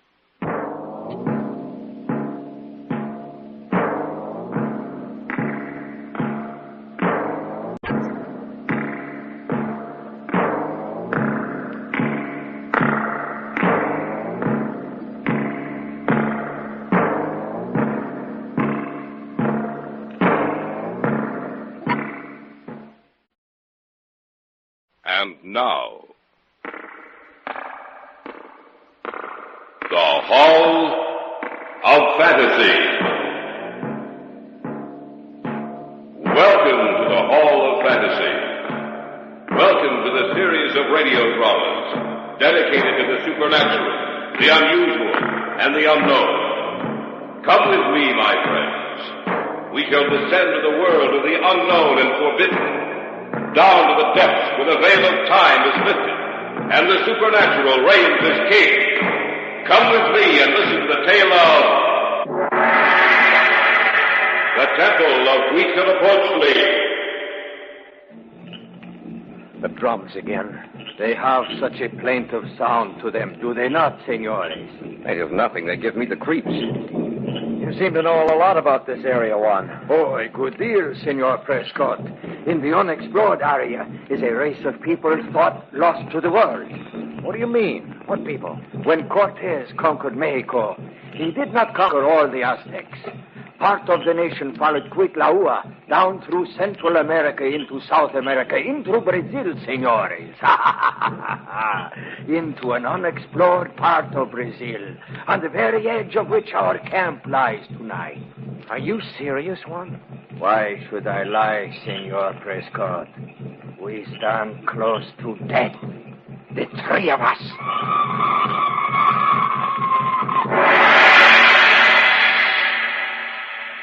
In just a moment, the Hall of Fantasy will present the Temple of Huizilipochle. And now for our story.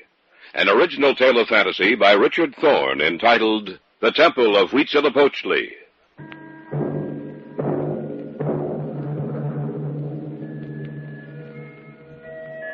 I didn't think that day when I came back to our apartment in Caracas after a talk with the old man that Fred Taylor and I were going to wish we'd never heard of oil.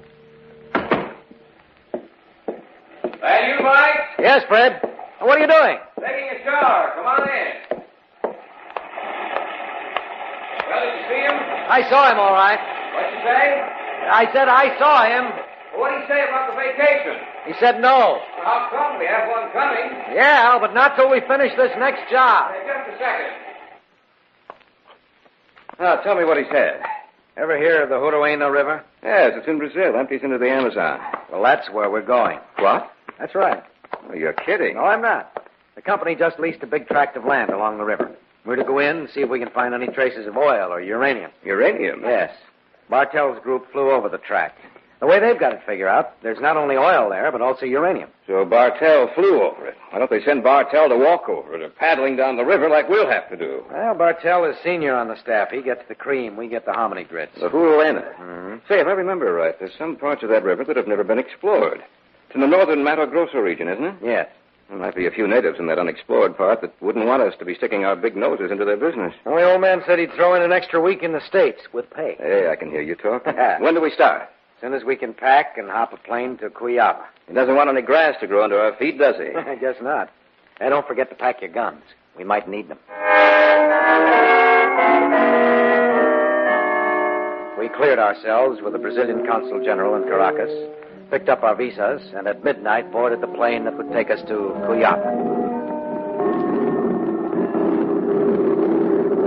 Mike, you wait. Where I am now. Where are we? Just crossed over into Brazil. Why'd you wake me? I don't know. That's nice. No, I don't know what it is. I can't sleep. I think we should never have started out on this trip. Why shouldn't we? It's a funny thing. I just have a feeling. Yes, senor. Please be quiet. Oh, I got you, amigo. You go to sleep and keeping the other passengers awake. Well, just the same. I wish we hadn't started out on this safari. It's got me worried.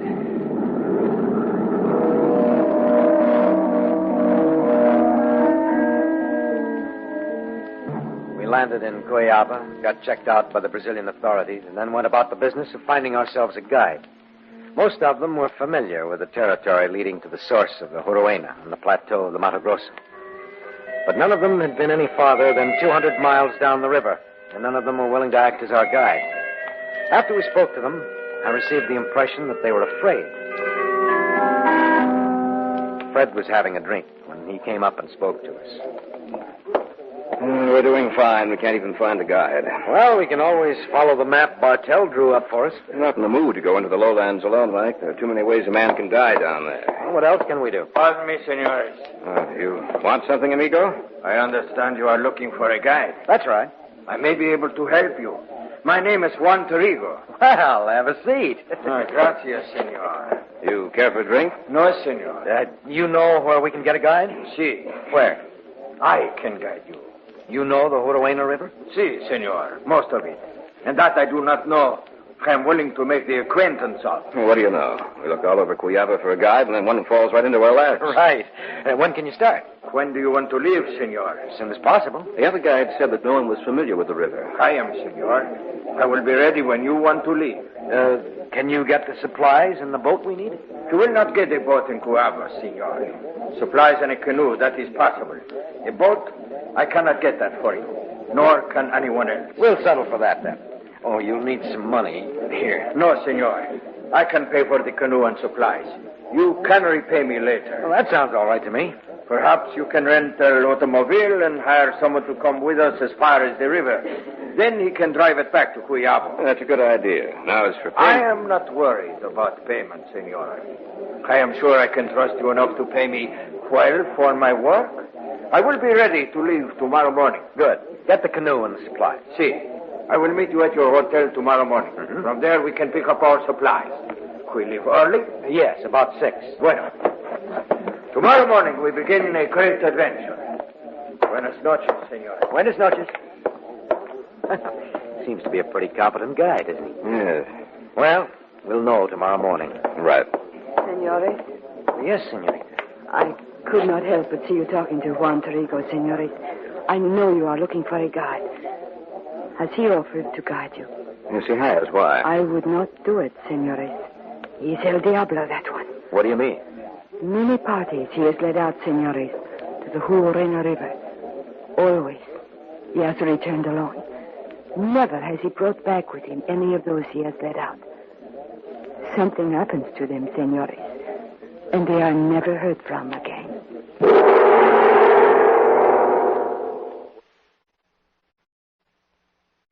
Back now to our story. An original tale of fantasy by Richard Thorne entitled The Temple of Huizilipochle.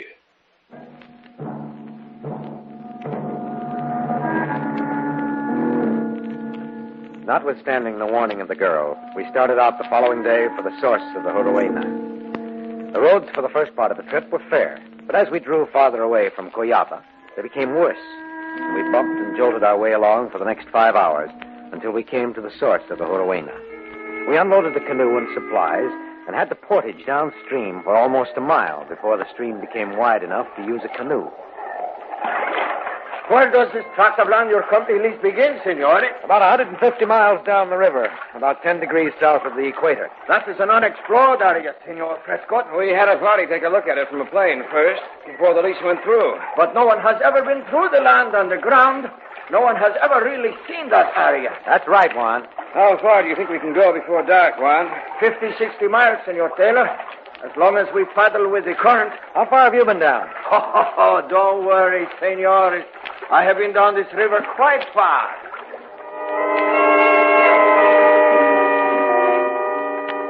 The current was swift, and we made excellent time that first afternoon. Towards evening, Juan spotted a good campsite, and we paddled into shore and set up camp. We had a good meal, and we were sitting around the fire when we heard the first drum. With good luck, we ought to make the edge of the tract your company leads by tomorrow night, Signore. That's when the work will really begin. You know, Listen. Drums. Do not be afraid, Signores. Where are they coming from? Somewhere down the river, I think. Listen. There's another one. Have you ever heard them before, Juan? Si, Signores. Many times before. But there is nothing to worry about. The way you look, one would think they were beating for you.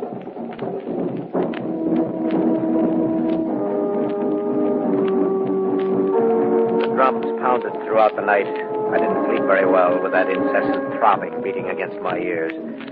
Towards morning, they were quiet, and I fell off to sleep. By 6 o'clock, we were up, had eaten, and were on the river. Rapids coming up, Signore. Yeah, they sound pretty bad. They are bad ones. We must be very careful. We spot tells down here. Look out, Signore. There we go. Look out. There's a submerged creek just ahead. Oh, Signor. Hey, we're heading for a rock. Hold on, Signore. That is the worst of them, Signore. I didn't think we'd ever get through those things alive. I was a little worried myself. No, it's not the time to worry, Signore. The rapids are nothing compared to what may lie ahead. What do you mean by that, Juan? Oh, not a thing, Signore. But who can tell what may happen?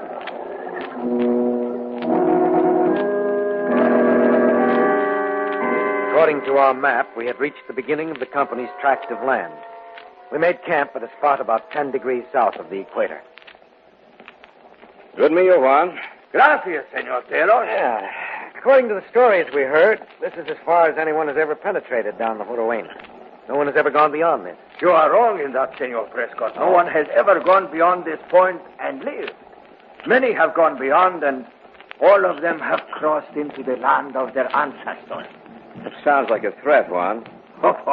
Why should I threaten you, Senor Taylor? I don't know. The drums again. They have such a plaintive sound to them, do they not, Signore? Plaintive nothing. They give me the creeps. I wonder why they never explored this section of Brazil. Many have tried. All have failed. You seem to know a lot about this area, Juan. Oh, a good deal, Senor Prescott. In this unexplored area is a race of people not lost to the world. What do you mean? What people? When Cortez conquered Mexico, he did not conquer all the Aztecs. Part of the nation followed Kublai down through Central America into South America, into Brazil, senores. into an unexplored part of Brazil, on the very edge of which our camp lies tonight. Are you serious, Juan? Why should I lie, Senor Prescott? We stand close to death, the three of us. Listen. Yes, I heard that cry before. What is it? The call of Huizilipochle, the ancient war deity of the Aztecs. Huizilipochle calling into the night, ordering that the sacrifices be brought to him. That drum is pretty close to us. Quite close, Senor Prescott. And do you know what it is saying? No, what? It is saying that we come for the men of another age. We come to bring them back to the Temple of Huizilipochle. You mean they're out there in the dark? See? I'm getting out of here. I'm afraid not. Where did you get... That's my gun. How did you get it? While you were sleeping last night, amigo. We are here! Huizilipochle! We are here! What are you going to do with it? You will run that soon, amigo. Hey, Mike, look. They must have been hidden behind the trees out there. Orfadores, Chilana! They have been waiting for us. We will go with them to the Temple of Huizilipochle.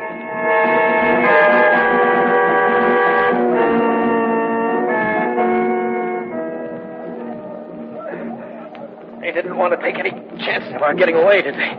They tied my hands so tightly, I think they stopped the circulation. That's the way mine feel, too. Yeah. I read about these when I was still a kid. Do you know where we are? No. Cortez found them when he first went into Mexico. This is a Teocalli, Temple of the Aztecs.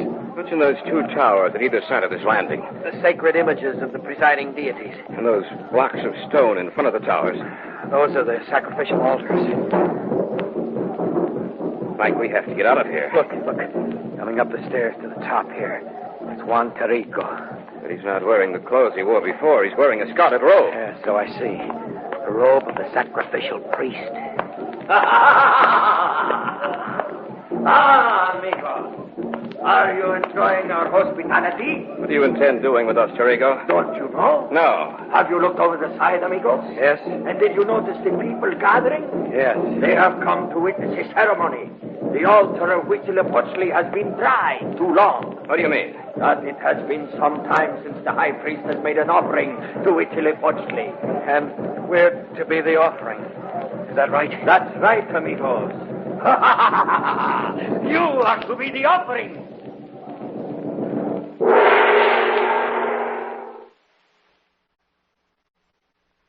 Back now to our story.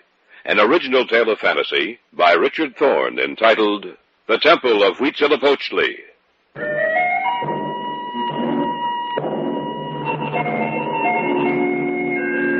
We stood on the square at the top of the Temple of Huizilipochle. Our hands were bound behind us.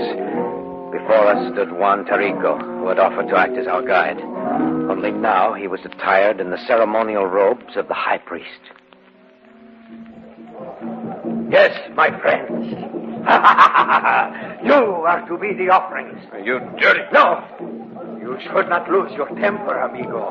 If you are nice, I will make sure your death is speedy. If you continue to act as you have in the past, I hesitate to say how long it will take for death to finally put its mantle on you. We should have taken the advice of the girl in Cuyaba. Oh, yes, the girl in Cuyaba. Orfadores, Chilana! Orfadores, Chilana! Let me go! Let me go! Let her go! Amigos, this is Maria Espanza, the girl who warned you about me. I had some of my men bring her here. She will be the third offering. And now I leave you until later. Adios, amigos. Lana! What happened, Maria? They came and took me that night. The night I spoke to you. Tarico must have been watching. And they brought me here. What will they do with us? Kill us in the sacrificial ceremony. Oh, no. Maria, your hands are free. Untie us. What? Untie us. Maybe it'll give us a little more of a chance when the time comes. See, I will untie you. I wonder what they did with our guns. I don't know. They tie you very well, senor. Yes, I know. There. Now you, senor. We have to get the circulation back into the...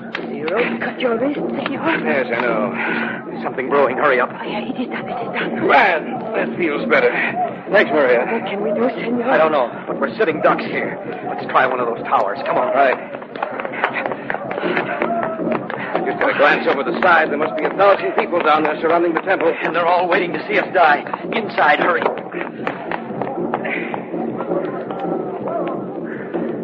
Look, senor. Human skulls lining the walls of this place. The ancient Aztecs kept the skulls of their sacrifices. How many have died here? I wouldn't like to know. We're going to die here if we don't do something. Hey, look. Isn't that an entrance over there? Yes. Let's take a look. It is a stairway that leads down inside the temple. They're coming for us. The only thing we can do is take that stairway. Here. You take one of these torches. I'll take the other. Maria, you stay right behind us. Yes, senor. Let's go. I only hope I'm not hopping out of the frying pan into the fire. If we wait, it's certain death. At least we might have a chance this way.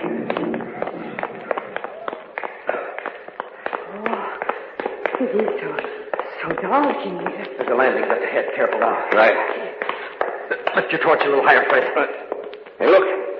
It's a room. If I'm not mistaken, right in the center, those are guns. Guns. Let's take a look.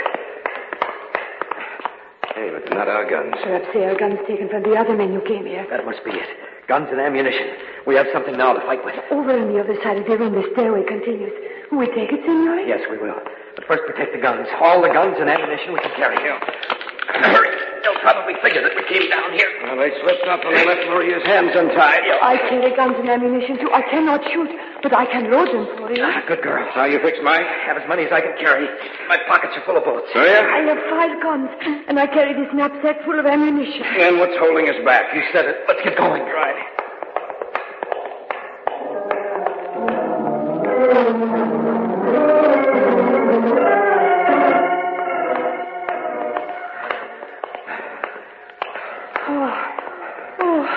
We have been walking for almost an hour. We came to the bottom of the stairs. I thought we'd come to an opening somewhere right away. Now I'm not so sure. Don't know where this tunnel is leading us. I think we're pretty close to an exit. I can feel the air moving. Do you think they are in back of us? I don't know. Oh, Torrigo will not be beaten this easily. I know that. Hey, look up ahead. Huh? Isn't that moonlight up there? See, we are nearing the end of the passageway. I wonder where we'll be when we come out. There go the drums again. But it's a different beat this time. Perhaps they say to look for us. Maybe. Say we're coming to the opening. Be careful when we step outside. You think maybe... I don't know.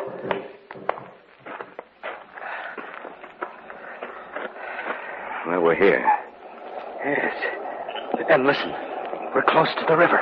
You look like our camp was here. They must have come through the tunnel when they surrounded us. That must be it. I wonder if the canoe is still there. Let's take a look, shall we? Oh, I have a feeling that... They are here! They have been waiting for us! Nothing like it, Rigo!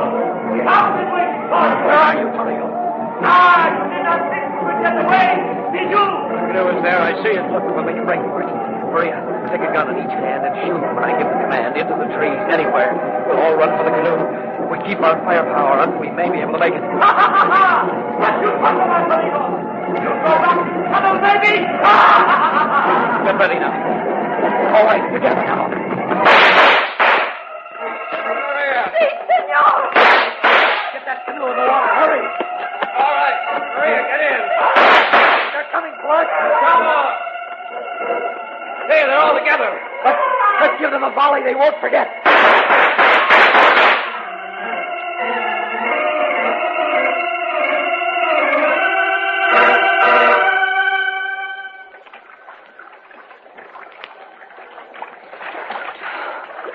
Do you think they follow us, senor? No, Maria, I don't.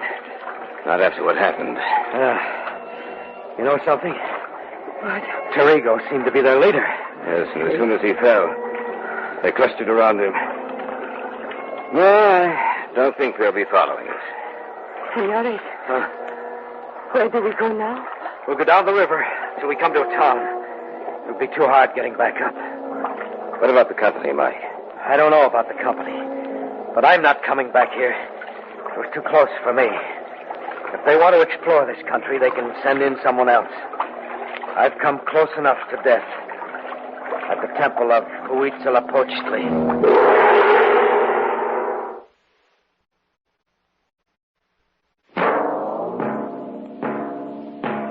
So runs tonight's tale of the unusual, the terrifying, the unknown. Join us again when next we journey down the corridors of the Hall of Fantasy to hear another strange tale of the supernatural.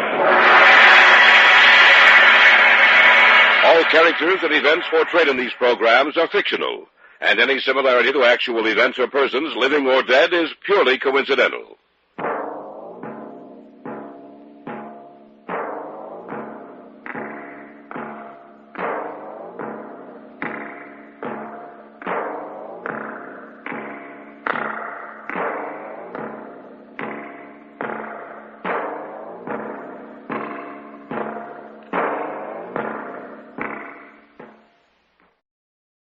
And now,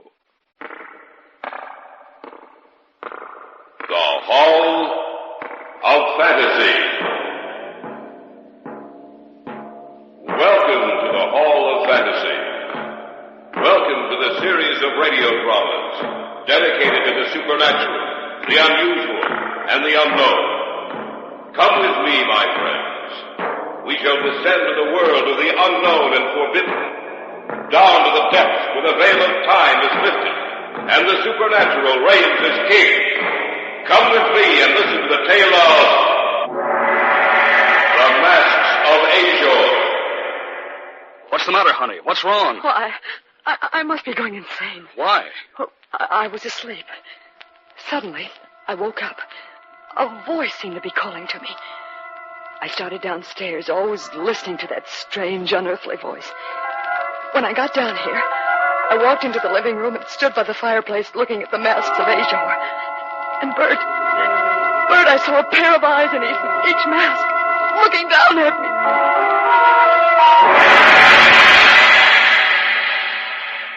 me. In just a moment, the Hall of Fantasy will present the Masks of Ashor. And now for our story. An original tale of fantasy by Richard Thorne entitled The Masks of Ashor.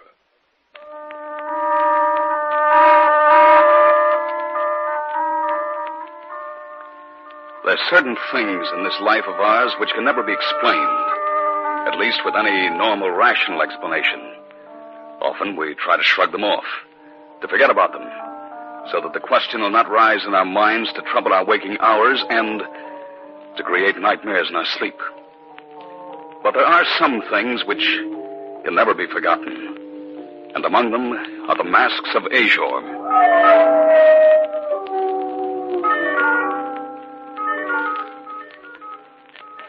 Marcia's uncle sent them to us. Harold Lutterby was a man of wealth and unusual tastes. He traveled a good deal, and frequently he'd send back little curiosities that he thought we might enjoy. So we thought there was nothing unusual about the Masks of Ashor. Oh, who can that be at this hour? I don't know, but don't you think you'd better see who it is? I suppose so. Yes? Package for Marcia Stanton. Well, I'm Marcia Stanton. Will you sign here, please? Yes, of course. Thank you, ma'am. Good night. Good night. Did you order anything, Bert? No. Did you? No, not that I can remember. Oh, wait a minute, Bert. It's from Uncle Harold. Harold to go broke sending us all these things. Well, open it, honey. See what's in it. Did you notice the postmark? Mm-hmm, he's turned over. Well, I'll save those stamps for Greg. He'll want them. Uncle Harold's certainly been useful to Greg in his stamp collection, hasn't he? Well, there, that's done. Now I'll take the top off the box. What are two masks in the box? Gold masks. And a letter. Uh-huh. Here, I'll open it. Read it aloud, Marcia. All right. Let's see. Oh, my dear Marcia and Bert, here is a little present I picked up in Istanbul. I hope that you like them as much as you seem to have enjoyed the other curiosities I have sent you. I picked them up at a little shop from a dealer who was quite anxious to get rid of them. He called them the Masks of Ashor. They're almost pure gold, and yet I bought them quite cheaply. There's some kind of a story connected with them. I don't know what it is. If I learn anything more, I'll be sure to write you. We'll return to the States shortly. Love, Uncle Harold.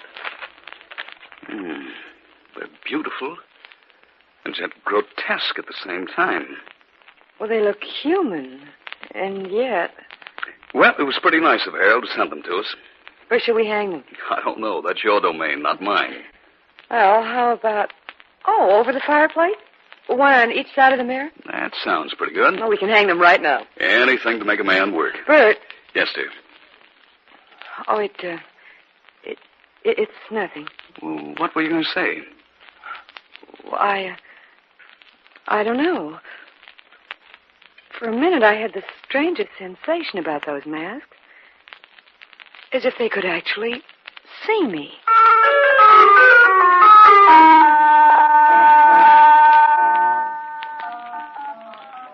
It didn't take more than a few minutes to hang the masks.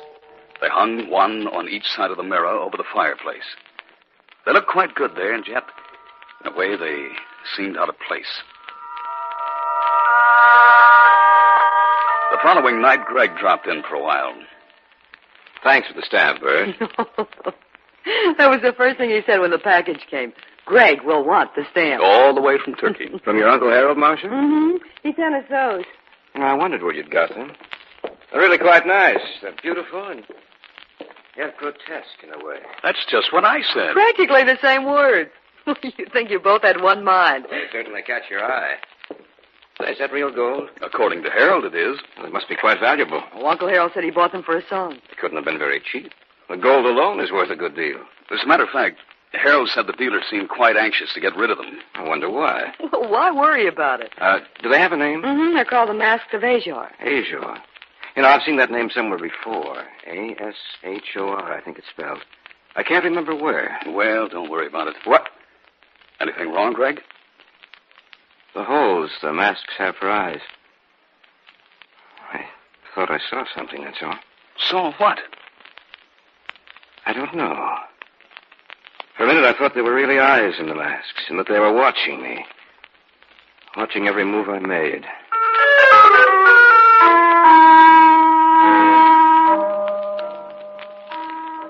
It had happened again. I looked closely at the masks, yet I could see nothing unusual about them. They hung there on the wall, lifeless, with that strange mocking expression on their gold faces and yawning empty holes for eyes. For a minute, I had the desire to destroy them. Greg left about 10. At 11, Marcia and I went to bed.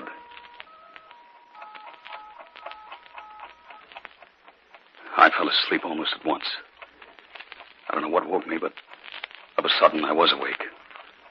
I looked over at Marcia's bed, only to find it unoccupied. There was no sound in the room. Nothing save for the tiny heartbeat of the clock. For some reason, I had a desire to go downstairs.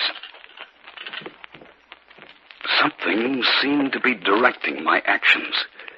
I was fully awake, yet I seemed to be in some kind of trance. I'd started down the stairs. Marcia, is anything wrong? Bert! Bert! What's the matter, honey? What's wrong? I must be going insane. Why? Well, I was asleep. Suddenly I woke up. A voice seemed to be calling me. I started downstairs, always listening to that strange, unearthly voice. When I got down here, I walked into the living room and stood by the fireplace, looking at the Masks of Ashor. And Bert, I saw a pair of eyes in each mask, looking down at me. You must have imagined it. No, Bert, I didn't. Those masks had eyes, and they were watching me. Watching every move I made.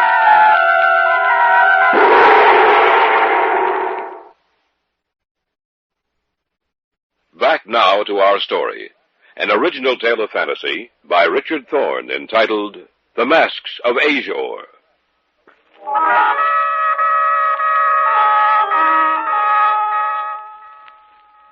I had awakened in the middle of the night. Something had compelled me to go downstairs. And I found Marcia down there. She was almost hysterical. Those masks had eyes. And they were watching me. Watching every move I made. Wait a minute, Marcia. Take a look at them again. With the lights No, on. I can't. Of course you can. Take your hands away from your face. There. Now take a look at them. They're just as they should be. Of course they are. You imagined you saw eyes, Marcia. Perhaps it was a trick of the moonlight.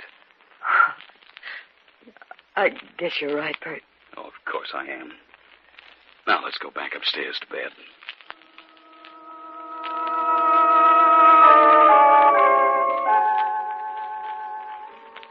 The following day was Saturday, and I didn't have to get down to the office. We both slept rather late that morning. A short time after we'd eaten breakfast... I'll get it, Marcia. All right, dear. Telegram, sir. No? If you'll just sign right here. Of course. Yeah, thank you, sir. Good morning. Good morning.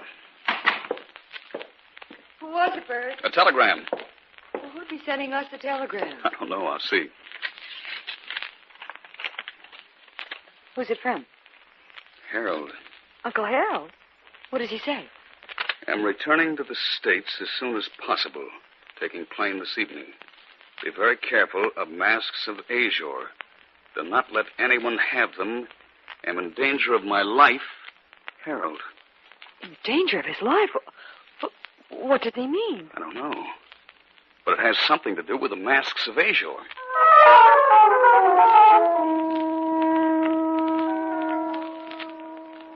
Saturday evening, Greg dropped in.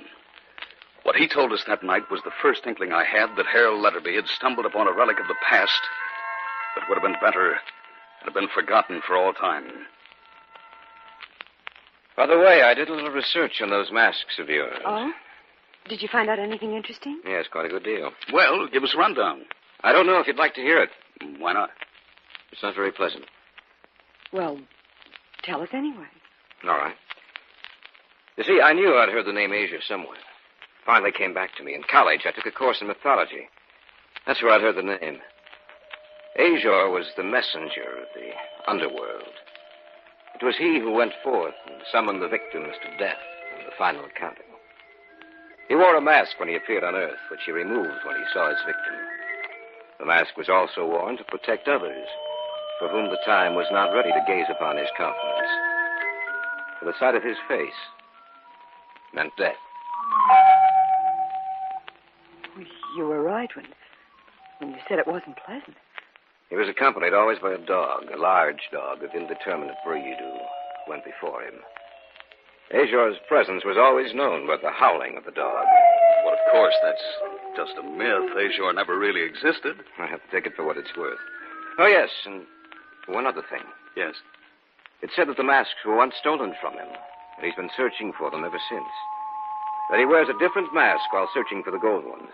Oh, you've given me the shivers. Well, that's the story, Marcia.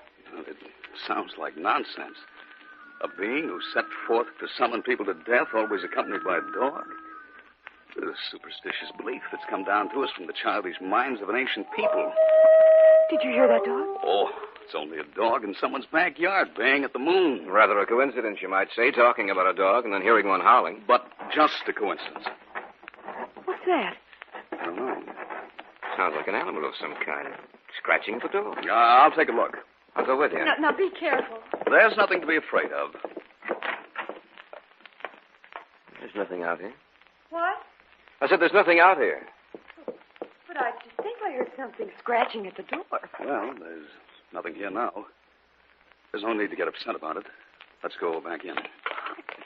I can't understand it. Forget about it, honey. I'm sorry if what I've told you has upset you. That dog, howling again. Somebody ought to talk to the guy who owns that animal. There's something at the door. Someone must be playing a joke on us. See what's there. I want to know what's outside. I'll go, Bert. I'll go, too.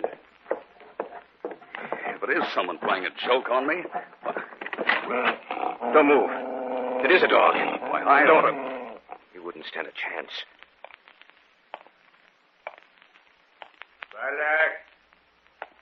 Balak, come here. Must be the dog's owner.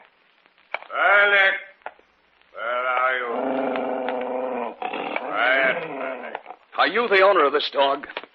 Yes.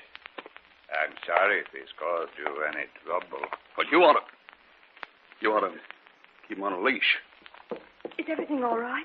Yes, everything's all right, Marshal. Oh, your dog, it frightened us. I'm very sorry about that. Balak, you shouldn't run so far away from me. Oh, what are you looking at? I'm sorry. I was looking past you to those masks you have hanging over the fireplace. Quiet. I'd better put the leash on him. If you'll excuse me, I'll be going. Sorry to have disturbed you. Well, we might as well go back inside. Wait a minute. Why? He dropped something. I'm going down to get it. He was a queer sort of fellow, wasn't he? Yes. His face looks so strange. Soft. Almost like rubber. Marcia! What's the matter? Look. He dropped it as he was walking away. He dropped it deliberately. Well, what is it? It's a mask. The Mask of Ashor.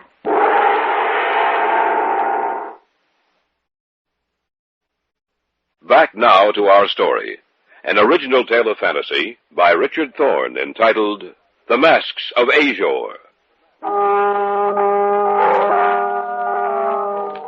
We stood just outside the house. A minute before, the man and his dog had disappeared from our sight.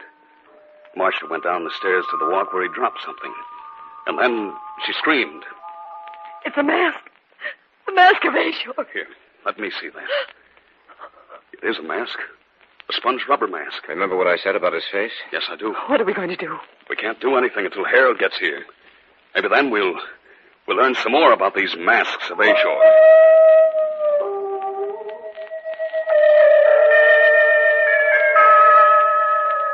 I'm sure that Marcia didn't sleep that night. As for myself, I dropped off occasionally, only to awaken with a start. But each time I looked across the room, Marcia was still in her bed, staring at the ceiling. Occasionally during the night, I heard the sound of the dog howling out there in the darkness. And each time I heard it, the sound of its voice made me shudder. The following afternoon, about 4 o'clock, a cab pulled up in front. Harold Letterby got out and came up the walk leading to our house. I see that you received the masks. Yes. And did you receive the cable? Yes, the following morning. When you bought these masks, you said that the dealer was anxious to get rid of them. Why? Had I known then what I do now, I would never have bought them. I think we know some of the story about Ashor coming to Earth to conduct his victims back to death. And the dog, Bert. Don't forget the dog. Then you know about the dog? Yes. We found out about it last night. Oh? How? It was here. Here? That's right. Then Ashor has found the masks. He knows they're here. He saw them last night when the door was open. Are you sure it was Ashor? After he left, Marcia found a mask. A sponge rubber mask. He will be back, you know. Oh, I wish you'd never found the mask. No more so than I, my dear. A short time after I'd mailed them to you, Ashor paid me a visit. He and the dog. I, too, found a sponge rubber mask after he'd left. The night before last, I saw something behind the mask. Like eyes. We must hide the masks from him. Otherwise, he will claim us all. What are you talking about? I have a plan. It may work, I don't know. Perhaps we can strike a bargain with him. Bargain? Yes, our lives for the masks. We must find someone else who will keep them for us. Greg will do that. Greg? A friend of ours, Greg Hunter. You must tell him it will be dangerous. I will. Good. Get in touch with him immediately, for I am positive that Ashor will return tonight.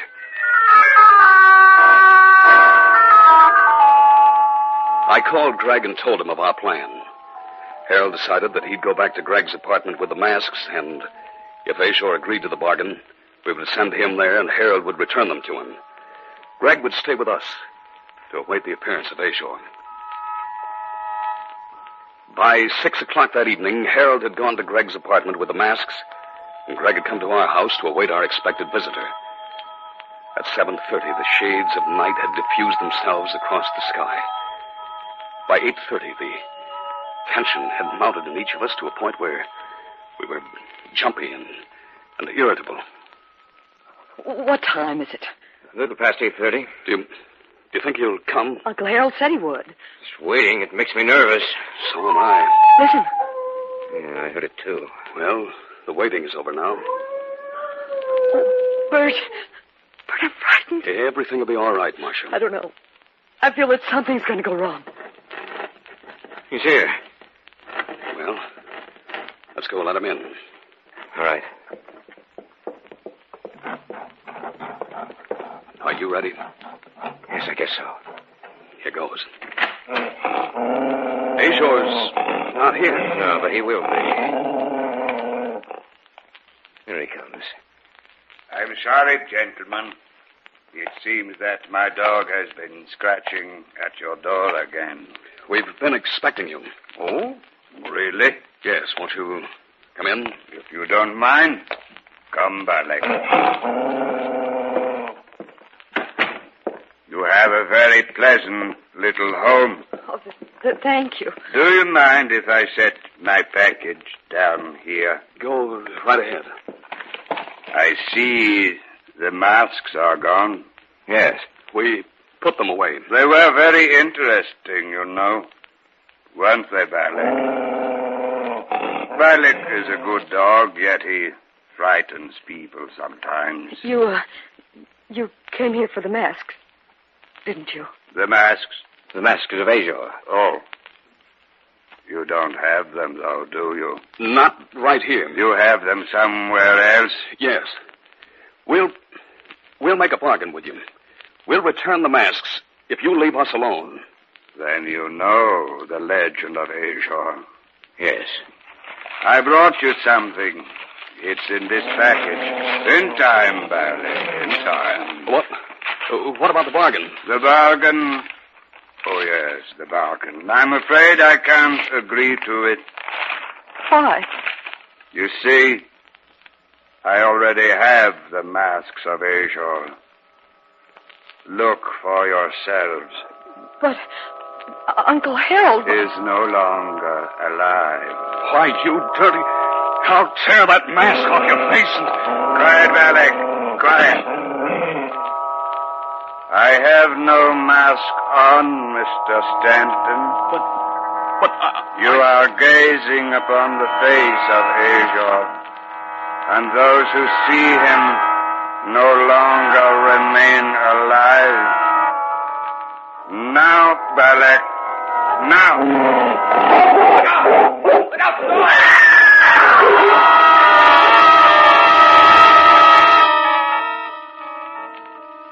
It is time for us to go back, Balak. We have recovered the Masks of Ashor, and we have many calls to make.